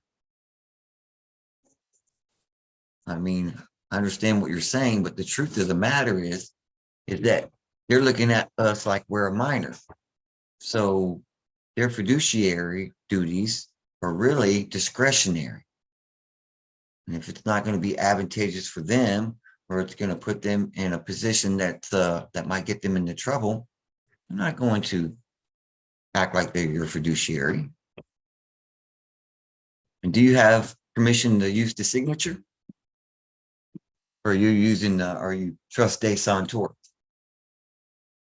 Meaning that you're not even supposed to be using that signature that way. Isn't that the craziest thing? You think it's your name, and then you actually think that that's your signature that you own too, when really it's not your name, and they stole your signature. And you keep signing it on something on their behalf, and they take it and they monetize it. You got to quit signing their name. You got to create some agency. Anything is better than signing your name. No more bank account in that name. Get a trust. Stop using that name and stop signing things on behalf of that name until you take that name back. If not, you're going to be held responsible for everything you sign in that name. All of it. They're going to create bonds. They're going to hypothecate the signature. It's not your signature. It's not your name. What we need here, I'll tell you what we need. There's a nice song I'm going to play for everybody. I find it here on my phone.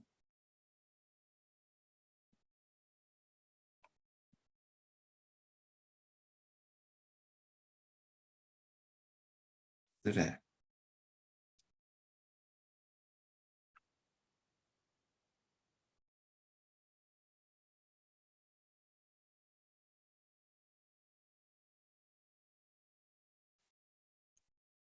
right, here we go. Come on, everybody clap their hands.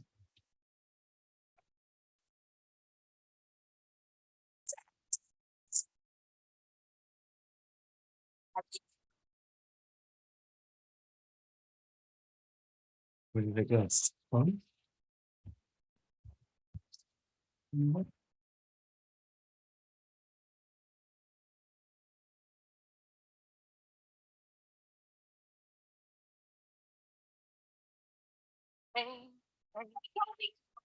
Put it on there, was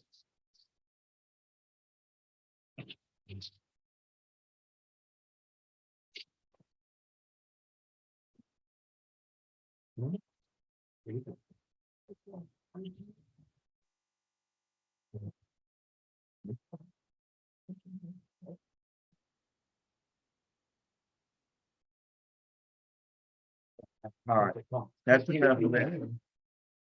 I don't want to beat you guys up, but that's not my name. But that's not my name. So quit using it, not your name. Well, thank you for that tutorial. You're welcome. They will forever. I think they would rather hear me say it than get beat over the head from pastors. That's not your name. Because we have been talking about it's not your name forever. People still can't get it. It needs to be charged. Charger right here. It won't let me put this number in there, Ronaldo, so write it down. It's the same number. I know, but you can't put the number in YouTube. It blocks all numbers. Okay. 671 281 671 0071. It's real easy. 671 0071 281 671 0071. We need a soundboard because I want to put There's one upstairs. I want to put That's specific keyboards things upstairs. on. All right, good. Yeah, you didn't know that. We're gonna put Got amp, got everything. we're gonna get everyone's thing. Okay, so when somebody says something that we can respond the way that they would say it. Like cite your authority into the line, into the line. Okay, yeah. So you want to be my audience? That's right. Do the sound effects? We're gonna do the sound effect. Well, you might knock stuff off. Okay, guys, what you got, man? Y'all need to bring these questions on, man. You got Jesse Wayne, live and live in color, willing to talk about estate equity with you guys, and probably going to fumble the ball in the end zone. So don't do that. You get a touchback. To correct the minor account. Well, you're going to correct your position in regards to the minor account. I don't know about correcting the minor account. If you want food.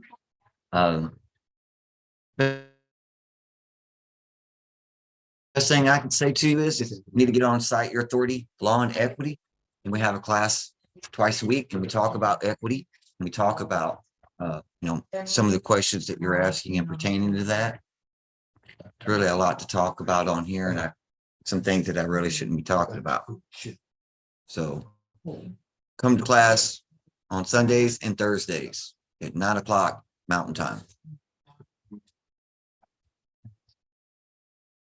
Uh-oh, we got a caller. What up? What's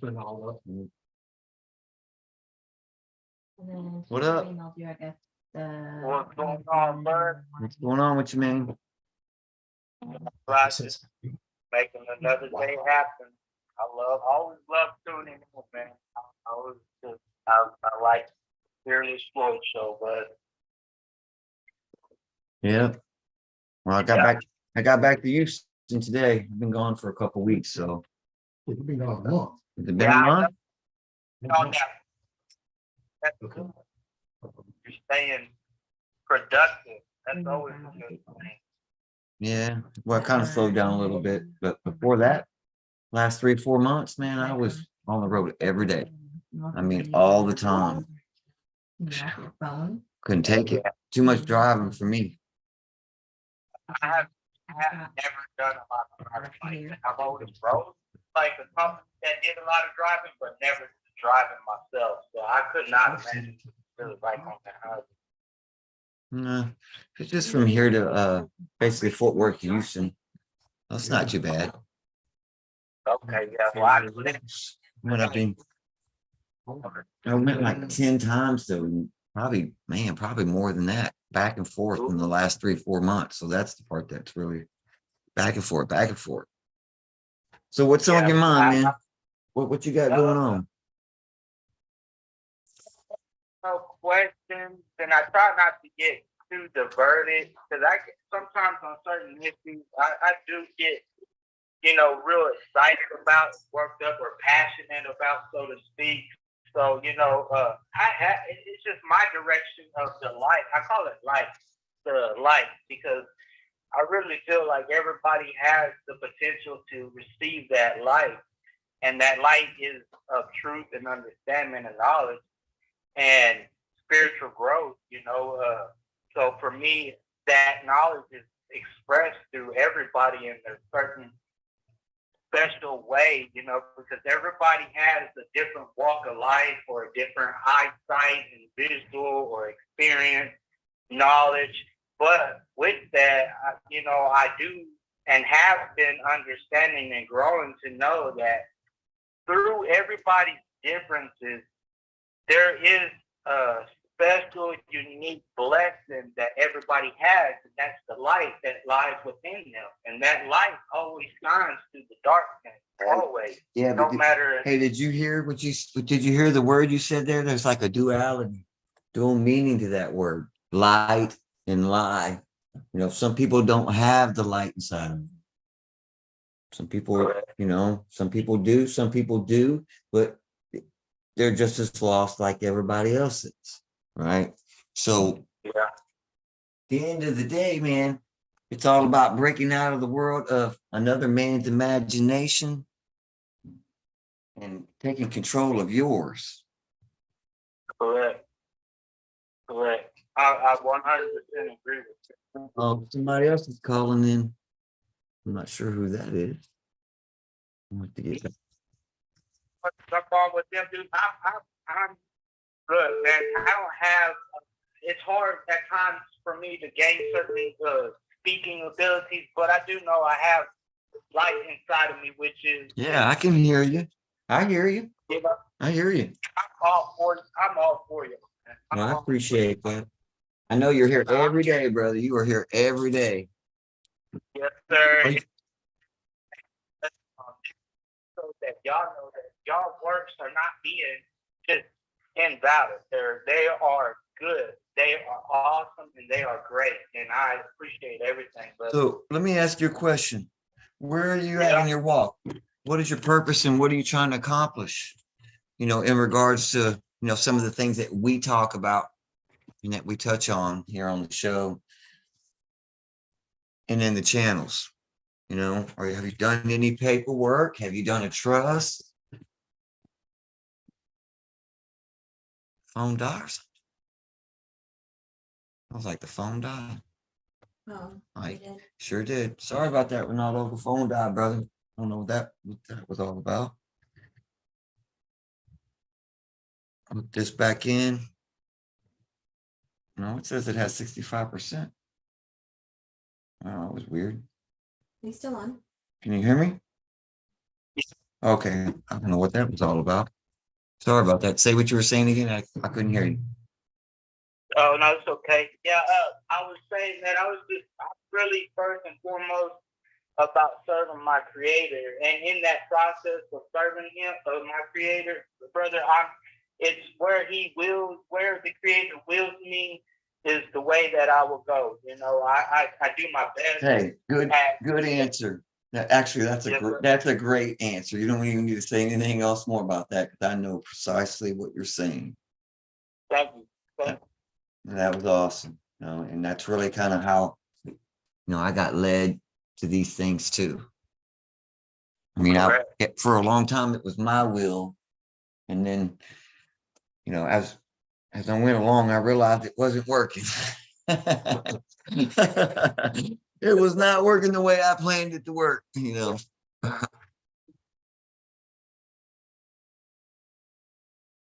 funny. That guy is pretty good. He was pretty tripped out. I like him too. He was pretty cool. For sure. I was gonna ask you, what do you think about Eric Kildae on the flat earth issue. Arica Kildae, huh? Yeah. Well, I would say, I don't know, maybe 3 or 4 years ago. Time passes pretty fast sometimes, right? I started, like anybody else, I started looking into flat earth, and I didn't necessarily think it was flat, but when I got done, I looked at it objectively and I said, well, if I can't really tell if it's flat or not, and it looks like it, then it would stand to reason that if I'm looking at it and it looks round, then maybe it's not either. So I just decided that I don't really know, and there's nothing that I can do to change it one way or the other, right? I'm trying to put my feet on the solid ground. It looks like it's flat. I don't feel like it's moving. Okay, they're telling me it's moving. Yeah, okay, well, whatever, right? And then I realized that I thought that the flat earth movement was a psyop. And I'm usually pretty intuitive for whatever reason. Like, I just have a feeling about things, and it doesn't really make a lot of sense. But the conclusion that I came to after looking at the Bible and then realizing that law was contract and contract was law, that I remembered reading in the Bible where it said it had 4 corners that guarded, the archangels guarded the 4 corners of the earth.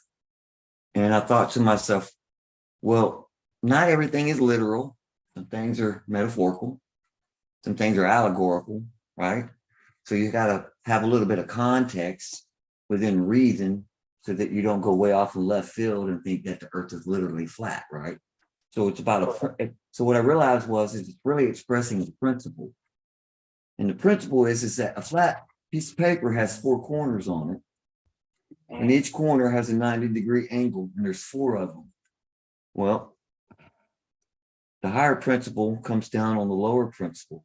So it expresses itself on this piece of paper here. And we always sign on the bottom right-hand side where we establish our rights on the right-hand side.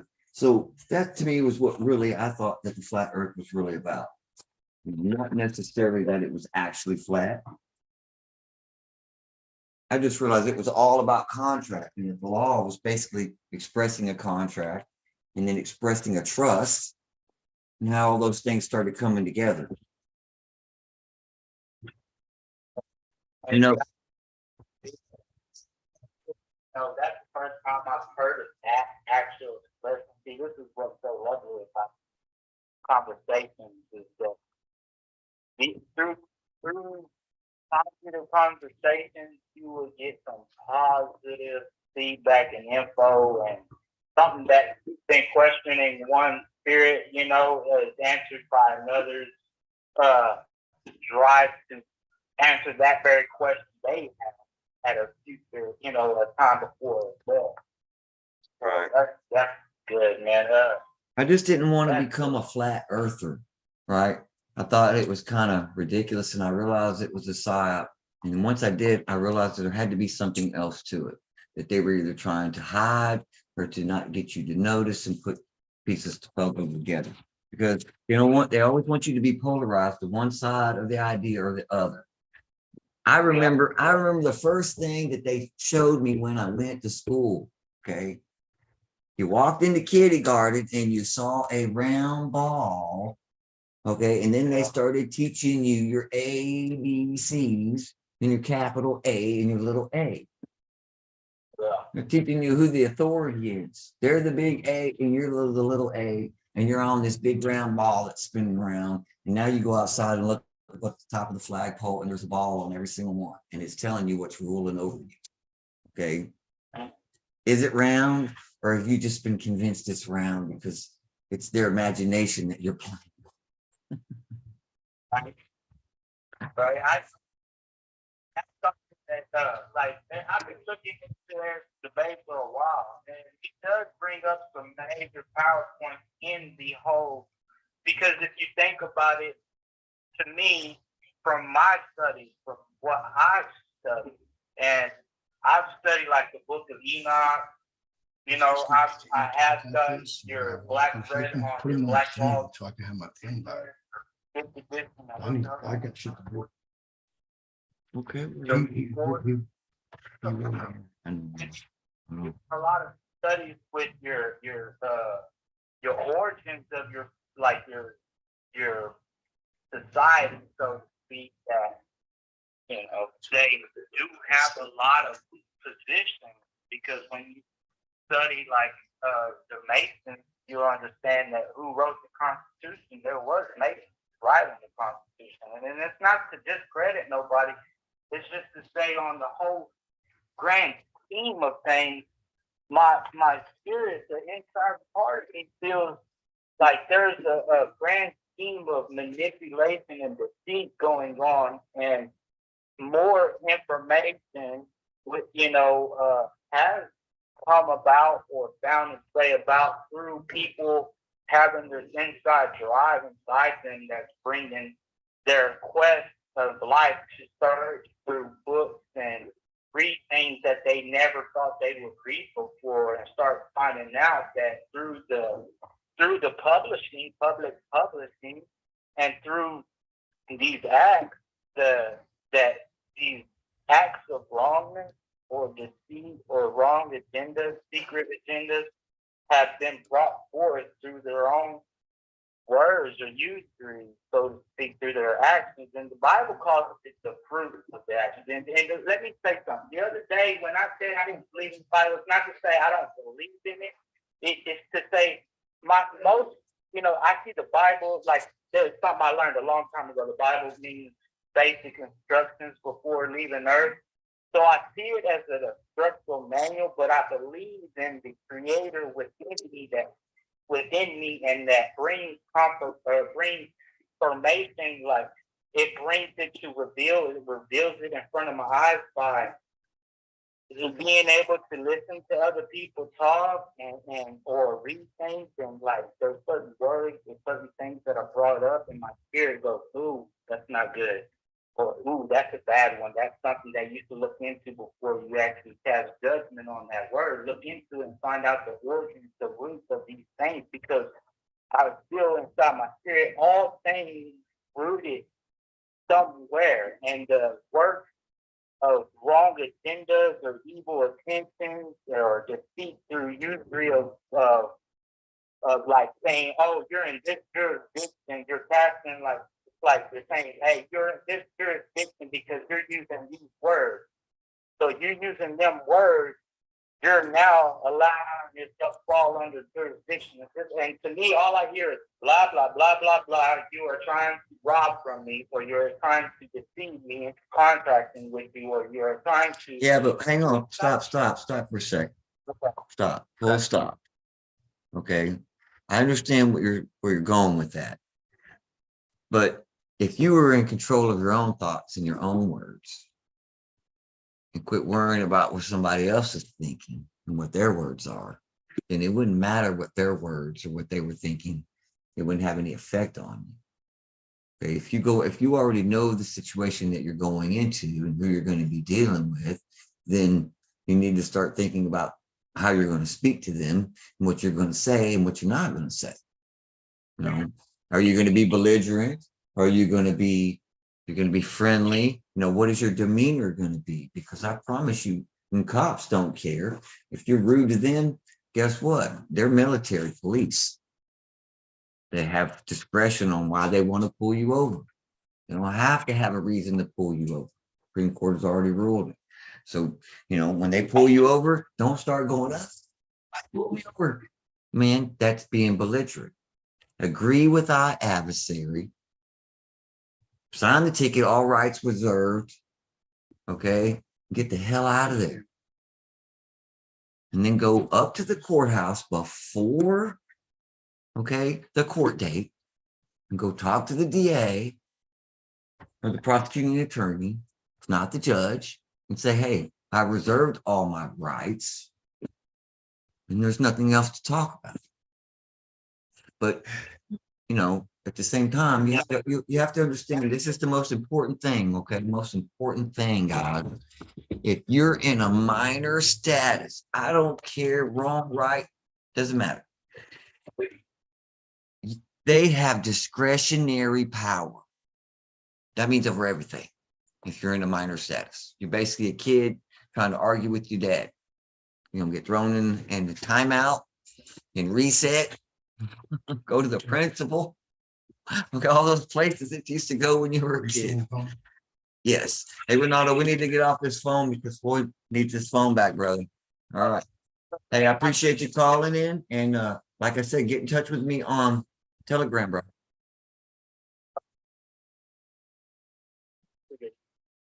But I will. Thank you. Well, Yeah, you guys are gonna have, if you want to follow me, my show, my information, Jesse's information, any of my guests and co-host information, you're gonna have to learn Telegram because that's the backbone of my platform. And I'm Okay. sorry, that's just the way it is. It offers more features and abilities than any other platform, and that's why I chose it. Okay. All right. Well, thank you so much. I will definitely work that out. All right, awesome, brother. Thank you for calling. Thank you for watching. hey, we'll see you tomorrow. See you tomorrow. Okay. All right. Anybody else wants to call in? Call in. Let's see. I want to see if I got Mr. Gillum on here, and let's see what his original voice was. I'd like to hear what Mr. Gillum's. No, well, let's see what he says. Here we go.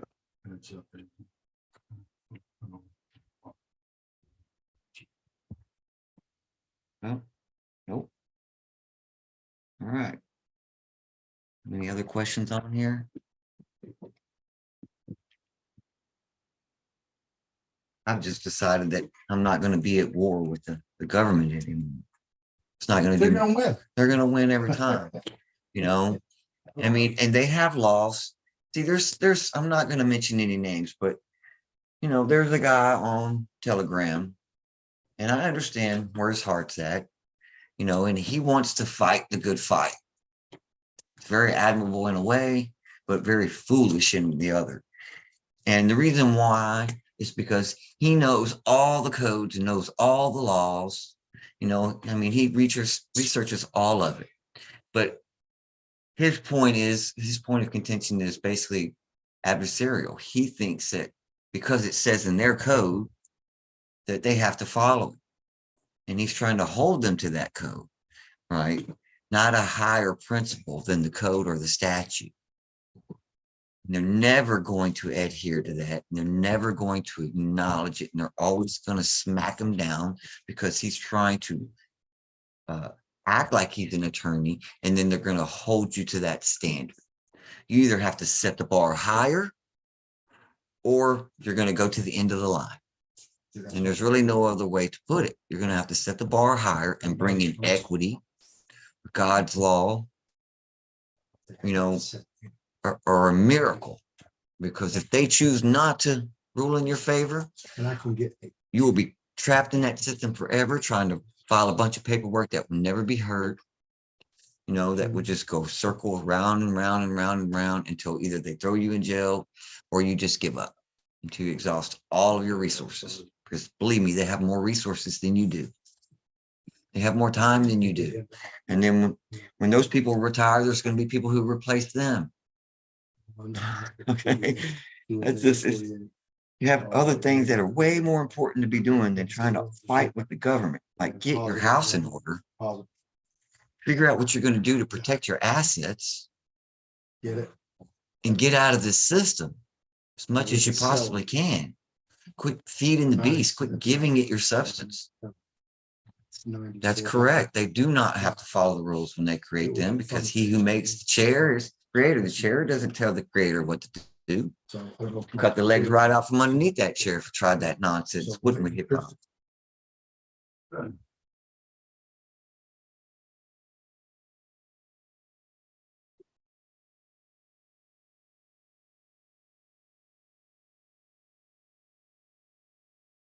So get a game plan, get a trust, get everything out of your name and into something else's name. That way they can't take it at the end of the day. You get to keep something.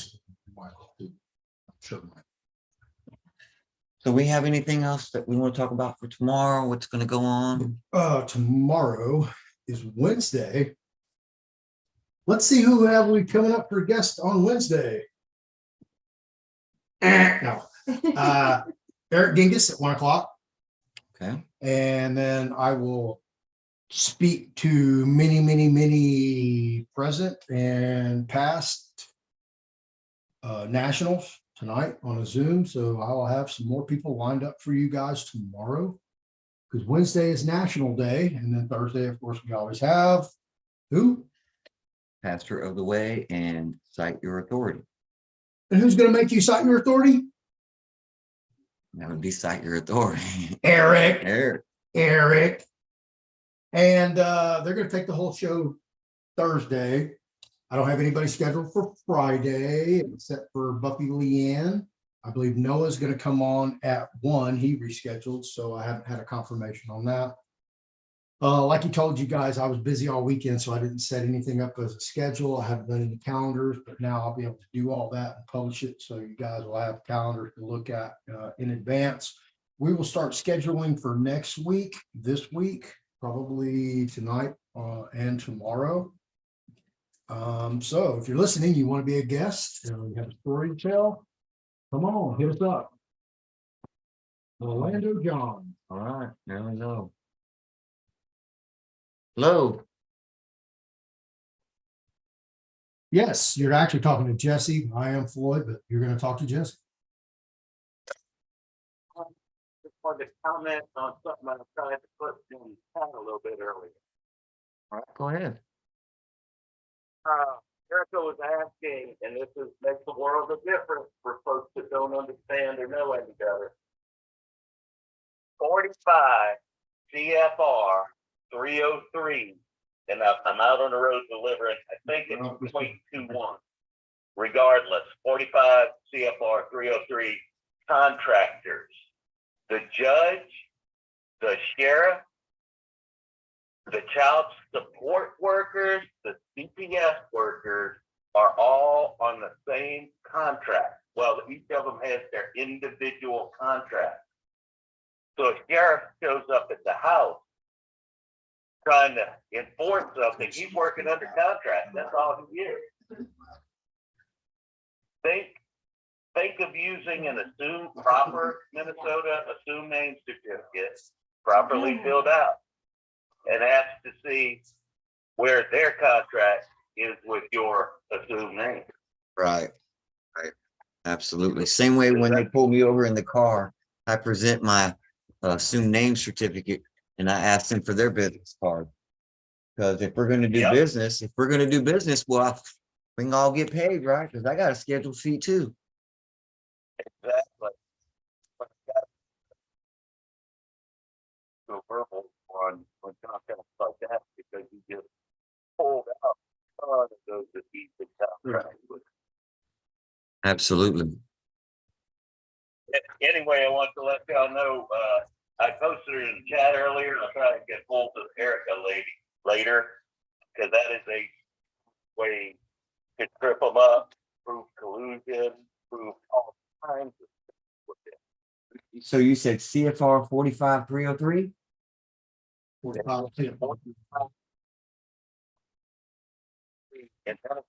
think it's 0.21. I'm delivering a freaking stuff right now.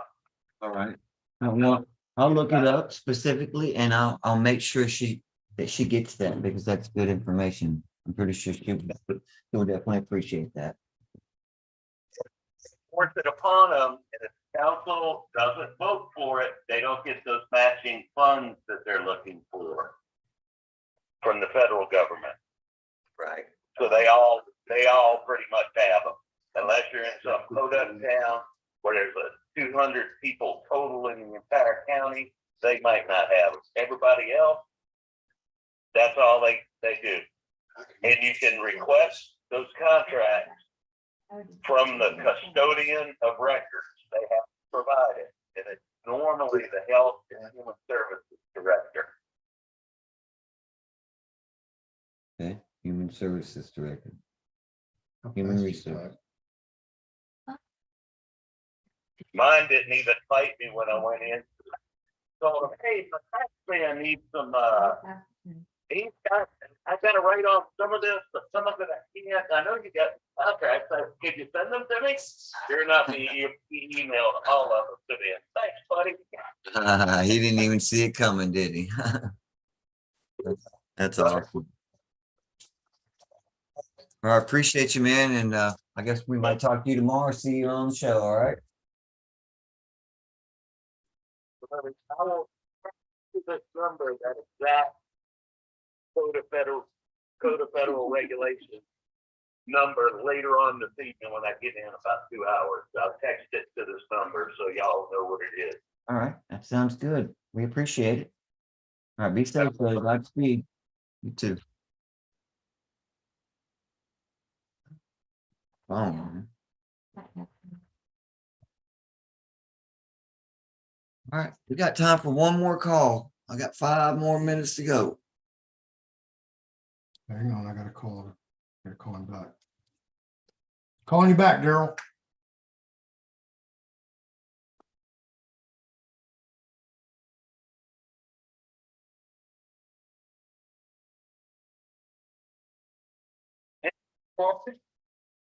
What's going on? Yeah, I was going to share a little bit on your call. I was just listening a little bit. All right, well, And, go ahead, brother. Go ahead. Tonight, we're going to have a call with the Republic Education Call, and we're going to talk about how to get your national status and established using your passport. And if anybody's interested in coming, that's going to be, it should be a really good call. I'm going to give the number out at 425-436-6280. And the access code is 695-623#. And that is at 9 p.m. Eastern time. Okay, let's do that. Let's do that one more time and let's go a little bit slower. Start at the beginning again for us.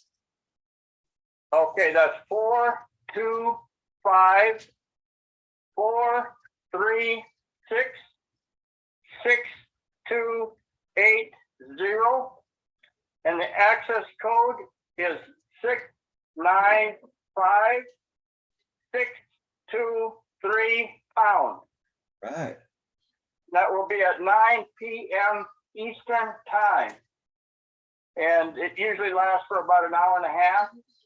But we'll have some very, very good information. We just put it out today. And if anybody wants the information, you come on the call, you can send a request to Phyllis, and she will give out her email on the call. Hey, And tell Phyllis Jesse said hello. She knows me. I know Phyllis. Yeah, she knows me. okay, well, good. We'll be talking to her here later on. All right. So, but anyway, no, this is some what's been put together is basically the procedure and the instructions on guiding to a more complete understanding of how to establish our status and how to defend it and how to hold the other side accountable for their actions. So it's definitely gonna be worth anybody coming on. All right. Well, I'm definitely going to come on and check it out tonight because I want to say hello to Phyllis. So I haven't talked to her in a long time, and I'd like to learn about this. Do you get her notices on Tuesday and Thursdays? Yes, I get them in my email. I used to be part of the assembly. Okay, very good. Daryl, I'm gonna be sending you a Zoom link for it's gonna coincide with what you've got going on at 8 o'clock. Say that again, you broke up. I have a Zoom link that I'm sending out that I wanted you to attend, but I didn't know you had a call at 8. Okay, yes, yep. That's 8 p.m. Central, Mountain, Eastern, or what? 8 Central. Okay, that'd be 7 o'clock our time. That wouldn't work for me. Yeah. Yeah, I know it's the same time as your other one. Yep, and Thursday night we're going to have Doc Peter on, and he's going to be sharing on how to, if you had the jab, how to get rid of that out of your system and to, get on the road to recovery.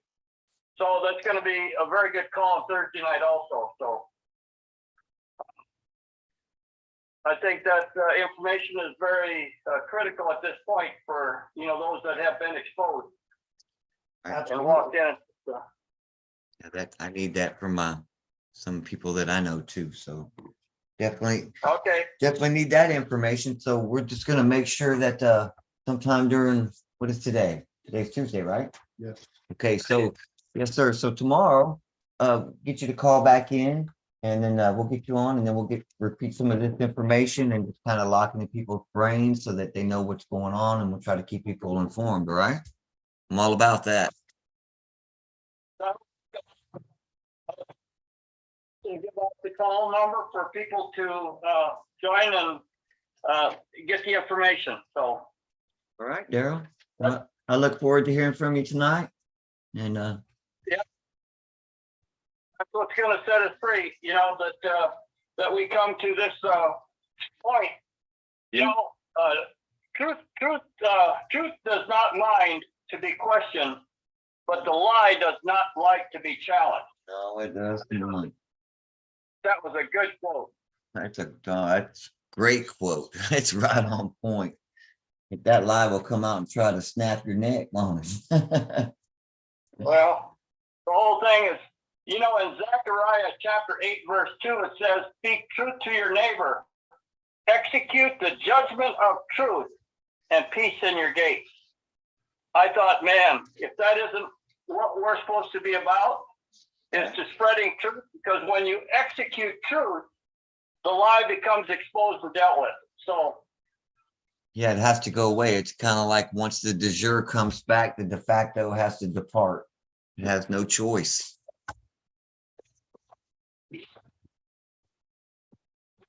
they're used to the dark and crawl around in the swamp. And when you expose them to light, they don't run. Yep, they sure do. They run right into that rat trap, don't they? The habits of a rush. So I see some of them suit and tie sometimes. Right. Great. All right, Daryl. Well, we're gonna let you go, brother, and we will talk to you tomorrow. Get you on the phone, and then we'll go over a little bit what happened last night or tonight on the meeting, maybe, and then we can give some more information out. All right. All right. I appreciate you calling in, and like, subscribe, watch the Fearless Floyd Show. Woo-hoo. Later, brother. Okay, if calling in on the number like I did, is that going to work? It should. Yes, absolutely. That's very good. We'll plan on that then. All right, Daryl. Later, brother. Thank you. Bye. Name that thing up. Your phone is weird. All right, well, it's 5:02. It's time to shut her down, guys. Timothy, any info on the writ of mandamus to correct the record? Writ of mandamus is a basically a motion, a writ, but it's a favor. You're asking a superior court to order a lower court to do something that they are required to do by law. That's what a writ of mandamus is.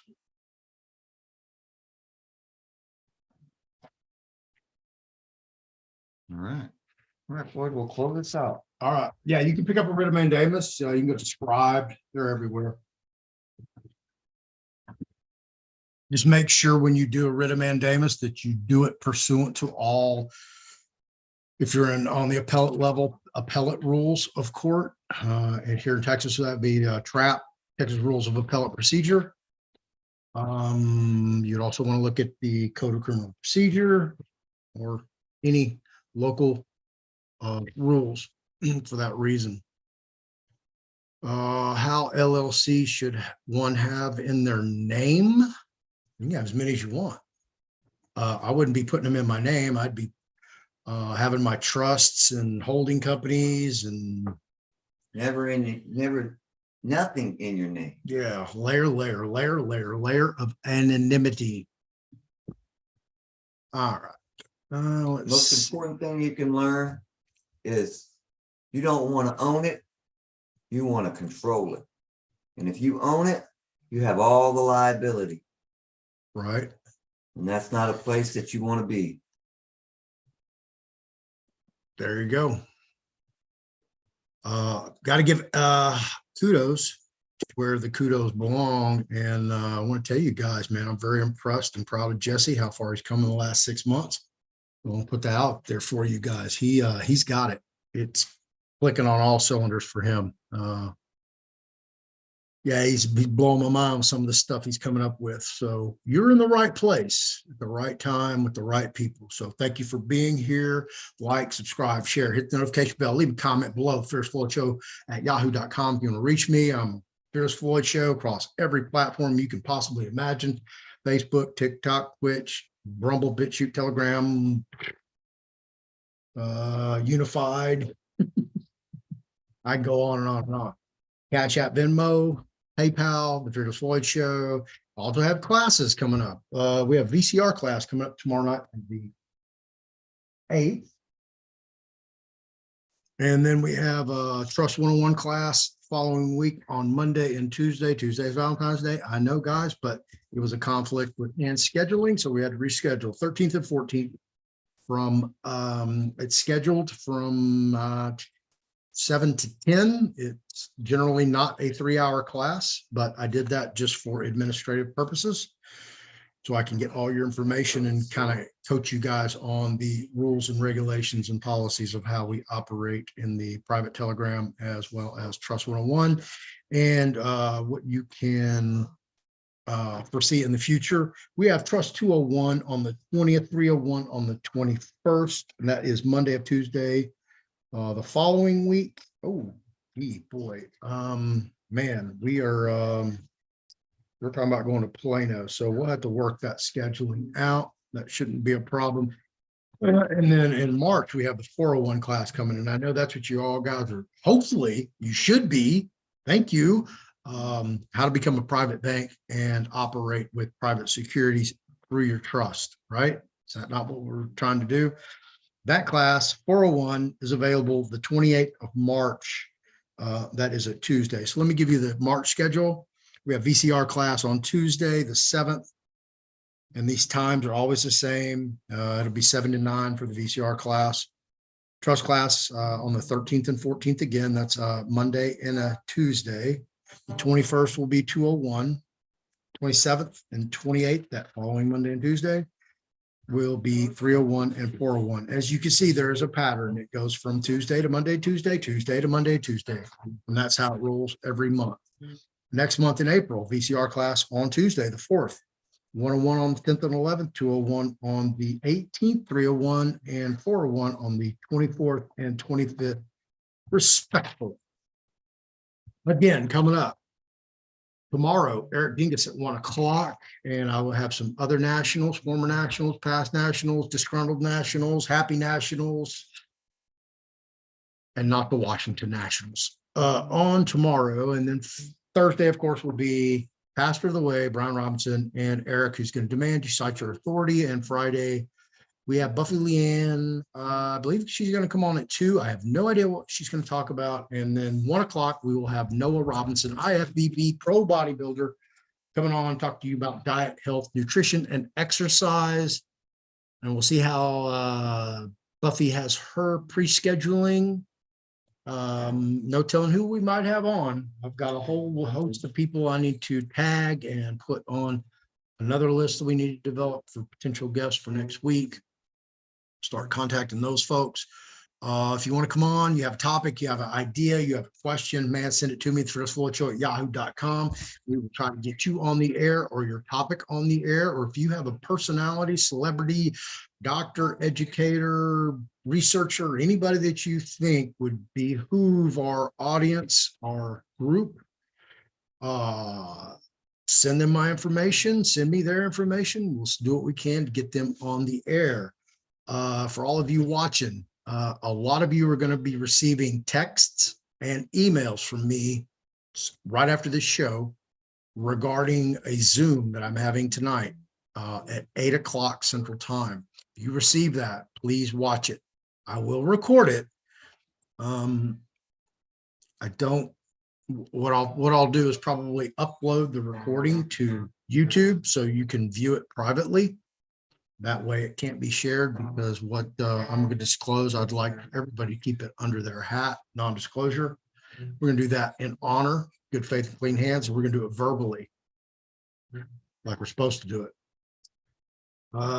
Anything else you want to add at closing, Mr. Co-producer?